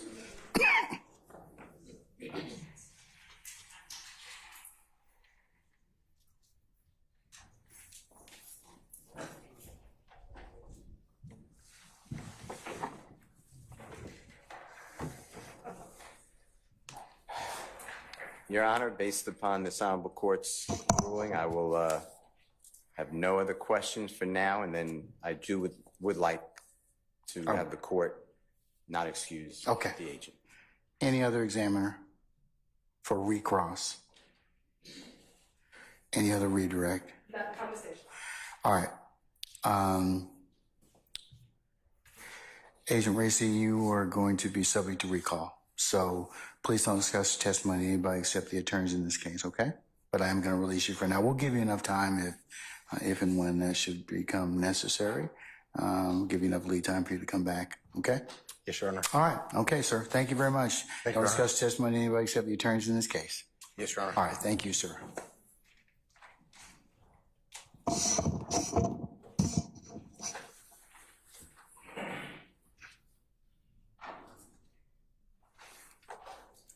All right, ladies and gentlemen, the hour being 5:05, we worked a full day today, a full work day. So we're going to go ahead and recess for today. And if I could have you all come back for tomorrow morning, Friday at 8:30 for anticipated 9 o'clock start time, we will have an abbreviated day. We'll probably go from that time till somewhere around the noontime hour. Then we're going to recess for the day. And then consistent with the court's earlier directives, you will have some administrative days through the 28th of Memorial Day holiday, and we'll reconvene that Tuesday.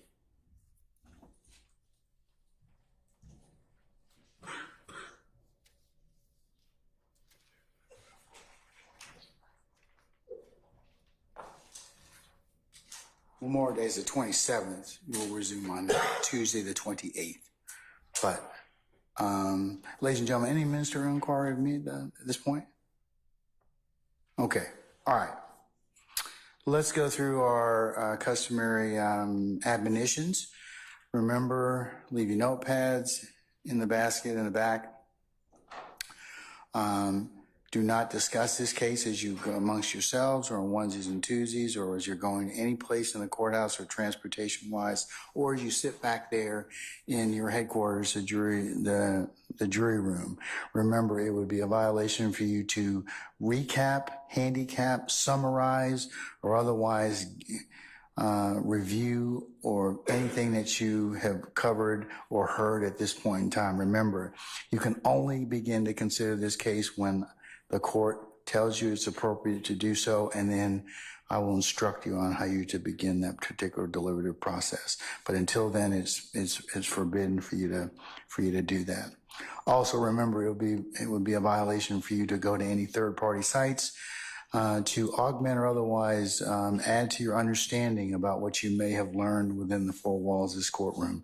You can only consider what's been lawfully presented within this courtroom. You cannot go to any other sites or any other persons or documents to aid in your understanding.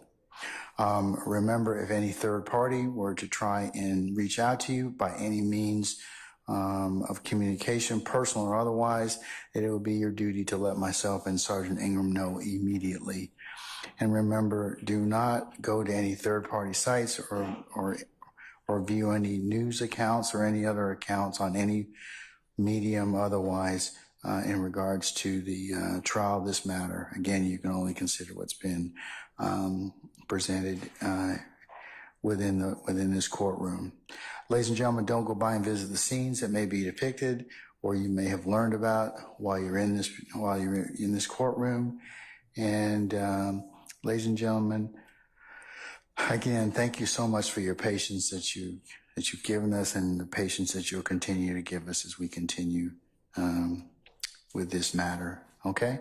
So, ladies and gentlemen, unless you have any other inquiry of me, we'll see you tomorrow morning for 8:30, and then we'll, like I said, we'll get started, and tomorrow should be a pretty short work day for us, all right?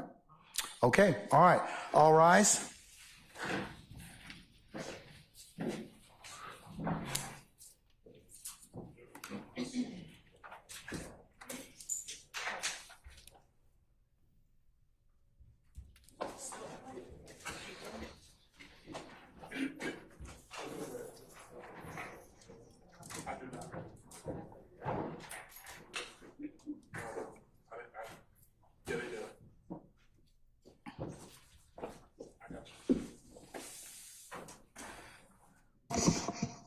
All right, ladies and gentlemen, please be seated. Our jury has left us.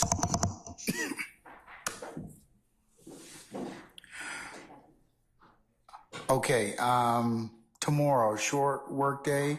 Who do you plan on calling tomorrow, State? Do you have some relatively short witnesses? We do. Okay. It will be Ms. Latner's and Officer Clinton Hayes. Officer who? Hayes, Hayes. Hayes. Okay, all right. And at the appropriate time, Your Honor, there's just two other matters I just wanted to bring to the court's attention. Okay, given the fact that Ms. Latner's is going to rejoin us, the issue of the CAD reports, is that going to come up tomorrow? Yes. Potentially? Yes. All right. And what other issue do you have for my consideration? So that was half of the first one, that we were entering into another series of acts, starting with January the 6th, going through January the 10th. So that's one portion of it. The second, I think, most pressing portion, however, Your Honor, is the fact that we would be asking that the court release Agent Racy from the state subpoena. He is making himself available to be subpoenaed by Mr. Steele if he so chooses. But if he were to not appear, the state would not be seeking a material witness warrant, because we were not planning on calling him again. Just to make it legal and proper, we would ask that the court require, if Mr. Steele plans to call Agent Racy in his, or if he so chooses at some point in the future, that he just put a subpoena in his hand. Okay, I've made that decision. I'm going to go ahead and just leave him under subpoena at this point in time. Okay. But I've already stated for purposes of the record that if Mr. Steele and his client decide they wish to present a case, then the court will make him otherwise available, given the issue of his federal subpoena and availability. Oh, and I don't think that he requires a TUI letter. He didn't require one. Okay. As long as he's being questioned about his Cobb County, about this case, yes, he does not need a TUI letter. He does not have to, Mr. Steele or no one else has to go through those steps. All right, so I'll leave him under the subpoena at this point in time. Now, if Mr. Steele decides he does not wish to present a case, which he can make that decision at some point in time, if that's the case, then I will release him at that point in time. Okay? All right. What else did you wish to ask me? It was only to tell the court that we were getting into another series of acts. This was the January the 6th. And then January the 8th, these are those series of acts that we intend to introduce evidence of, and those are the ones that the CAD reports pertain to. It was just an announcement that we were entering into a different series of acts.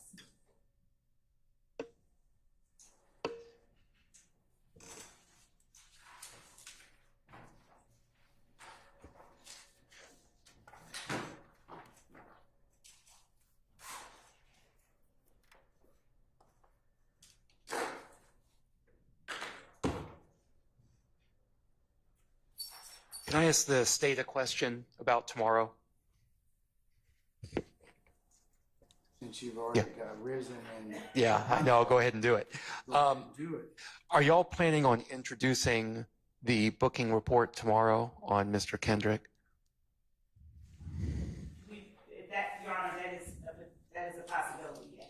Okay. So that would be 3 witnesses, and the third one would be Lieutenant Dolly from the Fulton County Sheriff's Office. I'd be requesting some redactions to that booking report. Okay. Would you like me to put those in writing now, or you want to address them later? Your Honor, we can speak with Mr. Offline? Okay, great. That's fine. Thank you. You're welcome. If Mr. Weinstein, if you just...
All right.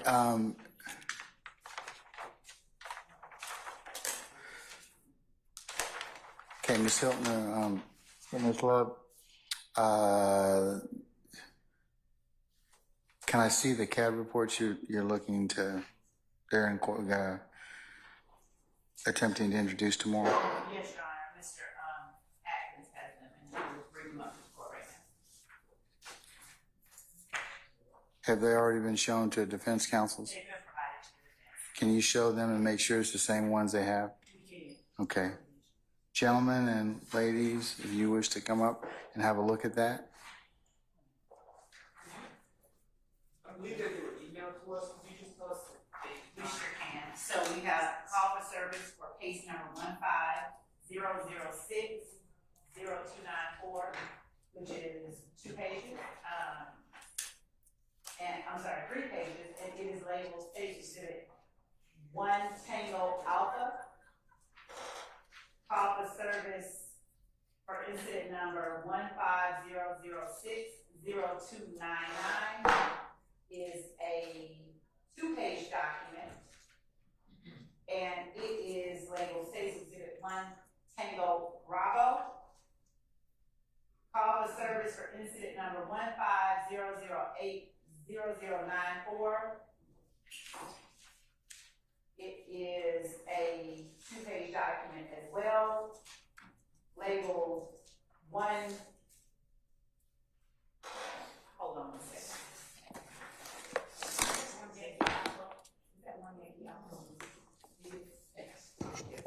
Labeled 1 Yankee Alpha. Call for service for incident number 150083128 is a 2-page document as well, and it is labeled. Yep, I'm good. 3128 is that is labeled 62. India Sub Alpha. Call for service for incident number 150083130 is a 3-page document labeled 62 India Bravo. Call for service for incident number 150093290 is a 2-page document which is labeled State's Exhibit 1 Yankee Bravo.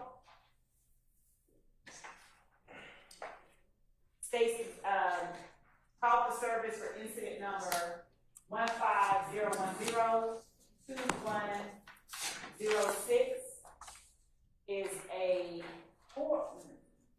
6-page document, which we have labeled State's Exhibit 2 Yankee.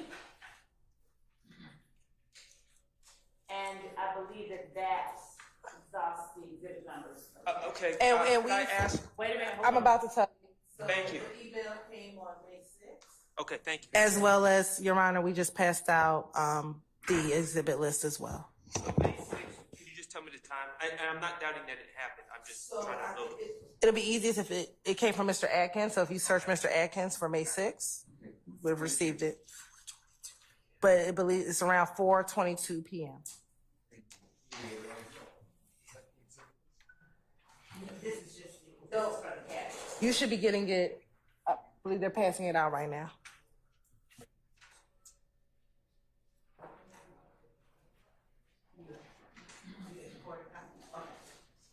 May I just pass to the court the cash reports? Yes. Thank you. Are you sure you have the copy? You did. Yes, I did. Yes. Your Honor, just one additional thing for Mr. Shard. If they've received the exhibit list, the CAD report for Exhibit 2Y or 2 Yankee will be in the Dropbox link that was provided last week on last Friday at about 5:00 p.m. Everything else will be in that email I just stated. Thank you, Ms. Hilton.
Question of the aforementioned documents is referenced by the state.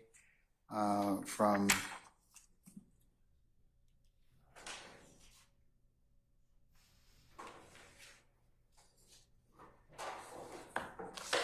so I believe, Mr. Harvey, you indicated you want to have discussion on this, so I'll let you have the first go at it, sir. I assume others will make the same objections or add when I fail to include everything. My recollection was that these incidents were mentioned as course of conduct during the course of the investigation to explain, perhaps, the course of the investigation. I recall that everybody joined in a objection to the admission of each one of these, and it's a January 6, 2015, 2 January 6, 3, third is January 8th, 2015, 2 of them January 8th, then January 9th, and January 10th.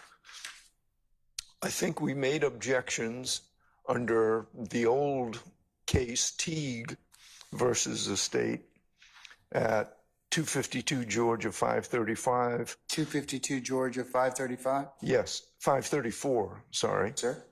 The newer case is Davis versus the state at 307 Georgia 746. 307 Georgia what, I'm sorry? 307 Georgia 746. Okay. The objection was course of conduct is still hearsay. The second objection was confrontation, and I'll get to both of those in a minute. But each one of these events, as I understand it, and y'all can correct me if I'm wrong, are unindicted acts to explain the course of the investigation. I believe I joined in the hearsay and confrontation objections. I also added my, prejudicial spillover. This is getting way beyond anything that Mr. Nichols may be responsible for at this particular point. And if it was being admitted solely for the purpose of showing the course of investigation, but not for the truth of the matter asserted, then I asked for a 105 instruction. I don't believe that any of these can be admitted for the truth of what happened, because we don't have the right to confront any of these people.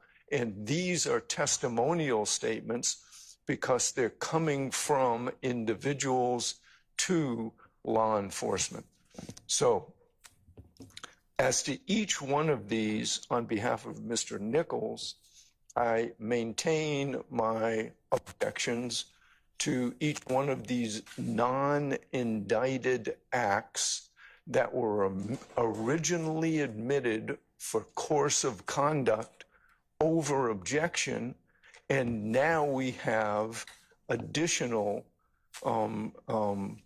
CAD reports that are coming in that have nothing to do with Mr. Nichols. So I renew my motion for severance. I renew everything that I've said before. And if they come in, please, again, I'm asking for a 105 instruction. So help me out here, folks.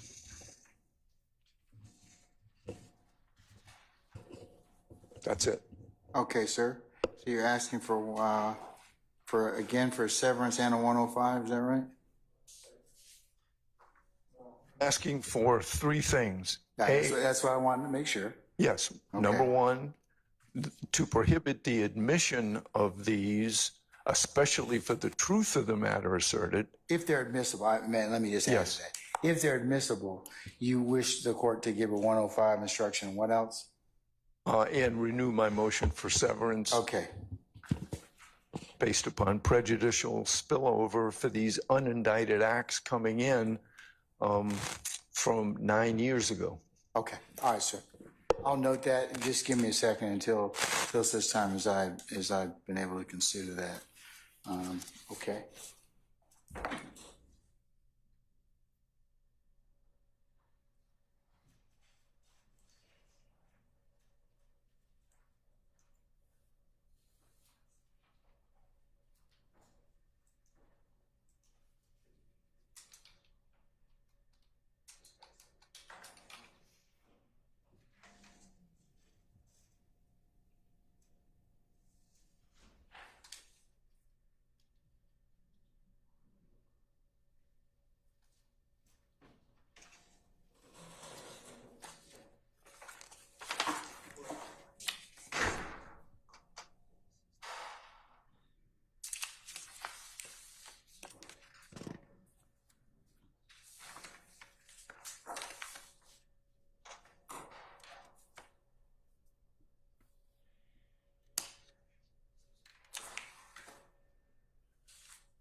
Before I go any further,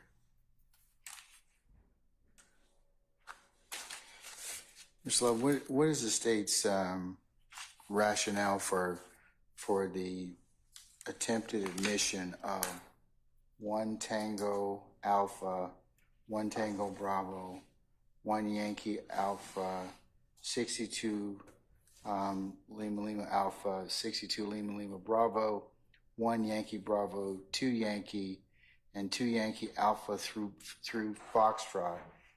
2 Yankee Alpha through 2 Yankee Golf. What's the state's purpose for admitting that particular or seeking the admission of that particular evidence? These are all events that preceded the January 10th murder of Donovan Thomas that we believe are relevant and pertinent to the case at hand. Starting back on January the 6th, there was, and we also know that information was disclosed during interviews with various people of interest during the investigation of the case that allowed law enforcement to go back to the January 6th date. At that time, there was a fight at Club Crucial, and after that fight, shots rang out, and defendants Martinez Arnold and Diamante Kendrick were stopped speeding away from the location where the fight had broken out, and shots had been fired with an orange cone caught underneath their car at the time that they were stopped. They, I believe at least Mr. Kendrick ran and was subsequently apprehended. He got out of custody on the 8th. And on the 10th, when Donovan Thomas's murder occurred, there were calls made from the jail by Mr. Arnold to persons outside the jail, which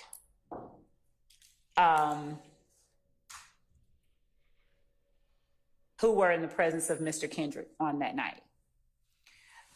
The two CAD reports relating to the January 6th incident both involve a fight in progress and then subsequently a fight with a weapon.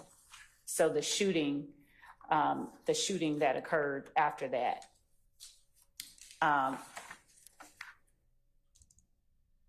was related to the fight inside. So it's not to explain the course of. Okay, I was about to say, but what's your theory of admission for these particular records? One, as to the admissibility of them, I would cite for the court Kamasoko, and that would be Kilo, Alpha, Mike, Uniform, Sierra, Oscar, Kilo, Oscar versus the state. 362 Georgia App, 276. And in Kamasoko, the court addresses the admissibility of CAD reports, notwithstanding the defendant's or the appellant's assertion that the trial court erred in denying his motion in limine seeking the exclusion of the police dispatch reports or CAD reports, claiming that the state had failed to establish they were admissible under any exception to the hearsay rule. The court, turning first to appellant's argument regarding hearsay, concluded that the trial court did not abuse its discretion in admitting the CAD reports into evidence at trial under the excited utterance exception. The court went on to address that the statements made during the 911 calls about officers reporting to dispatch personnel and detailed in the CAD reports were related to a startling event or condition. The offenses committed by the assailant and the statements were made moments after or in close proximity to the time of the offenses, indicating a sufficient assurance that the statements were trustworthy. With respect to relevance, the court. So you have the 911 calls correspond to the CAD reports? No, we have the CAD reports themselves. Okay. In some instances, we have 911 calls.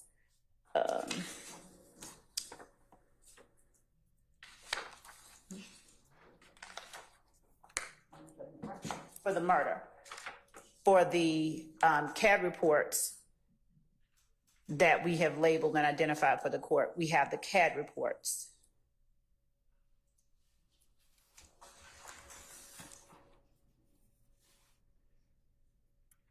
The court found that the reports were relevant to show the timeline of how long it took to locate the suspect, insofar as it rebutted one of defense counsel's opening statements regarding the amount of time that had passed. The court found that the reports were relevant in demonstrating the circumstances of the offenses, specifically the existence, nature, and location of the appellant's crime spree, his flight from officers, and his eventual apprehension. In our case, Your Honor, the feud between YSL and If Gang here in Atlanta was alleged to sort of I'd argue that it reached a pinnacle with the murder of Donovan Thomas, but there were events that led up to that and events that occurred after that. And the January 6th through January 10th incidents are the events that we allege led up to that. So the CAD reports aren't meant to explain a course of conduct. They're meant to give background to the jury of a series of events that led up to another major act alleged in this indictment. So it gives context, in our opinion, it gives context to what is going on the 10th, and it's relevant for those purposes, for whatever value that the jury gives to them. Okay. Mr. Steele?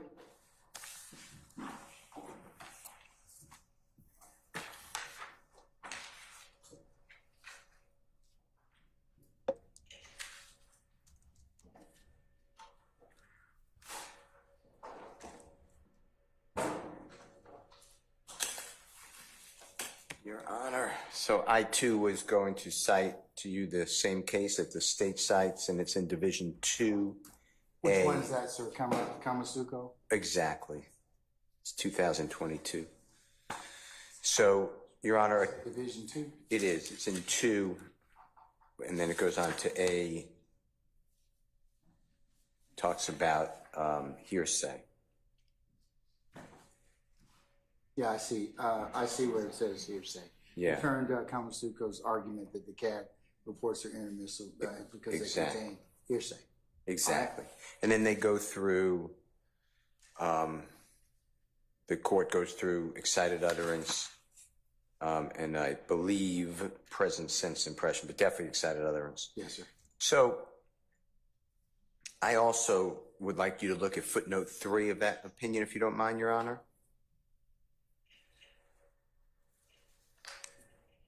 You mean Kamasuko makes no distinction between any particular statements or declarants? Yeah. Okay, I'm with you. And therefore, he did not preserve the issue for the appellate court to rule on. But what I thought was interesting to our discussion is the next sentence after the Hunt, H-U-N-T decision is mentioned. It says, in addition, if you see that, Your Honor. Yes, sir. Although Kamasuko mentions in passing that whatever was said to the 911 operators was filtered through people who did not testify at trial, he fails to include either citation to authority or meaningful legal argument that the CAD reports were admissible because the 911 operators or other persons writing down the declarant's statements did not testify at trial, therefore he abandoned it. The reason I do that is my understanding, Your Honor, is what the state is trying to do with these specific exhibits that you mentioned is, or that we mentioned earlier, is put in the actual written document, but without the 911 call, without the 911 caller. How are you, as the finder of the law, supposed to say, yeah, this is an excited utterance or a present sense impression? All you have is a document. You don't know if this was an hour after it. You don't know if the person's laughing on the other end of the phone. We don't know anything, and that's my problem with the admission of all this. This is just a trial by a document without a witness, without even the 911 call, which 911 call don't have the witnesses, but at least you have, like you did earlier in the trial, you can say, hey, this is confrontation clause under Pitts, so this is not, this is just hearsay. So I just want to point that out to you. I don't believe that it's admissible without more context, because all it is the CAD report, as Ms. Latner has said many times, it's just another person who is filtering information from the police and from the 911 callers and going back and forth. So we really don't know. Okay, so your specific objection is to the reports themselves. Yeah, I mean, without the 911 calls. What about the 911 calls themselves? They don't have them. Well, they've got calls in 2 Yankee Alpha through 2 Yankee Golf. Then it's the same thing we did earlier. I'm sorry. Let me correct myself. 2 Yankee Alpha through 2 Yankee Echo. There's a series of 5 audio 911 calls. You need to make the call. Is it admissible or not under Pitts? We went through that whole ramification whether this is to catch somebody, and is it a crime that already Is it a occurred present sense impression or not? versus is it confrontation clause? You know, just, hey, like in Pitts, hey, he has a parole hold. It was in Pitts. He has a parole violation. Yeah, okay, yeah, but you got to excise that out. I understand. So that's my point is we have no witnesses here. There's zero witnesses for these events, and I don't even know how it came in, except the state, argued successfully to this honorable court, hey, that goes to my investigation, but they need to bolster this some way. Well, here's the thing with Davis, which Mr.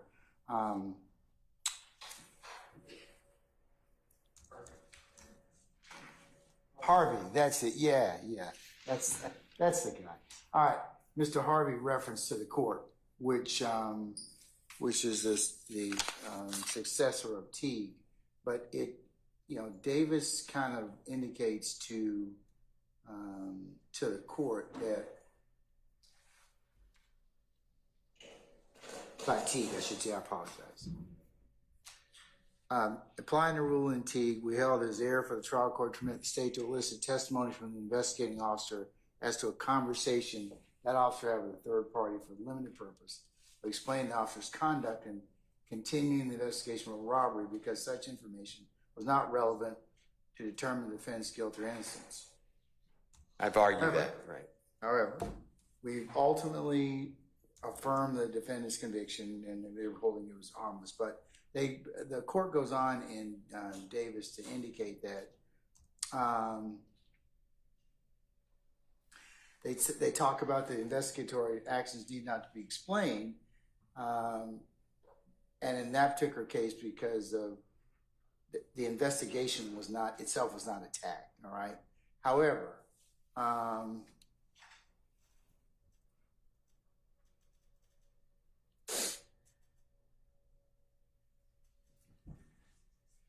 In terms of, and you mentioned footnote 3, that Davis also contends this testimony violated his right to confront accusers.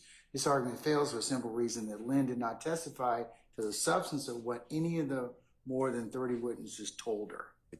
But that's where we get this. Yeah. That's exactly what I'm saying. Yeah. So as long as they're not stating,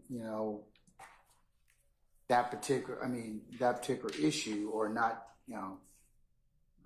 not admitting those to violate your confrontation clause, then that certainly would be appropriate. However, I'm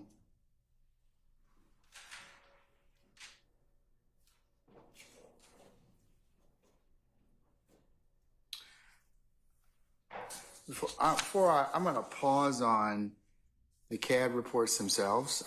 That's the ones 1 Tango Alpha Bravo, 1 Yankee Alpha, 62 Lima Lima Alpha, and 62 Lima Lima Bravo, and 1 Yankee Bravo and 2 Yankee at this point. But let me listen to the 2 Yankee Alpha through echo calls. Thank you. Your Honor, Okay. Yes, Your Honor. These are the 911 calls surrounding the Donovan Thomas murder. And Mr. Atkins is logging back into Zoom so that the court can hear them.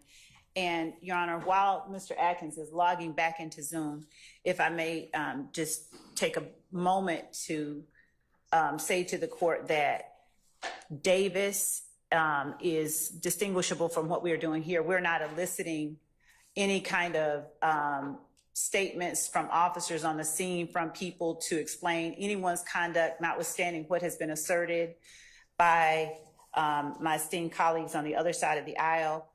We are showing intrinsic evidence, which arises from the same series of transactions as the charged offense that is necessary to complete the story of the crime. But if I'm the defendants, I don't have the ability to cross-examine any of these folks. I don't. I mean, in terms of just the police reports themselves, not the police reports, I'm sorry, the CAD reports themselves. And Your Honor, Kamusoko addresses that.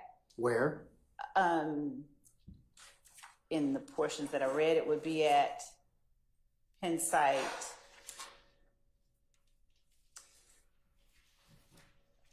280 through 281, starting at paragraph 2. You said 280? Yes.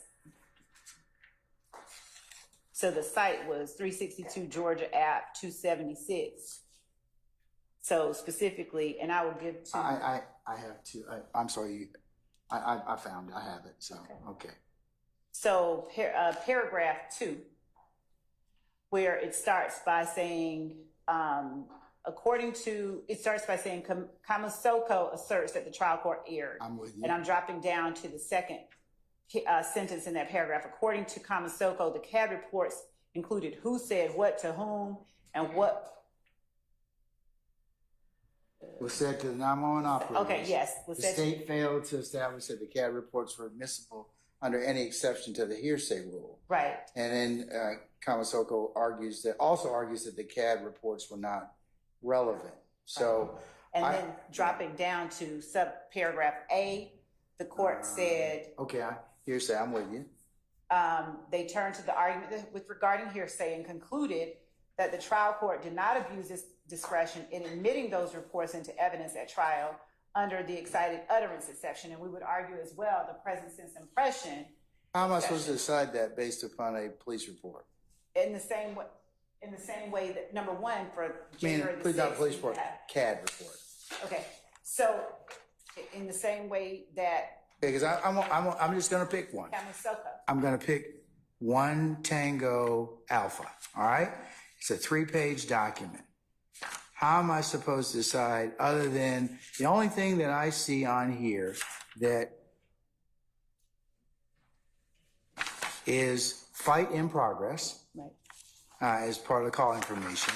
And then on the 3rd page, it's got a CAD narrative running on Hall Street, and running on Hall, and it's got running on Paul Street. But how am I supposed to be able to determine whether or not that is an excited utterance? Or present sense impression, I would argue, not excited utterance. Three ways. I'm glad the court pointed to this one. 1, we will have a responding officer testifying. 2, we will have a witness further down in the trial who will talk about the fight and the incident what ensued after the fight. It's included in 2 of our witnesses, or at least 2 statements that were given to the police, recitation of what led up to the Donovan Thomas murder. Okay. I think you're gonna need to lay a little foundation for that. If you're proffering that, then that's gonna require a little bit of foundation. So proffering. That you're gonna have an officer testify about this call, like for example, on 1/6/2015? Yes, on 1/6/2015. If you're gonna have somebody testify about that, then certainly,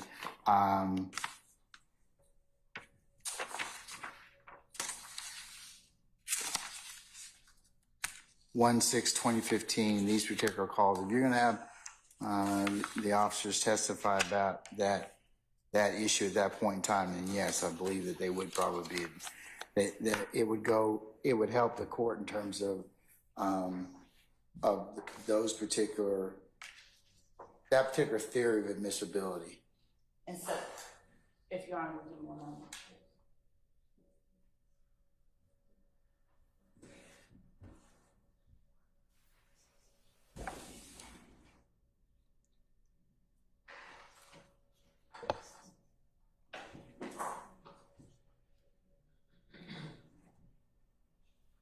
And Your Honor, just to and the issue that Mr. Steele is distinguishing is in Kamasuko, unlike what he's objecting to now, they didn't preserve any of that particular issue for appellate review because Kamasuko mentions in passing that whatever was said to the 911 operators was filtered through people who didn't testify at trial, and he didn't include any citation or authority or meaningful legal argument.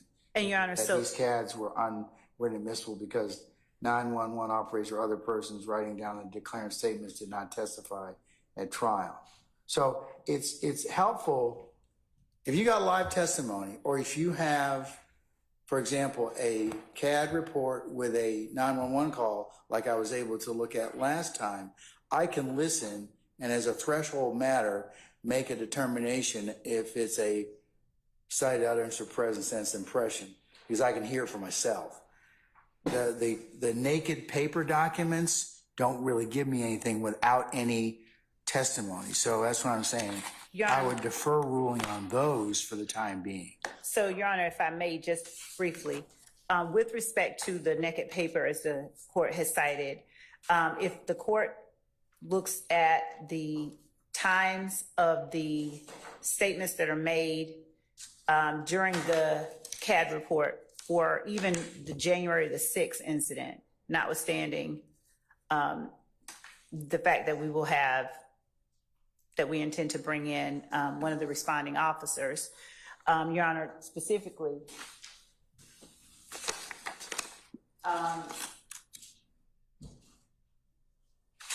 some of these calls are self-initiated by an officer. And so there will not be a 911 call. There were officers who were working at Club Crucial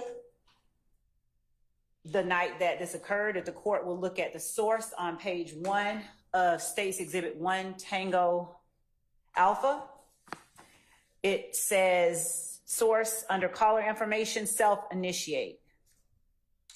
So an officer has called in that there's a fight in progress at 2:48 and 42 seconds a.m. So you're going to have Officer Jones or Officer Pender come in? Those were the responding officers. Or is it Officer Cannon? So, Your Honor, the state's intent was not to bring in Officer Cannon. One of the people that we have coming in is Officer Hayes, who will be testifying about the events that led to the apprehension of Mr. Kendrick. If the court looks at the words, the narrative, if you will. As to which one? On the same one. So State's Exhibit 1 Tango Alpha? Yes. The 2:28:42 a.m. The remarks are running on Hall Street, 20T advised S69 on backseat, 2:38 hours, Hall Street. Mm-hmm. And then we have at 2:55 a.m. Running Hall Street, 20T advised S69 on backseat, 2:38 hours. They then go and advise that at 2:58 a.m. that there's a tow. We have a connection with respect to the next exhibit, State's Exhibit 1 Tango Bravo, where within the report, the two are sort of linked. If the court notes that on the first page of 1 Tango Bravo, down below the CAD narrative, in the CAD narrative portion, at 2:29 and 15 a.m., there's a call that's coming through at 2517 Donnelly Hollowell Parkway. At 2:30 and 28 a.m., the narrative reads, at Club Crucial, advised 4 black males have 2 guns outside, JA-15. First, Stocky has on all red, and this is 2:30 and 28 a.m., going on to page 2. The rest have on all red, advised they are still on. And then related number 150060294, which is the one that I read to the court just a second ago. That's 1 Tango Alpha. Correct, Your Honor. Okay. So ultimately, like I said, Mr. Kendrick and Mr. Arnold are apprehended. Officer Hayes was one of the apprehending officers, and he would be in talking about that. But aside from his testimony, Your Honor, just from reading the narrative associated with this CAD report, the court can ascertain circumstantially that these are calls, one from law enforcement officers, self-initiated calls as to State's Exhibit 1 Tango Alpha regarding the fight at Club Crucial, and subsequently, Your Honor, the information relayed to the court in 1 Tango Bravo is relayed in a tight span of time, 2:29:15, 2:29:38, 2:30:17, 2:30:28. I don't have any issue with that. The issue that I'm trying to figure out is whether or not, what theory of admissibility will it come in under? That it would, forgive me if I don't respond. I'm not sure exactly that I'm going to respond to the court's question, the pertinent points of the court's question, but our assertion is that this is intrinsic evidence, that these are statements of present sense impression by an officer who is calling in to the radio, to dispatch, to have units come out to Club Crucial. And in an overlapping period of time, like a minute later, the court gets a 911 call that culminated in defendant Kendrick and co-indictee Arnold being apprehended. And we have the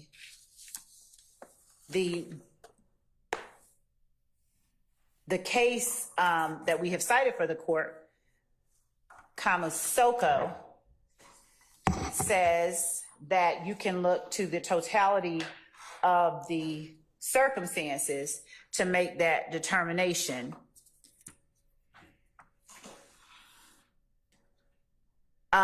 Specifically in Division 2A, where they are talking about the excited utterance exception and the fact that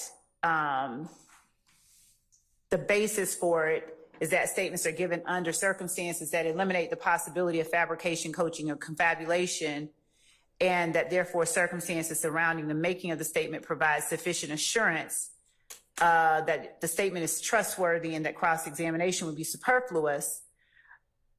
Whether a hearsay statement was an excited utterance is determined by the totality of the circumstances.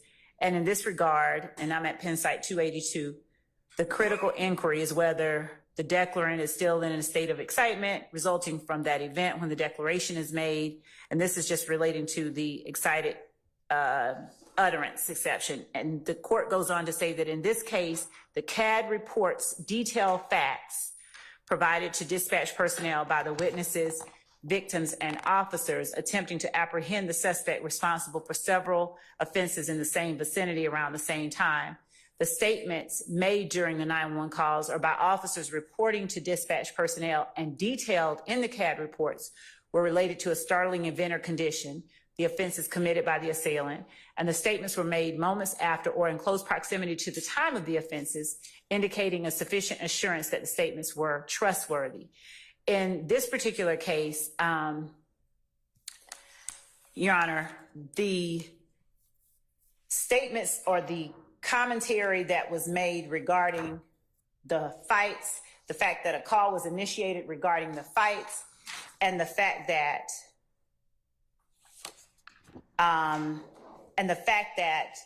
defendant Kendrick and defendant co-indictee Arnold are apprehended, we would argue that since all of this provides relevant information relating to events that preceded, these events themselves are intrinsic to count 1 in this indictment. This is Martinez, Arnold, Diamante, Kendrick. Information will come out at trial later on as well that this fight was, actually information has already come out through investigator Dennis, that the fight at Club Crucial was sort of a precipitation of other events. Yes.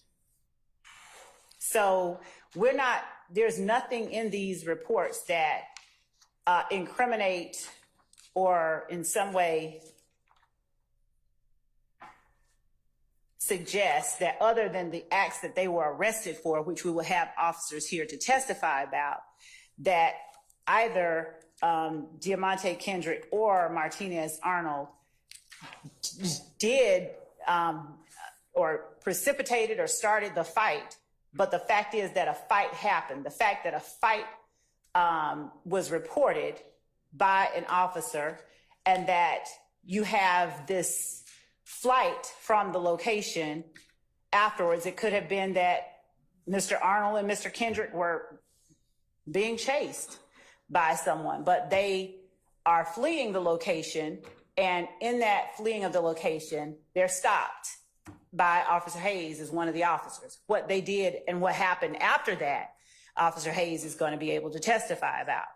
So the preceding information regarding the calls that came in, we argue is relevant because, again, it's background, contextual, intrinsic information relating to at least one defendant specifically sitting here.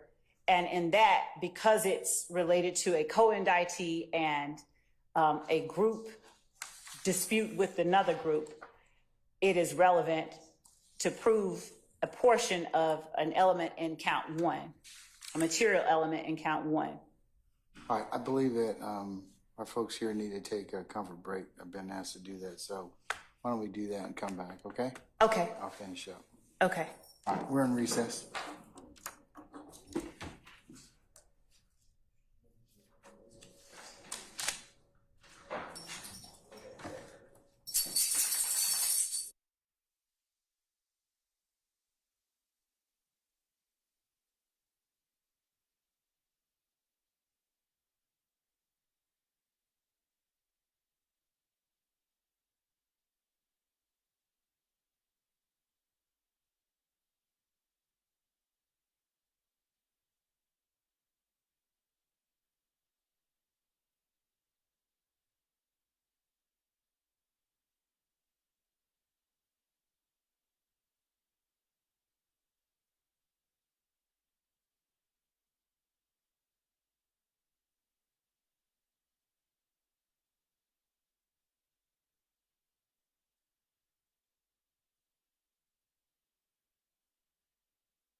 All right, starting.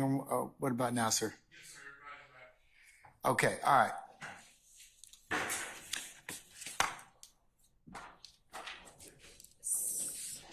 So may I?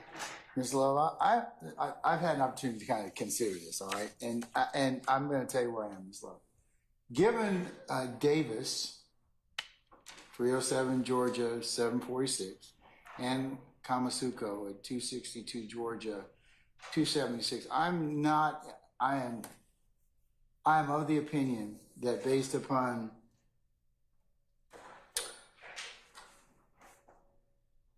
our Court of Appeals' decision in this particular case, I don't believe that as written, these would be admissible under the excited utterance exception to the hearsay rule. Your Honor, or the present sense impression.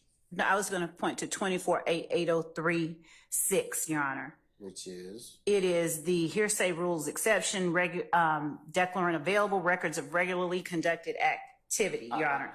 I understand that. But I can't make a determination.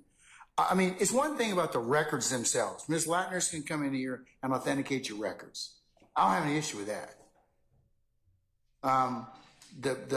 The challenge is that they have inadmissible, at this point in time, things in them at this point. I can't make a determination as to whether or not they fall within any one of those exceptions. And that's what the appellate court seems to indicate to me that needs to occur. And that's what Kamasuko waived in this particular appellate opinion. He didn't preserve it. The defense has put you on notice that they're objecting to that. So and you've got confrontation clause issues. These reports are made for the purposes of prosecution. They fall squarely within Crawford for that particular reason. Actually, Judge, they said otherwise in Kamasuko, if I may. They said that.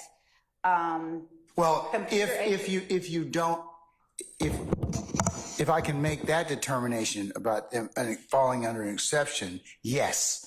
But at this point, because I can't make that determination, and I just. And Your Honor, for CAD reports, I just point out that we normally do not have the person making the call. Okay, and you know what? You may be able to get these in later. If you're going to have the officers testify about these particular instances, I don't know, this being 9 years ago, whether or not you're going to be able to do that. But, the defense in these particular ones has made a pretty valid objection in the court's opinion. Now, I haven't heard the 911 calls. I mean, they're a little different. I can make a determination on the admissibility of those under Kamasuko and under Davis. There wasn't, for the first one, Your Honor, there wouldn't be a 911 call. State's exhibit, I think we named it One Tango Alpha. It's a self-initiated call to dispatch. It's not a 911 call. Okay, Ann? And I'm saying that the court would not hear, I think, what the court is referencing in terms of whether it's urgent or not. This is a call made from an officer to get other officers out there, obviously to respond to a fight in progress. Okay, but you don't have anybody to explain that, and it has hearsay in it. I mean, Kamasuko tells you that, you know, the CAD reports have, so, hold on.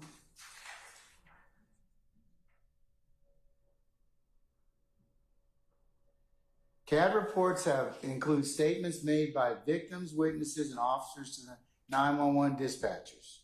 So, in this particular case, the court didn't abuse its discretion in admitting them because under the excited utterance exception.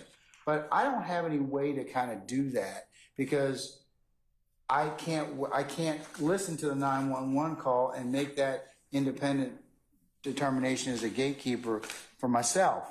That's the challenge. When we dealt with this situation a little bit earlier, I was able to do that.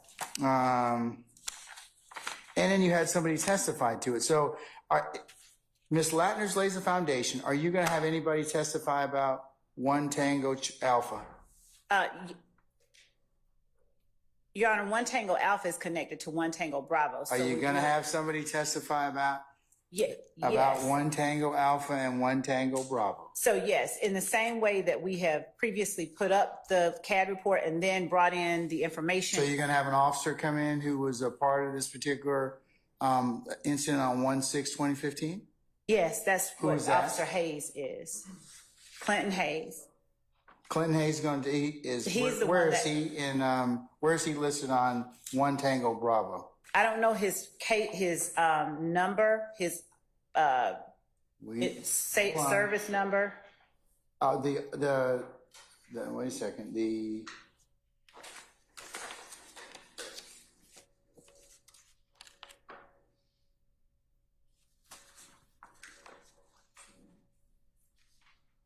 From looking at this, the primary unit was 1109, and Officer 1 and name was Graham Willis Graham. That's the officer. I don't know who Unit 1109 is, but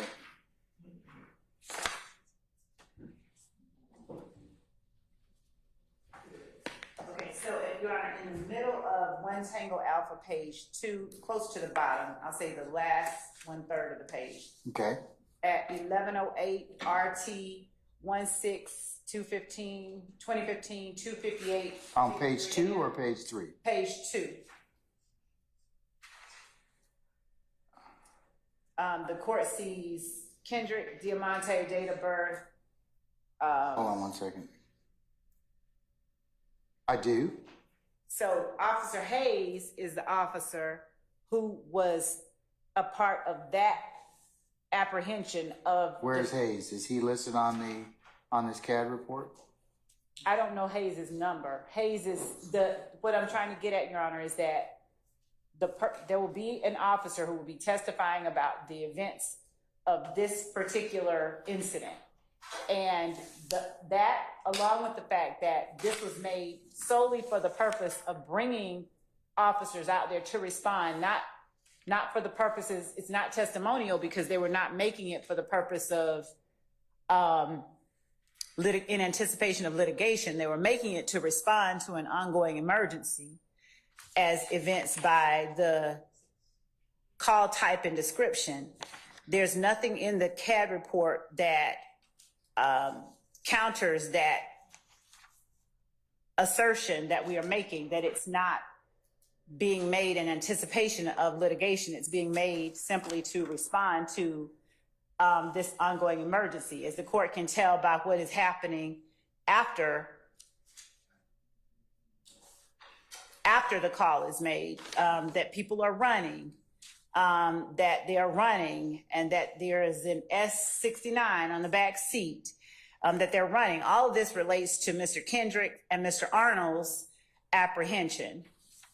And that's what Officer Hayes was physically present during, irrespective of where his number, or if his number, and I think his number Let me will. ask you something else. If he's going to testify that, why do you need the CAD report? Because, Your Honor, the Don't CAD report testify. gives the time, it gives all the information in a business record that is kept in the ordinary course of business by the Atlanta Police Department 911 call center. It's under 24-803, it's records of regularly conducted activity. And just pointing to... Okay, but that gives you the foundation, madam. It just does. And authenticity of the record. You still got to overcome the hearsay exception of whether or not it falls under one hearsay exception. Is it a present tense impression? Is it an excited utterance? I still have to be comfortable with that. I mean, because because CAD reports include statements, victims, witnesses, and all that. So we don't have any victim statements in here. We don't have any witnesses. Well, they're hearsay, but they're hearsay. They're hearsay, but it's got to fall within an exception in order for me to omit it, okay, or not to admit it. To admit it, okay, admit it. So, what is that? What am I looking for? Present sense impression. Okay, how am I supposed to determine it's a present sense impression without listening to it? Your Honor, the court does not have, there's never any requirement that the court listens to anything to decide whether something is a present sense impression. Well, I tell you what, if you can lay the foundation as to these two documents, the Alpha and Bravo, One Tango Alpha and Bravo, I'll certainly consider it. But thank you, Judge. Thank you for that. And also, I would just, and I'm going to take my seat. I'd just like to point out that at the very least, if the court does not wish that we include in the reporting or in speaking to the jury information contained within the narrative portion, at the very least, the fact that the call was made in, was called in, that the 911 call or that the self-initiated call was made, and at what time and what address it was made. We would ask that in instances where the court finds that there's concern about any aspect of foundation or anything else that the court allows us to get that part in. Customarily, Ms. Latner's, being a custodian, comes in here and she can certainly testify about what the codes are and what things are on that particular. I know we get objections to that, but she's the narrative. She's the person that is qualified to testify about that. But the narrative in terms of I think there's a valid objection as to unless it falls under an exception. So So, Judge, we can follow the court's instruction as relates to anything, of course, but we don't have any problem with that. I think that I think we can work with that. I think we can. Yes.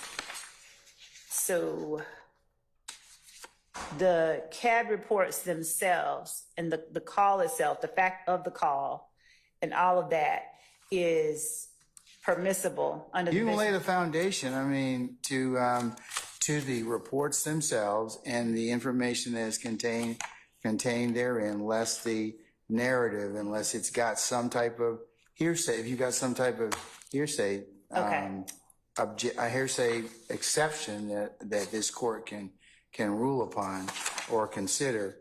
But it would seem like that. Miss Latner's comes in here and she's the custodian for these particular records. Yes. She can testify about all the codes and everything else that are on here because she's certainly qualified to do so. But the other things that are on here in terms of statements, unless they fall within an exception, I'm going to exclude those. And Your Honor, I would also point out that we have, as the court is aware, we have considerably pared down the list of witnesses that we intended to call initially for trial. Some of them have been included in these incidents themselves. We have pared it down for that reason. It will be adding to the witness list if we were to put back in some of the people that we intentionally took out in order to facilitate the furthering along of this case Well, remember what I said earlier. If that's the case, I mean, depending upon you have indicated that to the court in terms of your presentation of the case, but you can't have it both ways. I mean, so if you believe you need to call live witnesses in order to establish these instances, that's within your call and your. I mean, if you talk with your colleagues across the bar and they're willing to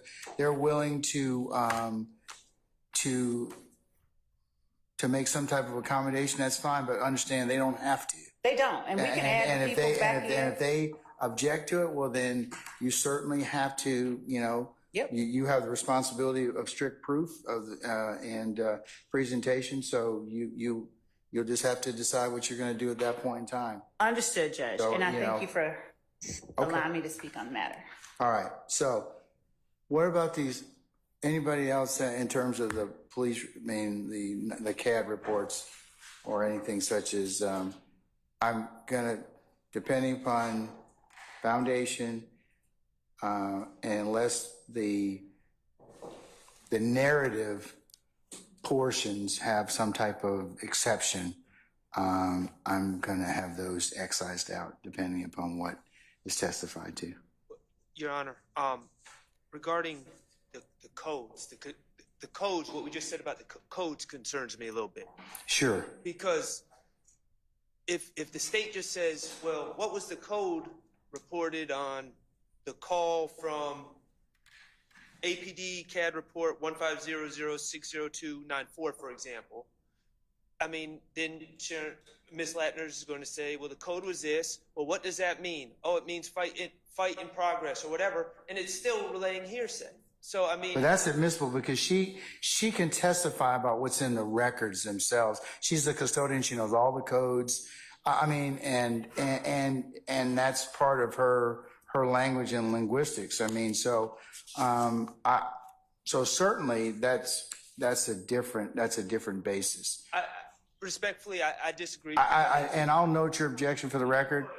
And Your Honor, I'll just point out that we talked about 1TA and 1TB. 1 Tango Alpha and 1 Tango Bravo. Alpha, 1 Tango Beta. Bravo. Beta's Greek alphabet. Oh, I was okay. All right. So the state saying that they have an officer for those two events, I am dubious of whether that they are going to have any witnesses for some of these other ones later on. That's the whole point of it is that certainly we'll just have to kind of see who they present and what they have to say. Right. So I'm just putting it out there for Your Honor that there's going to be objections, and I think the safest course of action is to provide witnesses and present witnesses and then figure out where we are with these CAD reports after that's done. All right, sir. Anybody else in terms of CAD reports? Okay. All right. So subject to foundation and the court's rulings, we'll take it as is presented. What about the audio calls? The audio 911 calls. Okay, so we are still waiting to get into Zoom, so the court can hear those. Do you want us to email those to you? We can't send those. Or you're in are they in a Dropbox link? And Your Honor, they're in a Dropbox link that we provided last Friday, and that you were included in. But we could definitely play them tonight. But if you wanted to listen to them,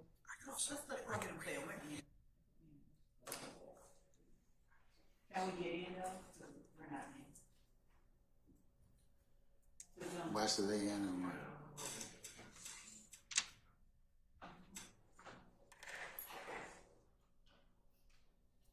Judge, if you want to listen to them at your leisure. How many calls are you looking at? There's 5 calls. And how long are they? 2 or 5 minutes. One is. Which one's 5 minutes?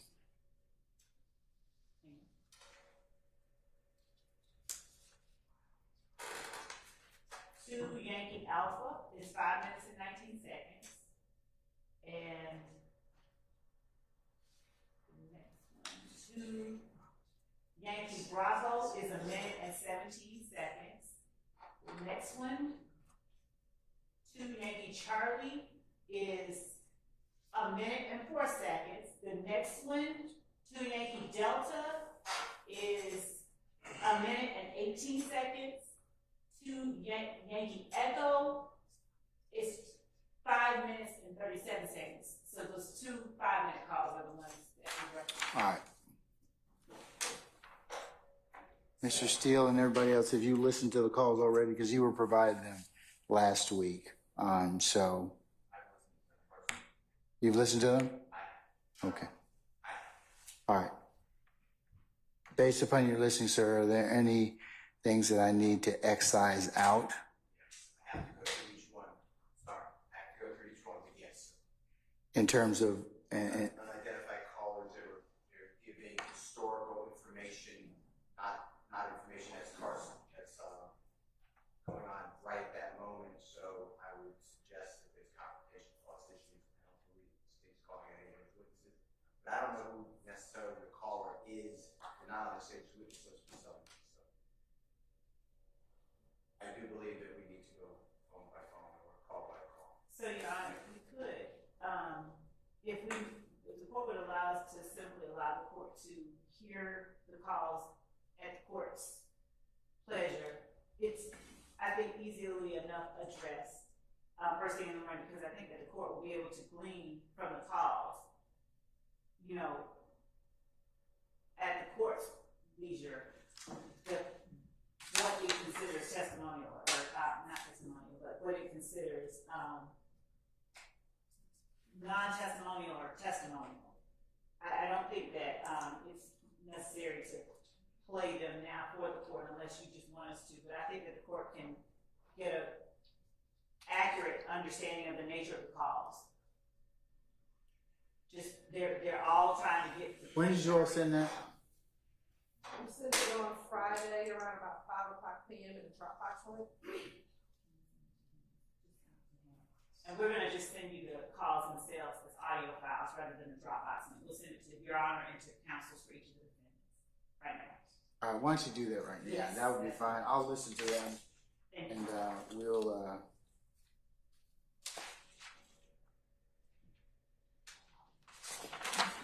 We're doing that right as we speak.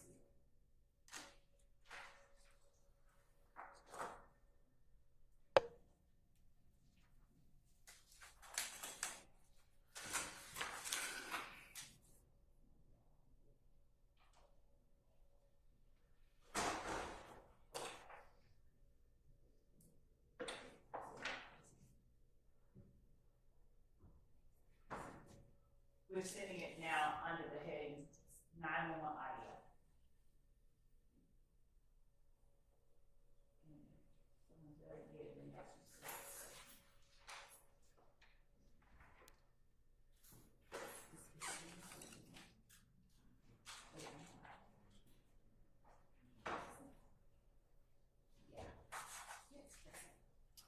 And it's showing sent. You got it? I did. I have it. So I think that the court Fine. can determine listening to that. The nature of the cause.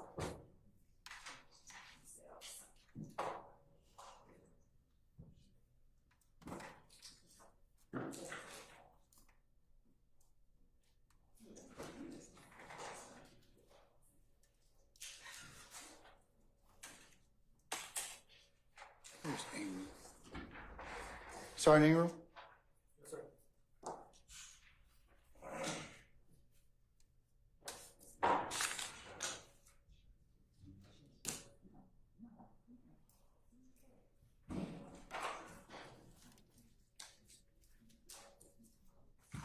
Yes, sir.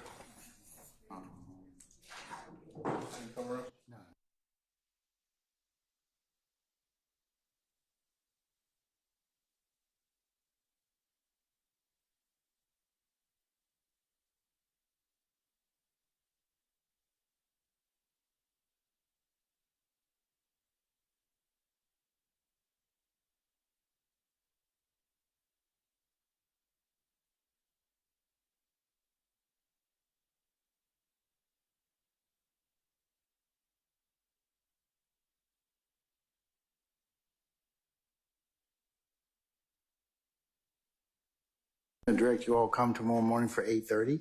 I'll take up the phone calls at that point in time. I'm going to listen to them and determine whether or not they fall within that. Mr. Steele, if you want to flag, because I know you don't sleep, so go ahead and flag what you think that I should be able to consider, so you have it's out per call. I'll certainly be able to list, to look at that after I've listened to it already. Okay. Yes, and I'll coordinate with everyone so you don't get different. Okay. All right. Probably in the morning, is that okay? 8:30. Right, I mean, we can go out in the morning. No, if you could do it tonight so I can see them, I'm gonna listen. The calls won't take me long to listen to. You got maybe about 15 minutes worth of calls. So I'll do that this evening. But if you have some specific objections to those particular calls, by call, if you'll flag them in terms of 2 Yankee Alpha, what are you saying should be excluded? That would be very helpful. Okay. We'll do that. I just want to coordinate with everyone to make it easier for the floor. We'll do it. Yeah, if you could get that to us, that to me, as soon as possible, that would be great. Thank you, sir. All right. Your Honor, may I give an administrative message or request? Yes. Tomorrow, I'm hoping I can be excused to deal with another matter. Mr. Botts is going to be here at 8:30. I will join shortly thereafter. Okay. Mr. Stillway, you okay with that? Okay. All right. Okay. All right. Unless there's anything else, I'll see you all in the morning at 8:30. All right. We're in recess. Chris.